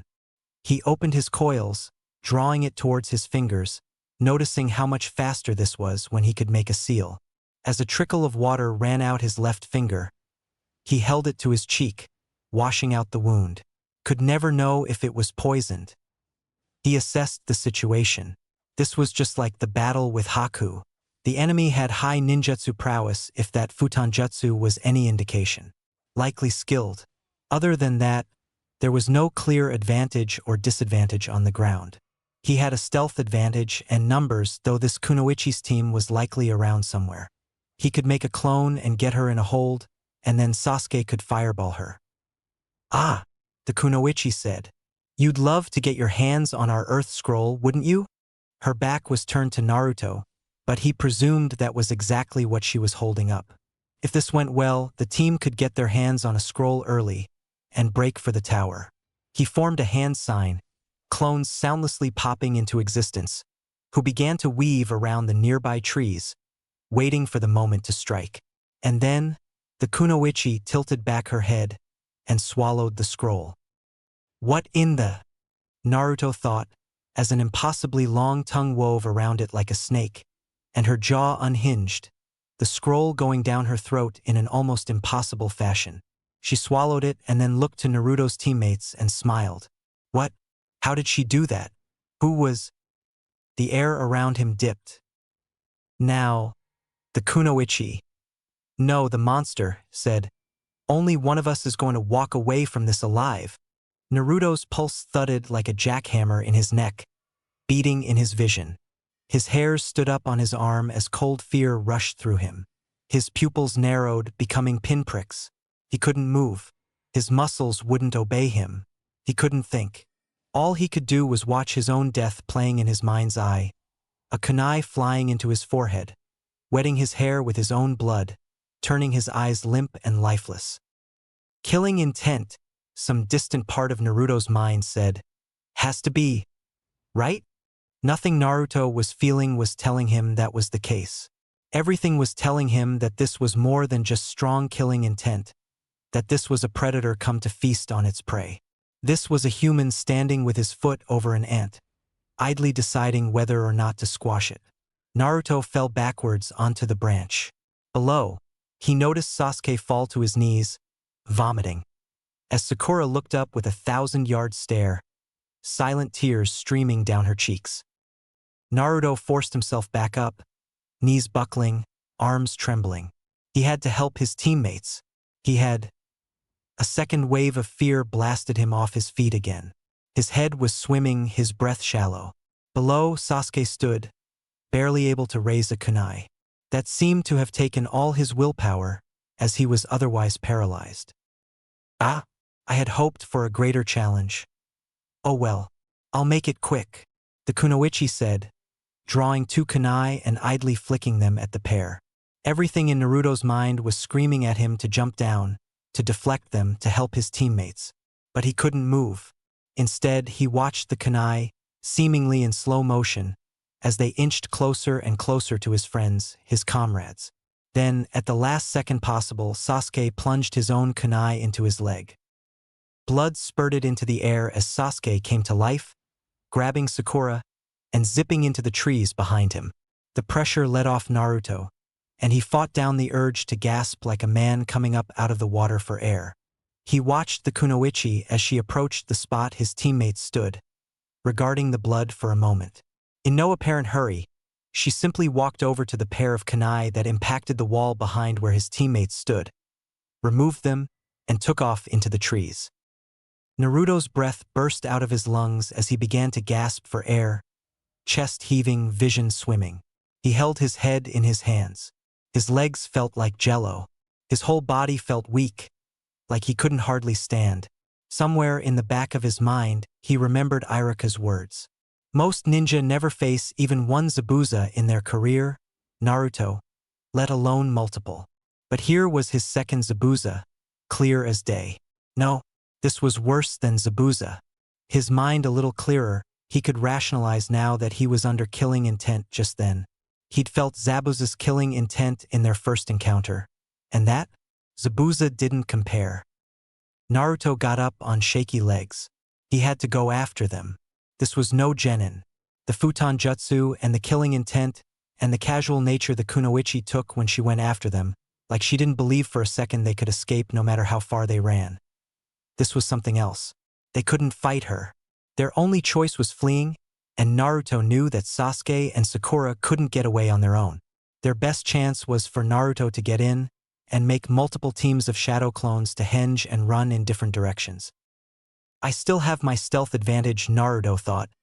As small as that seems against someone like that, it's all I have. Naruto took off after them, the wind cold against his face. He felt like he was rushing towards his death. But even still, his mind held onto Kakashi-sensei's rule. He knew what he had to do. He slipped a kunai out of his holster, noticing that he'd dropped the one he was holding before without realizing it. Naruto's clone, the one he made before, joined him as he hopped across the trees. His ears perked up as he heard some colossal crash somewhere in the forest in front of him. "Get away from me!" He heard Sasuke scream, desperation flooding his voice. Naruto came to a stop on a branch, viewing the scene. A snake larger than any Naruto had seen, likely a summon, fell to a tree branch in front of Sasuke, kunai littering its mouth. Sasuke was on his back, scrambling backwards. Sakura was off to the side, unmoving, looking at the situation with fear. Naruto cursed under his breath. That was likely a summon. That confirmed it. There was no way this was a genin. Then, Naruto's eyes widened as the neck of the snake split open, and the Kunoichi rose up, covered in fluid. "I sense your fear and desperation," she said. "It's only natural. The prey must never let down its guard, not even for a moment, in the presence of its predator."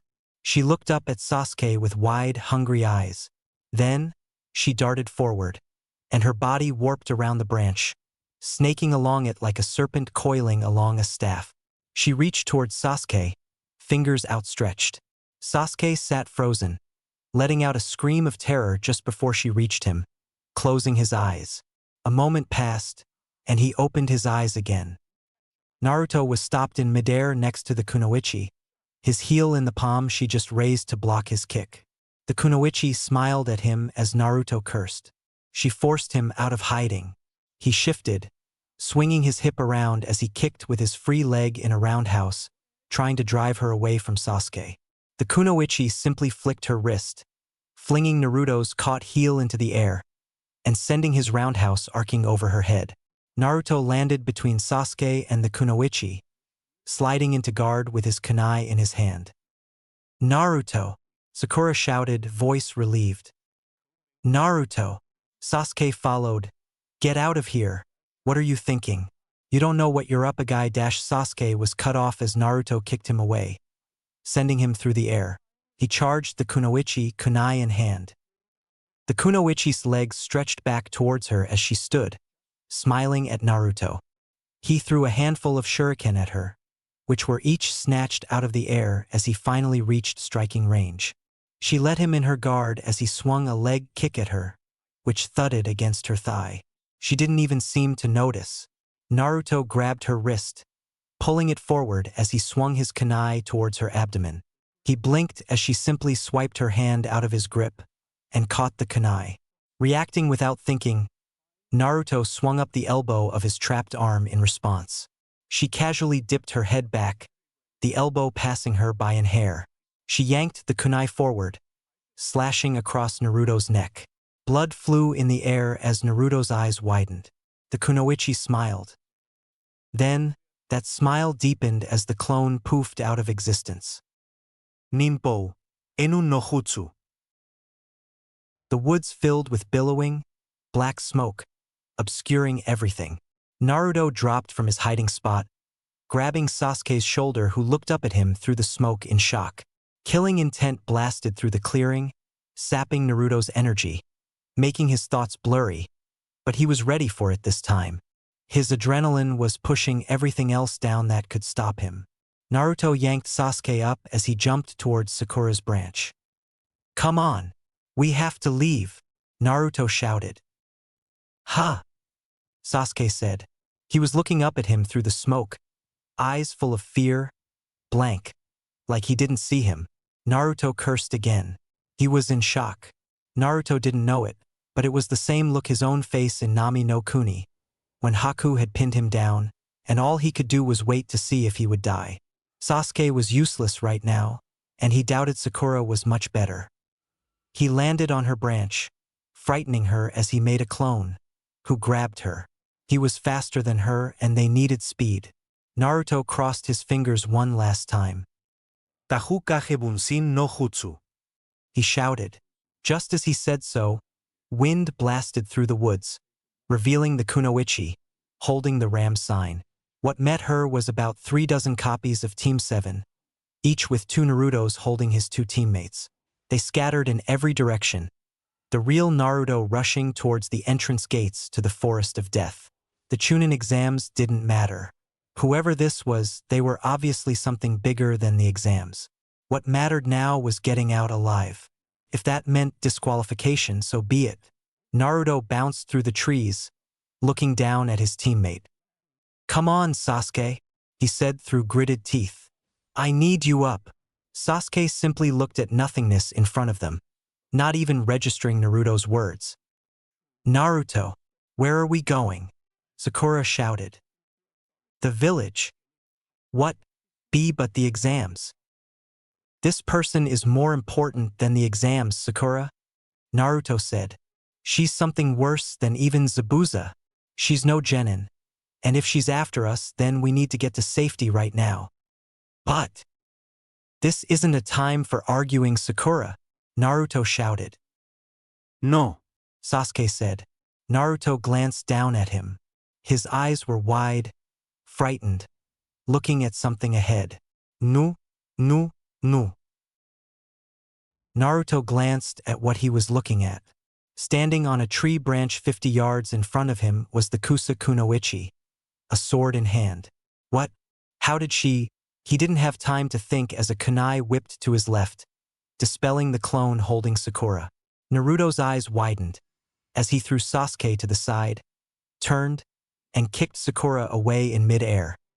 He righted himself, facing the kunoichi, his momentum carrying himself right towards her. Time slowed down. Naruto held up his fingers, looking for anything to replace with. Come on, where? There. A small log, not perfect, it was going to hurt, but it would do. His eyes returned to the kunoichi. Who no? She was looking right at the log as well. She knew he was going to substitute with it. He cursed. What could he do? What could he do? He was only 25 yards away from her now. Naruto reached in his back pocket and pulled a water scroll. Without thinking, without time to even consider that he hadn't managed to pull off the jutsu once, without taking into account what would happen if he was in the water when she struck it, Naruto opened the scroll and relaxed his coils. He stomped down on it in midair, speeding through the hand seals required to unseal it. A ball of water, the size of a very small pond, appeared underfoot. Naruto stuck to it with his chakra. 10 yards away now, he sped through the hand seals, his fingers fluid, dexterous. 5 yards. Suetun chakra crashed through his coils. The kunoichi raised her sword. Suiton. Kakasu no jutsu. The kunoichi slashed up through nothing but water. Her eyes widened a fraction as it splashed all around her. The ball split in half by her sword strike. Droplets followed her sword slash, catching iridescent sparkles as they flew through the air. Sprinkles of it hit her face as she was soaked, the rest of the water coursing past her. She looked over her shoulder, as from the splayed water still flying through the air, Naruto emerged, turning from water to flesh, kunai in hand, dashing towards her exposed back. Her black lifeless eyes met his cold, icy blue ones. Gotcha, he thought, stabbing his kunai forward. Then, in a motion that should have been impossible, the kunoichi contorted, her torso weaving around his arm like a question mark.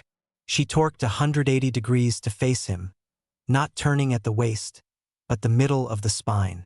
Naruto's mouth dropped open a little, his kunai hitting nothing but air, as her tongue, like a whip, sailed from her mouth. It wrapped around him, trapping him. Her body swung back into place as she returned to a relatively normal standing position, holding Naruto in front of her. Naruto wrestled his arm around, freeing it from the rope-like tongue, and made to slice at it, before the kunoichi simply swatted his kunai away with her arm. Naruto glared at her. She turned him this way and that, examining him in her tongue grip. Interesting, she said, apparently having no difficulty speaking despite the current state of her tongue. Yes, definitely talented.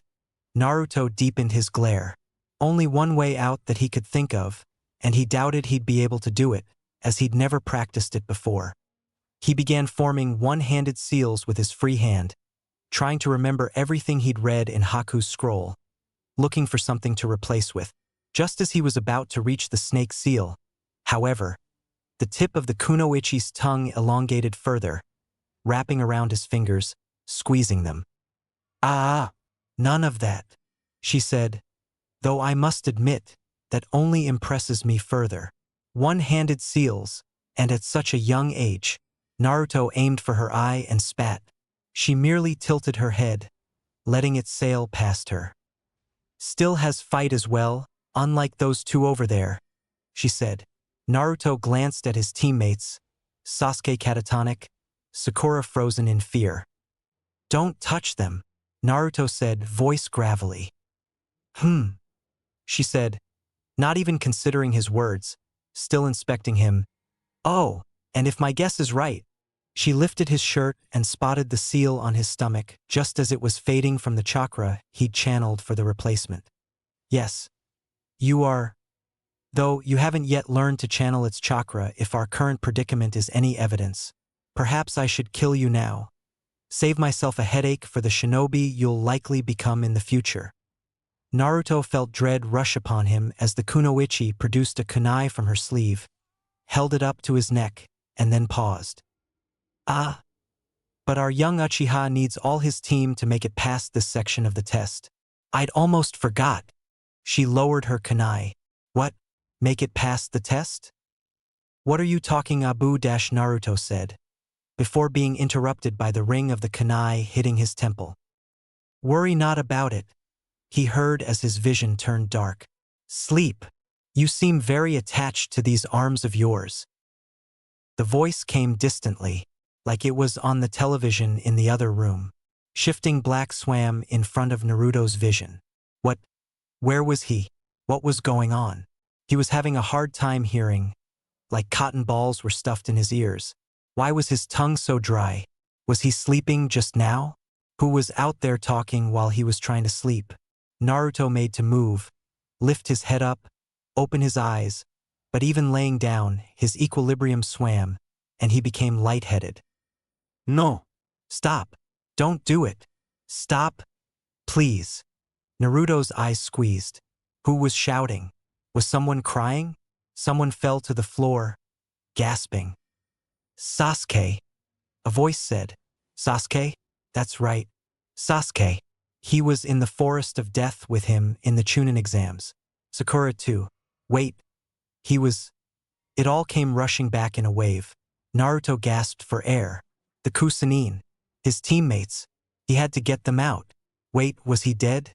No, he remembered he got wrapped up in that tongue and knocked unconscious. What did that kunoichi say before? Something about Sasuke. "You're strong, Sasuke," a different voice said. Not the Chūnin, but some other male voice. He heard something scuffle against the dirt. "A peace offering. Take the scroll and let us go." Naruto slowly opened his eyes. Everything was fuzzy and bright. He could make out both of his teammates on the ground. And who was that over there? Holding someone over his shoulder? He couldn't see. Naruto closed his eyes again. Maybe an enemy. His half-conscious mind said, "Can't let them know I'm awake. If they come for me, I'll need the surprise factor." "Wait," Sakura yelled. "Who is this Orochimaru? What did she do to Sasuke?"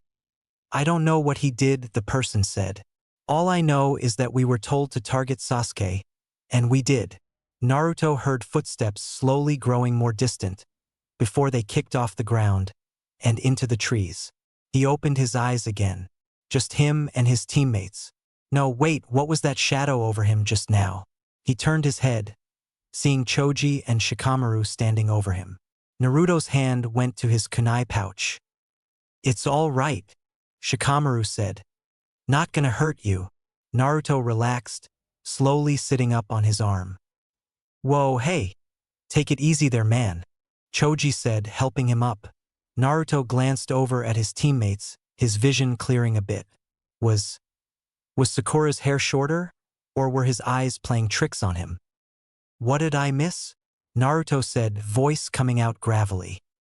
Ha! Ask your teammates. Explaining it would be such a drag, Shikamaru said. Naruto let some tension out of his shoulders. At least they weren't in danger. But what happened to that Chūnin? Did Sasuke get their team out? Why didn't she kill him? He glanced over as another kunoichi jumped down out of the trees grabbing. Was that Lee in Ino's arms? That right. That girl must be Tenten. The one from Kabuto's info cards. Why were all these teams here? Why weren't they attacking each other? Naruto stood up, immediately stumbling a bit, before righting himself. His limbs felt so weak, and his head, it was pounding at him. His temple in particular hurt, like someone was taking a jackhammer to the side of his skull. He groaned, making his way over to his teammates. Sakura glanced up at him. Naruto, you're up. Sakura, what happened? Where's that Kusa kunoichi? She glanced over to Sasuke, who was looking at the dirt with a 1,000-yard stare. What was that on his neck? We don't know. It was actually a shinobi in disguise, Orochimaru, if that Oto team is to be believed. Oto? Naruto said. That must have been those figures from before. And where had he heard the name Orochimaru before? The academy? Yeah, Sakura said. After you got knocked out last night, I guess he went over to Sasuke. He didn't even have a chance to fight back before he did something to him. Then, Orochimaru just left. Naruto was having a hard time thinking straight with his head the way it was. But even still, his mind raced. His initial inclination was to get out of the Chūnin exams, since the Kusanine might still be after them. But if he let them go, what did he do? To Sasuke? I don't know. Bit him in some kind of way. It knocked him unconscious. Made him sick. I had to take you guys to this clearing and defend you until you woke up. Then that team from Oto ambushed us. Said they had orders to kill Sasuke. You held them off? Naruto said, looking at her in a new light. I had lots of help. The other teams. Lee and then Ino and her team. They all helped me just before I got overwhelmed. Then Sasuke. Just now, before you woke up, he had all these marks on him and this powerful chakra. He took the rest of the team down all on his own. Naruto glanced over to Sasuke, who was heading towards the scroll. Was that an earth scroll? Did this? Orochimaru, did he take our scroll? No. Oh, that means we dash. Naruto covered her mouth.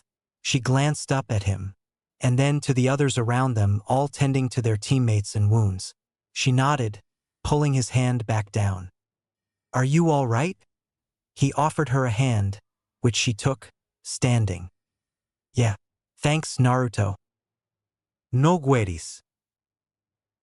No, for trying to get us out of there. Back with Orochimaru. Don't mention it, Naruto said with a small smile. They came over to Sasuke. He stuffed the scroll in his equipment pouch, looking up at the pair of them. His eyes fell on Naruto in particular. Naruto glanced back at him. He looked at him like he was seeing him for the first time. Then, as soon as the look came, it was gone. He glanced back to Sakura. Can you travel? Or do you need rest? Sasuke said. Naruto glanced over to her and took in her appearance for the first time since he woke up. She was a mess. Little dark blotches stained her red dress, probably blood, but he couldn't tell with the color. She was cut in quite a few places. Her hair seemed ripped, like someone took a knife to it. Her eyes had dark circles under them. She probably hadn't slept. She would have needed to stay awake the entire time they were unconscious to defend them. Naruto glanced up at the sky. Nearly nighttime. You need rest, Naruto finished. Don't worry about it. We can head out tomorrow morning. You'll need your strength in case we run into a team, and I need some time to shake off this head wound. He glanced at the two teams behind him who were gathering equipment. We should probably leave though. Put some distance between us and them. Even as he said it, Naruto glanced up at Sasuke. With how the exams had gone thus far, Naruto expected Sasuke to do something stupid and try and challenge them. But instead, he just nodded. Naruto's right. We should move, Sasuke said. Naruto blinked. That was new. The three of them took off into the trees.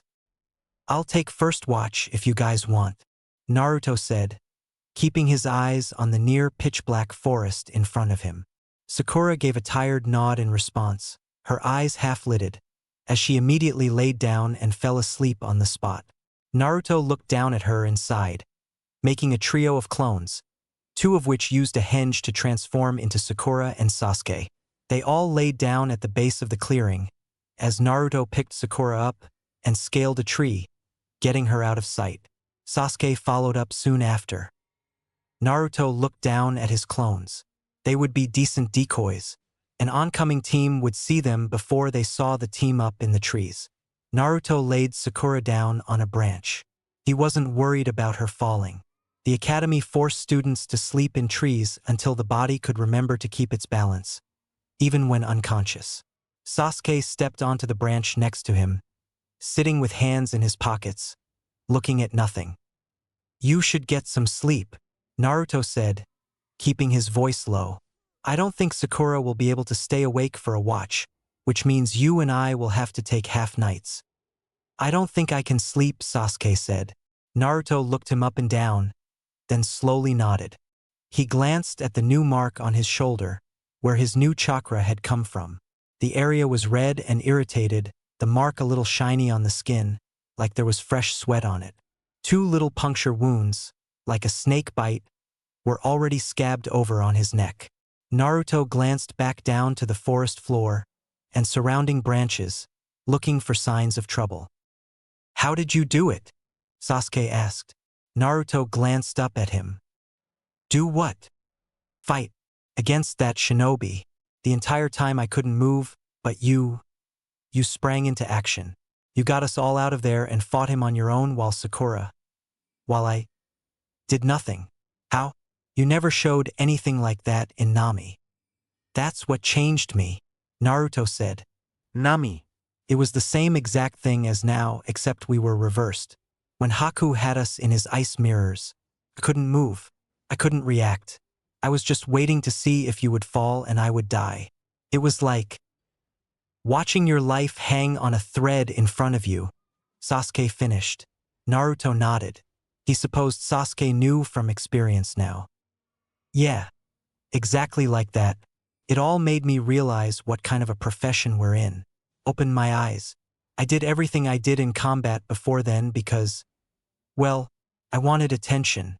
I've been an orphan all my life and the village. They haven't treated me the best. So I put on an orange jumpsuit and pulled pranks and said I'd be Hokage, and I forced everyone to look at me, to notice me, to give me the respect and attention that I never got growing up, so I didn't have to live in that pain anymore. And you took that into combat, Sasuke said. Yeah, I jumped into things and threw away advantages for the sake of attention, and told all the people I fought that I was going to be the best. Then Haku showed me that my career was no place for that I would only die if I did that. So you changed. Yeah, it's sort of funny too. When I stopped caring so much what other people thought of me and started focusing on actually being the kind of person that deserved respect. That's when the respect came. This stilled Sasuke, as though here we're considering something. But yeah, I guess it makes sense for that to have come out of nowhere for you, huh? You've only seen the idiot wearing the jumpsuit that rushes into battle, until now. Yeah. And I've been doing the same thing. Naruto glanced up at him, confused. What did he mean? He saw deep thought on Sasuke's face. Not just deep thought. There was conflict, concern, helplessness. Reaching. Sasuke was searching for something, some kind of answer. Something Naruto said had struck a chord in him. But what? Then, everything clicked. Itachi. Naruto said. Sasuke mutely nodded. It all made sense now. Sasuke was just like he was, only his passion wasn't attention, it was vengeance. He had to be stronger than his brother. He had to avenge his clan. He had to find some way to live with the pain he faced, just like Naruto had to find some way to live with his own. That's why he charged the door guards. That's why he fought Lee. That's why he went straight for the first ninja they encountered here in the forest instead of ambushing. He needed to know he was strong, that he was getting closer to the day he would kill his brother. It was Sasuke's version, his pranks, his claims to be Hokage, his rushing into battle demanding his enemies recognize him. His strength was Naruto's attention. And this is his Haku, Naruto thought. Here was Sasuke's helpless situation. Here was his wake-up call. Here was his Nami no Kuni. Right now, Sasuke was feeling that same disillusion, getting that same eye-opener that Naruto got. Before now, Sasuke never encountered something out of his own control. He fought the demon brothers. He helped get Kakashi-sensei free from Zabuza. He faced down Haku, and though he was better, Sasuke still had some measure of control over the situation. The only person that was out of his league that could have made him feel this was Itachi. But Itachi didn't look to kill him, just leave him to suffer. But this Chūnin they just faced, that was the first time Sasuke saw the world they lived in, really saw what it meant when the guy you were fighting was stronger. He was seeing the fragility of his own life, just like Naruto did. I know how you feel, Naruto said. It drew up Sasuke's gaze. That feeling like you've been a child pretending to be a shinobi this whole time, like you're a bug waiting to be squashed by a giant. I went through the same thing. Kakashi-sensei helped me through it, made me see all the things I was doing wrong. When it happened to you in Nami, you felt this helpless? He asked. Yeah. But it changed you, made you better, not just in combat, but as a person. Yeah, it did. What did he teach you? Sasuke asked, almost hesitantly. What do you mean? Naruto said. Can you help me? Like sensei helped you? Sasuke asked. Naruto looked over to him and saw the fear on his face, the desperation, the desire to set aside his pride and become who he should be. He looked in his eyes and he saw himself. Yeah, I can. Naruto turned to face him. I don't know if I'll be as good at it as Kakashi-sensei was, but I can. What do I do? The first thing he taught me was the hardest, Naruto said. Sasuke braced himself. Sasuke, when it comes to Itachi, your family, the life you live, have you ever let yourself cry over it all? Since that day, Sasuke looked surprised.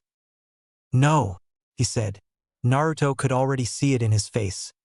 The emotions Sasuke was keeping under lock and chain that he wanted to let out, even if he didn't know it.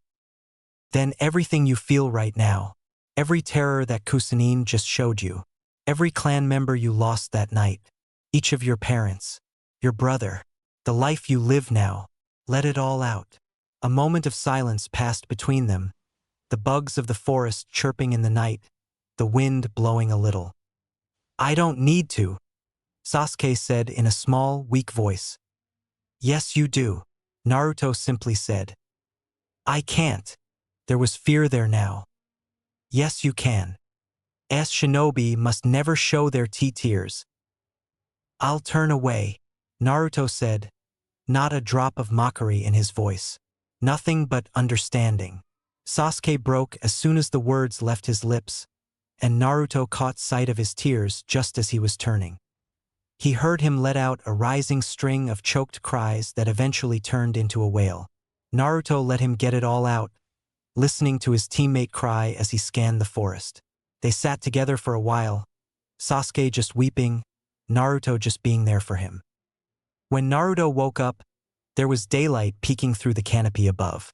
He glanced down at his clones on the ground. They had already dispelled. Sakura and Sasuke were both up, counting their equipment. Naruto looked Sasuke up and down. He seemed to hold himself a little different since their talk last night. There was always confidence in how Sasuke stood. But now, it was a different kind. one that went a few floors deeper into Sasuke's understanding. It was a confidence that didn't need to show that it was confident to others. Naruto wondered if he carried himself the same way after Nami. "You're up," Sasuke said. "Yeah. Still got a headache though," Naruto said, stretching. "Surprised you don't have more," Sasuke said. "Getting hit in the head like that could have left a concussion." Naruto yawned and checked his own inventory. He cursed as he felt his equipment pouch and noticed his missing water scroll, leaving just 2 left. He dropped that one after flying towards Orochimaru and using the Kakasu no Jutsu. Oh well, he didn't imagine that he couldn't go buy another. He checked the rest of his equipment. Just 2 kunai missing. He hadn't used anything else. Though one thing he was notably missing was food, if the growl in his stomach was any indication. Sasuke and Sakura noticed it as well. They must be hungry too. None of them had eaten since the start of the forest. "All right," Sasuke said, drawing Naruto's attention. "We should probably come up with a plan for reaching the tower. How do you guys think we should tackle this?" Naruto took note that he was asking them for their input. "That depends. How are you guys feeling?" Naruto asked. "Tired," Sakura said. "Like I barely slept." Naruto turned to Sasuke. "This seal is sapping my energy. I'm needing to devote a good amount of chakra to keep it down. Even still, I feel pretty weak." "I'm feeling okay myself. Not great, but okay. But with you both not at 100%, we should probably keep low, not attract too much attention, especially as we get closer to the tower." Sasuke nodded, seemed like he thought of something, and then took the heaven and earth scrolls out of his pocket, offering them to Naruto. Naruto glanced down at them, and then back up at Sasuke in confusion. "I'm probably the weakest on the team right now. Don't think I could even do any of my Keton Jutsu. Our strongest member should hold the scrolls." Naruto moved to take them both, paused, and then only took the heaven scroll. "Be best if we split them," Naruto said. "If I get captured, or if someone good at stealth gets the idea to go pickpocketing, then it's better for the scrolls to be split up so we at least don't lose them all." Sasuke nodded at the idea, and then, to Naruto's surprise, handed the other to Sakura. "Here, Sakura," he said. "Like I said, I'm the weakest on the team right now. It's best if I don't have them." Sakura hesitated and took it. "Oh. Thank you, Sasuke," she blushed a little. "Right," Sasuke said. "We should avoid any teams we find. Once we get near the tower, it'll be likely that a team will have trapped the entrance, or set up an ambush near it. Naruto, you still have chakra for clones?" "Yeah, plenty. As we get near the tower, we'll go into stealth while some henge clones take the lead. We'll have them go for the entrance when they reach it. If we're lucky, there will be no trap or ambush, and we can follow them in. If not, they'll set the trap or spring the ambush. We can counter ambush from there." Sasuke?" Sakura said. Sasuke glanced up at her. "We're trying to avoid combat, right? And as soon as we get in the tower, we're safe, right?" Sasuke nodded. "What if we have the clones do everything they can to get in? Then, if they make it, we can substitute with them. That would avoid the possibility of our ambush failing and having to get into a fight." "Good plan, Sakura," Sasuke said. "Only one needs to get in as well," Naruto added. "From there, it can make 2 more clones, and we can substitute with them." "All right, good to know. Naruto, you remember our maneuver from the fight with Zabuza?" "Yeah, that Fuma Shuriken henge feint." "Yes, you still have some Fuma Shuriken?" Sasuke asked. Naruto nodded, opening his travel scroll and unsealing one. He handed it over, then made a clone which transformed shortly thereafter. He handed over the transformed shuriken as well. "This'll be our opener for the ambush, if it comes to that," he said. "Afterwards, if it didn't take the team down, Naruto, you make as many clones as you can and have them all rush the entrance. Our priority will be to get in, not get in a straight-up fight." "Got it," Naruto said. "All right," Sasuke said. "If there's nothing else, let's head out. Keep your eyes peeled for anything." The trio of Team 7 perched low on a densely leafed branch, not too far up to the canopy where the afternoon sunlight would make stealth hard, not too far down where they'd be immediately noticeable on the forest floor. Their doppelgangers approached the tower entrance, hidden behind trees, scoping the area out. None of them dared look up towards the real team's location, out of fear of giving them away. Sasuke silently rapped on Naruto's shoulder. He turned. Sakura was turned to him as well. Team on the far branch, 10 o'clock, watching the clones. They don't see us yet, he signed. Naruto glanced over. Took him a moment to see them, but they were there.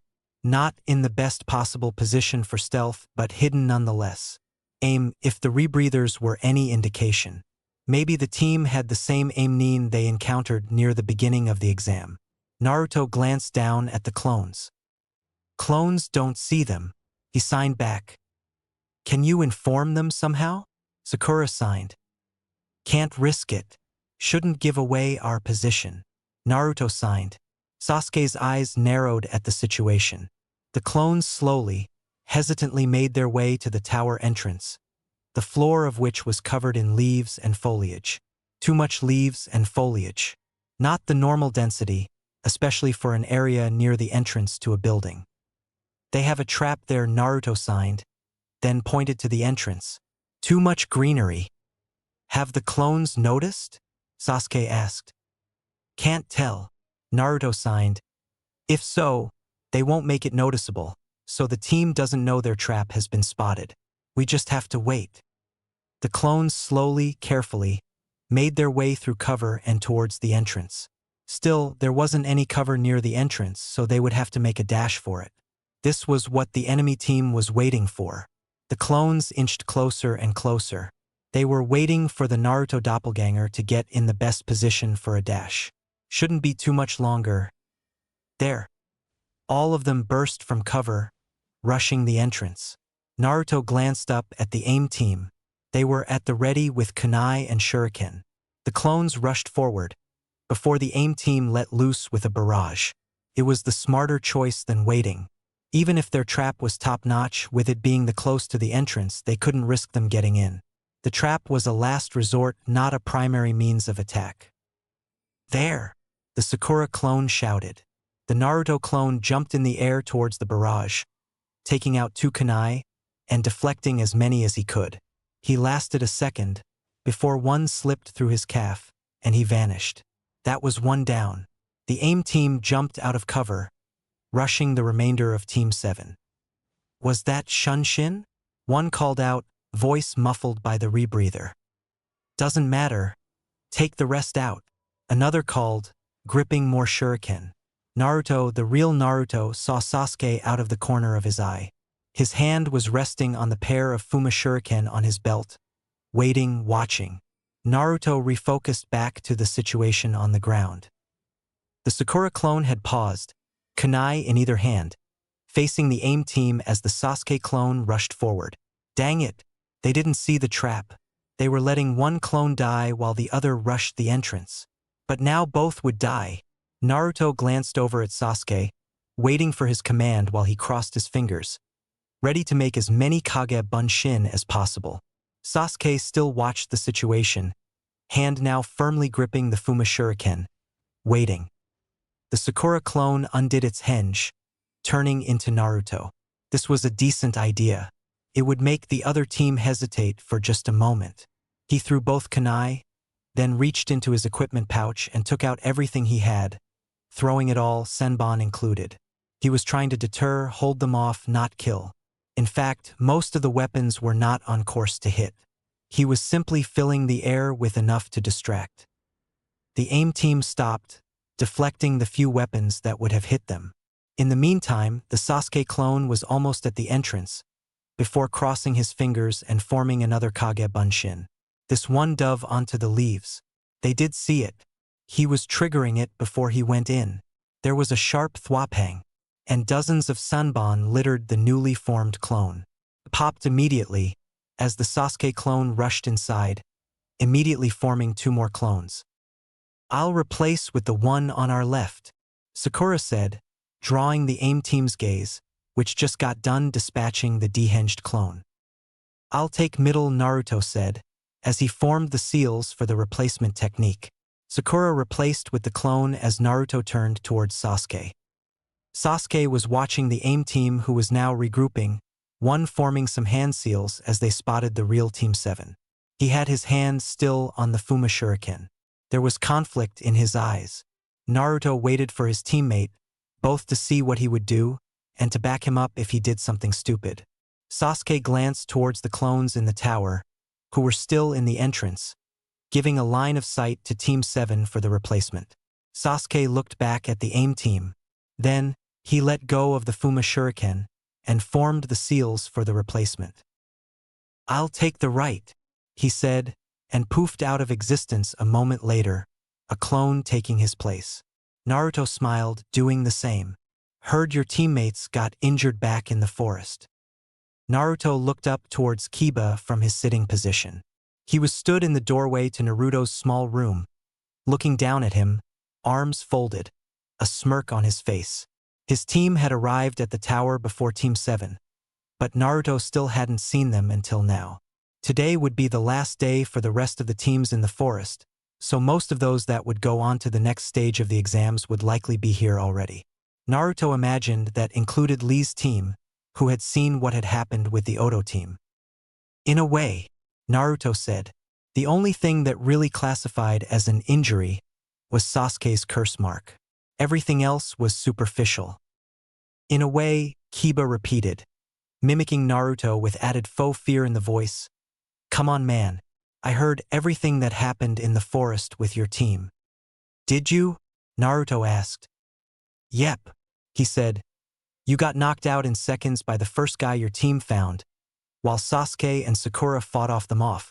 Then, Sasuke bailed you out in a fight against that Oto team while you were unconscious. And then you had a leisurely stroll here with 2 better teammates to watch you back. Overall, your teammates got banged up while you barely have a scratch. Dunno about you, man, but I'd feel pretty scummy about that. Naruto wondered where Kiba got the idea of what happened between his team and Orochimaru. Maybe Ino, if she made it to the tower. She saw the aftermath of Orochimaru in the clearing with the Oto team, and was also a notorious gossip back in the academy. You're a bit off on your summary, Naruto said, turning back to the bucket of water on the floor in front of him. He'd been practicing levitating it now that he learned how to move Suiton chakra. It was a little different than making and moving it in your coils, but still pretty much the same. A lot easier, in fact. When the water was right there, all you had to do was spread your chakra in it a little, and you basically had Suiton chakra, if not a bit less potent. Am I? Kiba said. Then where's the cuts? The rips in your clothes? The scuff marks? I saw the others on your team. Admit it, man, they carried you. I'm a fast healer, Naruto said, adding in just enough of an edge to his voice to make Kiba think he was lying. He stared down at the water, waiting for Kiba to leave before he levitated it again. No reason to make him think there was more to him than met the eye. Sure thing, man. Whatever you say. I just swung by to let you know I was right. About what I told you before. There's gonna come a time when you don't have a team to back you, and you gotta rely on yourself. And that time is now. Naruto looked up at Kiba. What do you mean? Surely the boy wasn't about to attack him. Heard from a pair of Chūnin that this next part of the test? One-on-one fights, maybe even to the death.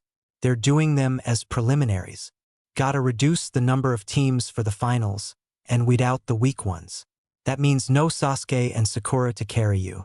No luck to bail you out. Nothing but you and your opponent. Naruto stopped, looking down into the water, surprised that Kiba just gave that away all for the sake of taunting. Now Naruto had time to prepare. Kiba saw his surprise and took it as fear. I told you, man, he continued. I told you this would happen. You knew I was right and you went forward anyway. But you know what? I actually don't think you should drop. You need the experience of getting your teeth kicked in. You need to know what it's like to actually be a shinobi, because this, he pointed up and down at Naruto. This is just some kid playing pretend. It's not gonna cut it in the real world. You need to know what being a true shinobi means. Naruto analyzed Kiba's words. Before, he wanted Naruto to drop because it would make Sasuke and Sakura drop as well, potential rivals and all that. Now that Naruto's decisions didn't influence his team, however, he wanted Naruto to stay, because that meant he might be able to fight him and breeze through the preliminaries by beating a weaker opponent. But that's not so much what caught Naruto's attention. It was more Kiba's attitude towards being a shinobi. Naruto initially wrote it off as his Inuzuka heritage rubbing off on him, making him want to be an alpha. But there was something deeper there. He actually believed he was acting how a shinobi should act. He thought intimidating others, having cool jutsu, and being the best was what a shinobi was all about. He thought being the most important person in the room with all eyes on him was how a true shinobi should conduct himself. And so he went around acting like strength and acclaim was all that mattered. But in reality, he had absolutely no clue. And Naruto felt sorry for him. "Kiba," Naruto said in a voice serious enough to get his attention. "You're a great fighter, one of the best from the rookie teams, no doubt. And I know my words probably don't mean much to you, but please listen when I say this. You should drop out." "Me?" Kiba said with a bark of a laugh. "Yes, Kiba, you. And I'm not saying this to get you out of the exams, or because I'm afraid of you, or whatever. I'm saying this because you're my fellow Konoha shinobi, and I want to see you succeed in your career as a fellow Konoha shinobi. Kiba, if we fought in these exams, you'll probably do well. You even have a good chance at winning. But you don't know how your attitude is holding you back. You don't see the ways you're messing up. You don't have the mindset of a Chūnin yet, and there's no shame in waiting 6 months, going to your Jonin sensei, and getting some help, bettering yourself." "Oh, so you think I can't cut it? You think I'm not strong enough?" Kiba said with an indulgent smile. "This has nothing to do with how strong you are, Kiba. Listen, I'm not even saying you couldn't make Chūnin. I'm saying if you did, that'd be the worst case scenario. I don't want to see you in the field with this attitude. I don't want to see you carry guilt because you got someone killed out of arrogance. I don't want to see you die. So please, Kiba, I'm begging you, just consider what I'm saying. At the very least, ask your own sensei. She'll tell you the same. Get it from someone you can trust if you don't trust me. Just please, don't make this mistake." For a little bit, Naruto thought Kiba might actually be considering his words. He looked at the Inuzuka, whose eyes were down on Naruto, a little frown on his face. Then, a slow smile spread across his lips. He let out a chuckle. Then that chuckle rose into a full belly laugh. Naruto sighed in response.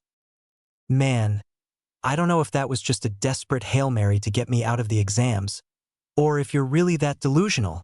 If you think for a second that I'm the one in this situation that shouldn't be a Chūnin, then you're just in denial." He wiped a tear from his eye. "Oh boy, Naruto, let it be said that I tried to help you.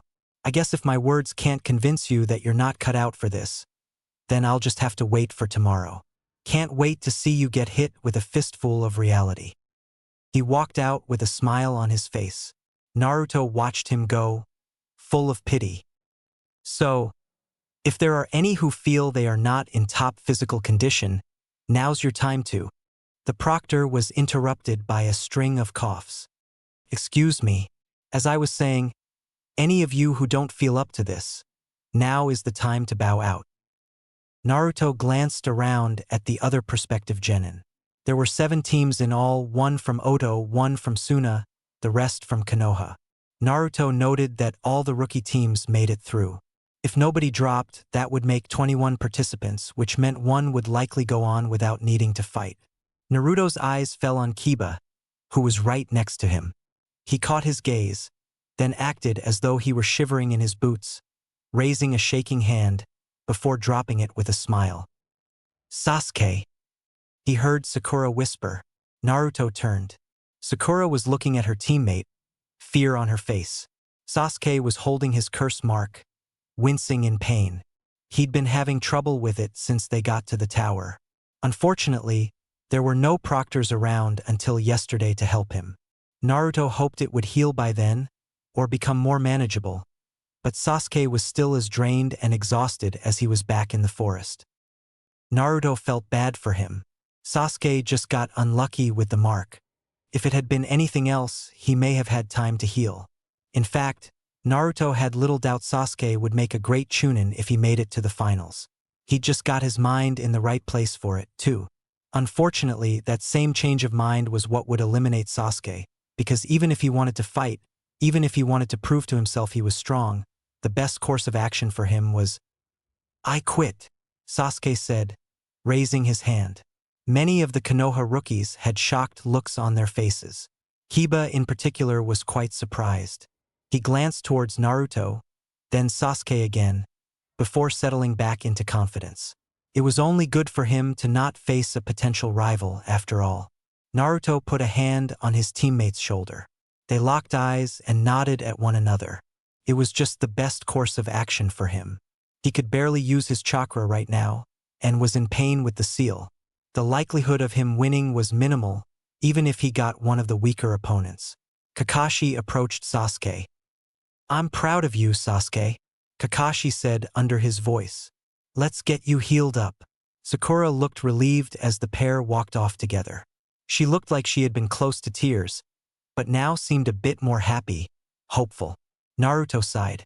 On top of everything else, Sasuke had a high-level ninja marking him right now. It was important to get him to safety and under the watch of some guards as quick as possible. "I quit as well." Naruto turned, seeing Kabuto raising his hand. Naruto raised his brow in return. He didn't seem too banged up. Perhaps his chakra was just depleted. Regardless, that still left an odd number. "Are there any others?" the proctor asked. Nobody spoke up. "All right. A single person among the list will be chosen to continue as a finalist to prevent an odd number. Their name will now appear on the board." Naruto glanced up. If it was him, then that was ideal. He wouldn't have to show any of his abilities to the surrounding genin, and, of course, wouldn't chance losing. The names flashed by on the board. Naruto saw his for a split second, before it continued. Then it stopped. "Tenten. No last name. Please step forward." Naruto saw the girl from Lee's team step forward, actually looking a little disappointed. Naruto recalled back to the card he read. She was apparently a ranged weapons expert, but there wasn't much about her beyond that. Still, Naruto at least knew a little bit about her, which was more any other here could say except her teammates. That was an advantage in his favor going into the finals. "Like I said," Kiba whispered next to him. "No luck to bail you out this time." "Please remain silent," the proctor said. Kiba merely smiled.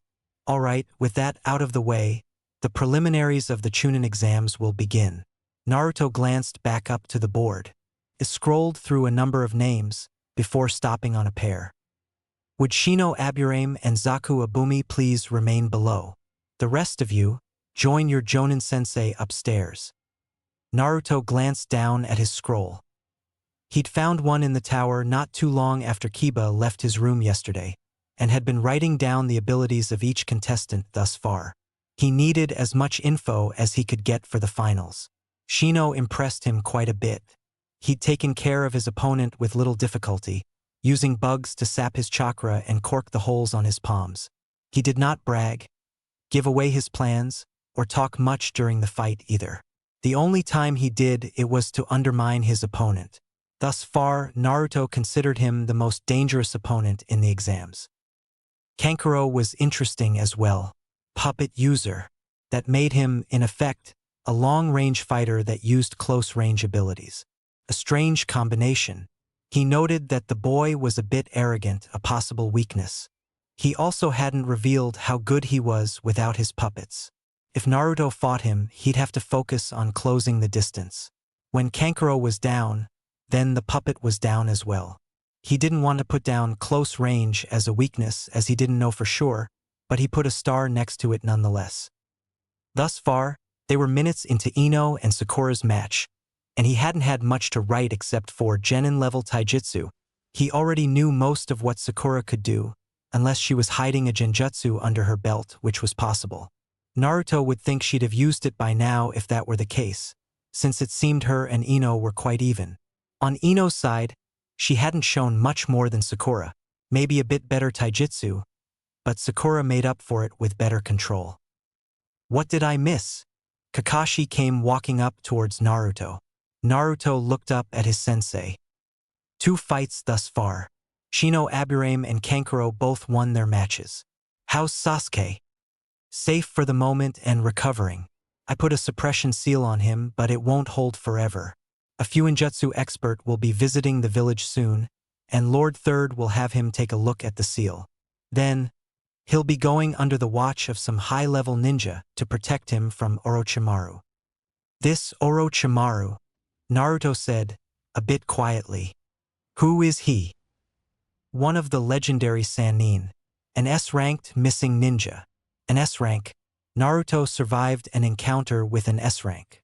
Only by circumstance, no doubt, but still, the name Sannin rang a bell in Naruto's head as well, his mind flashing back to a lecture from the academy. Those are the Sandaime students, right? How'd he become a missing ninja? They are. Orochimaru was discovered experimenting on children a decade back, kidnapping them. He fled the village. Been pretty quiet since then. No obvious movements until now. Naruto was quiet for a bit, contemplative. I see Sakura is having her match. Kakashi continued. Yeah, they've been evenly matched until now. Or are they? Kakashi said. Naruto glanced down. Ino had her hands in some kind of seal, pointing at Sakura. A jutsu of some kind? Naruto asked. A Yamanaka clan technique. It allows the user to force their consciousness into another's body, effectively taking control of them.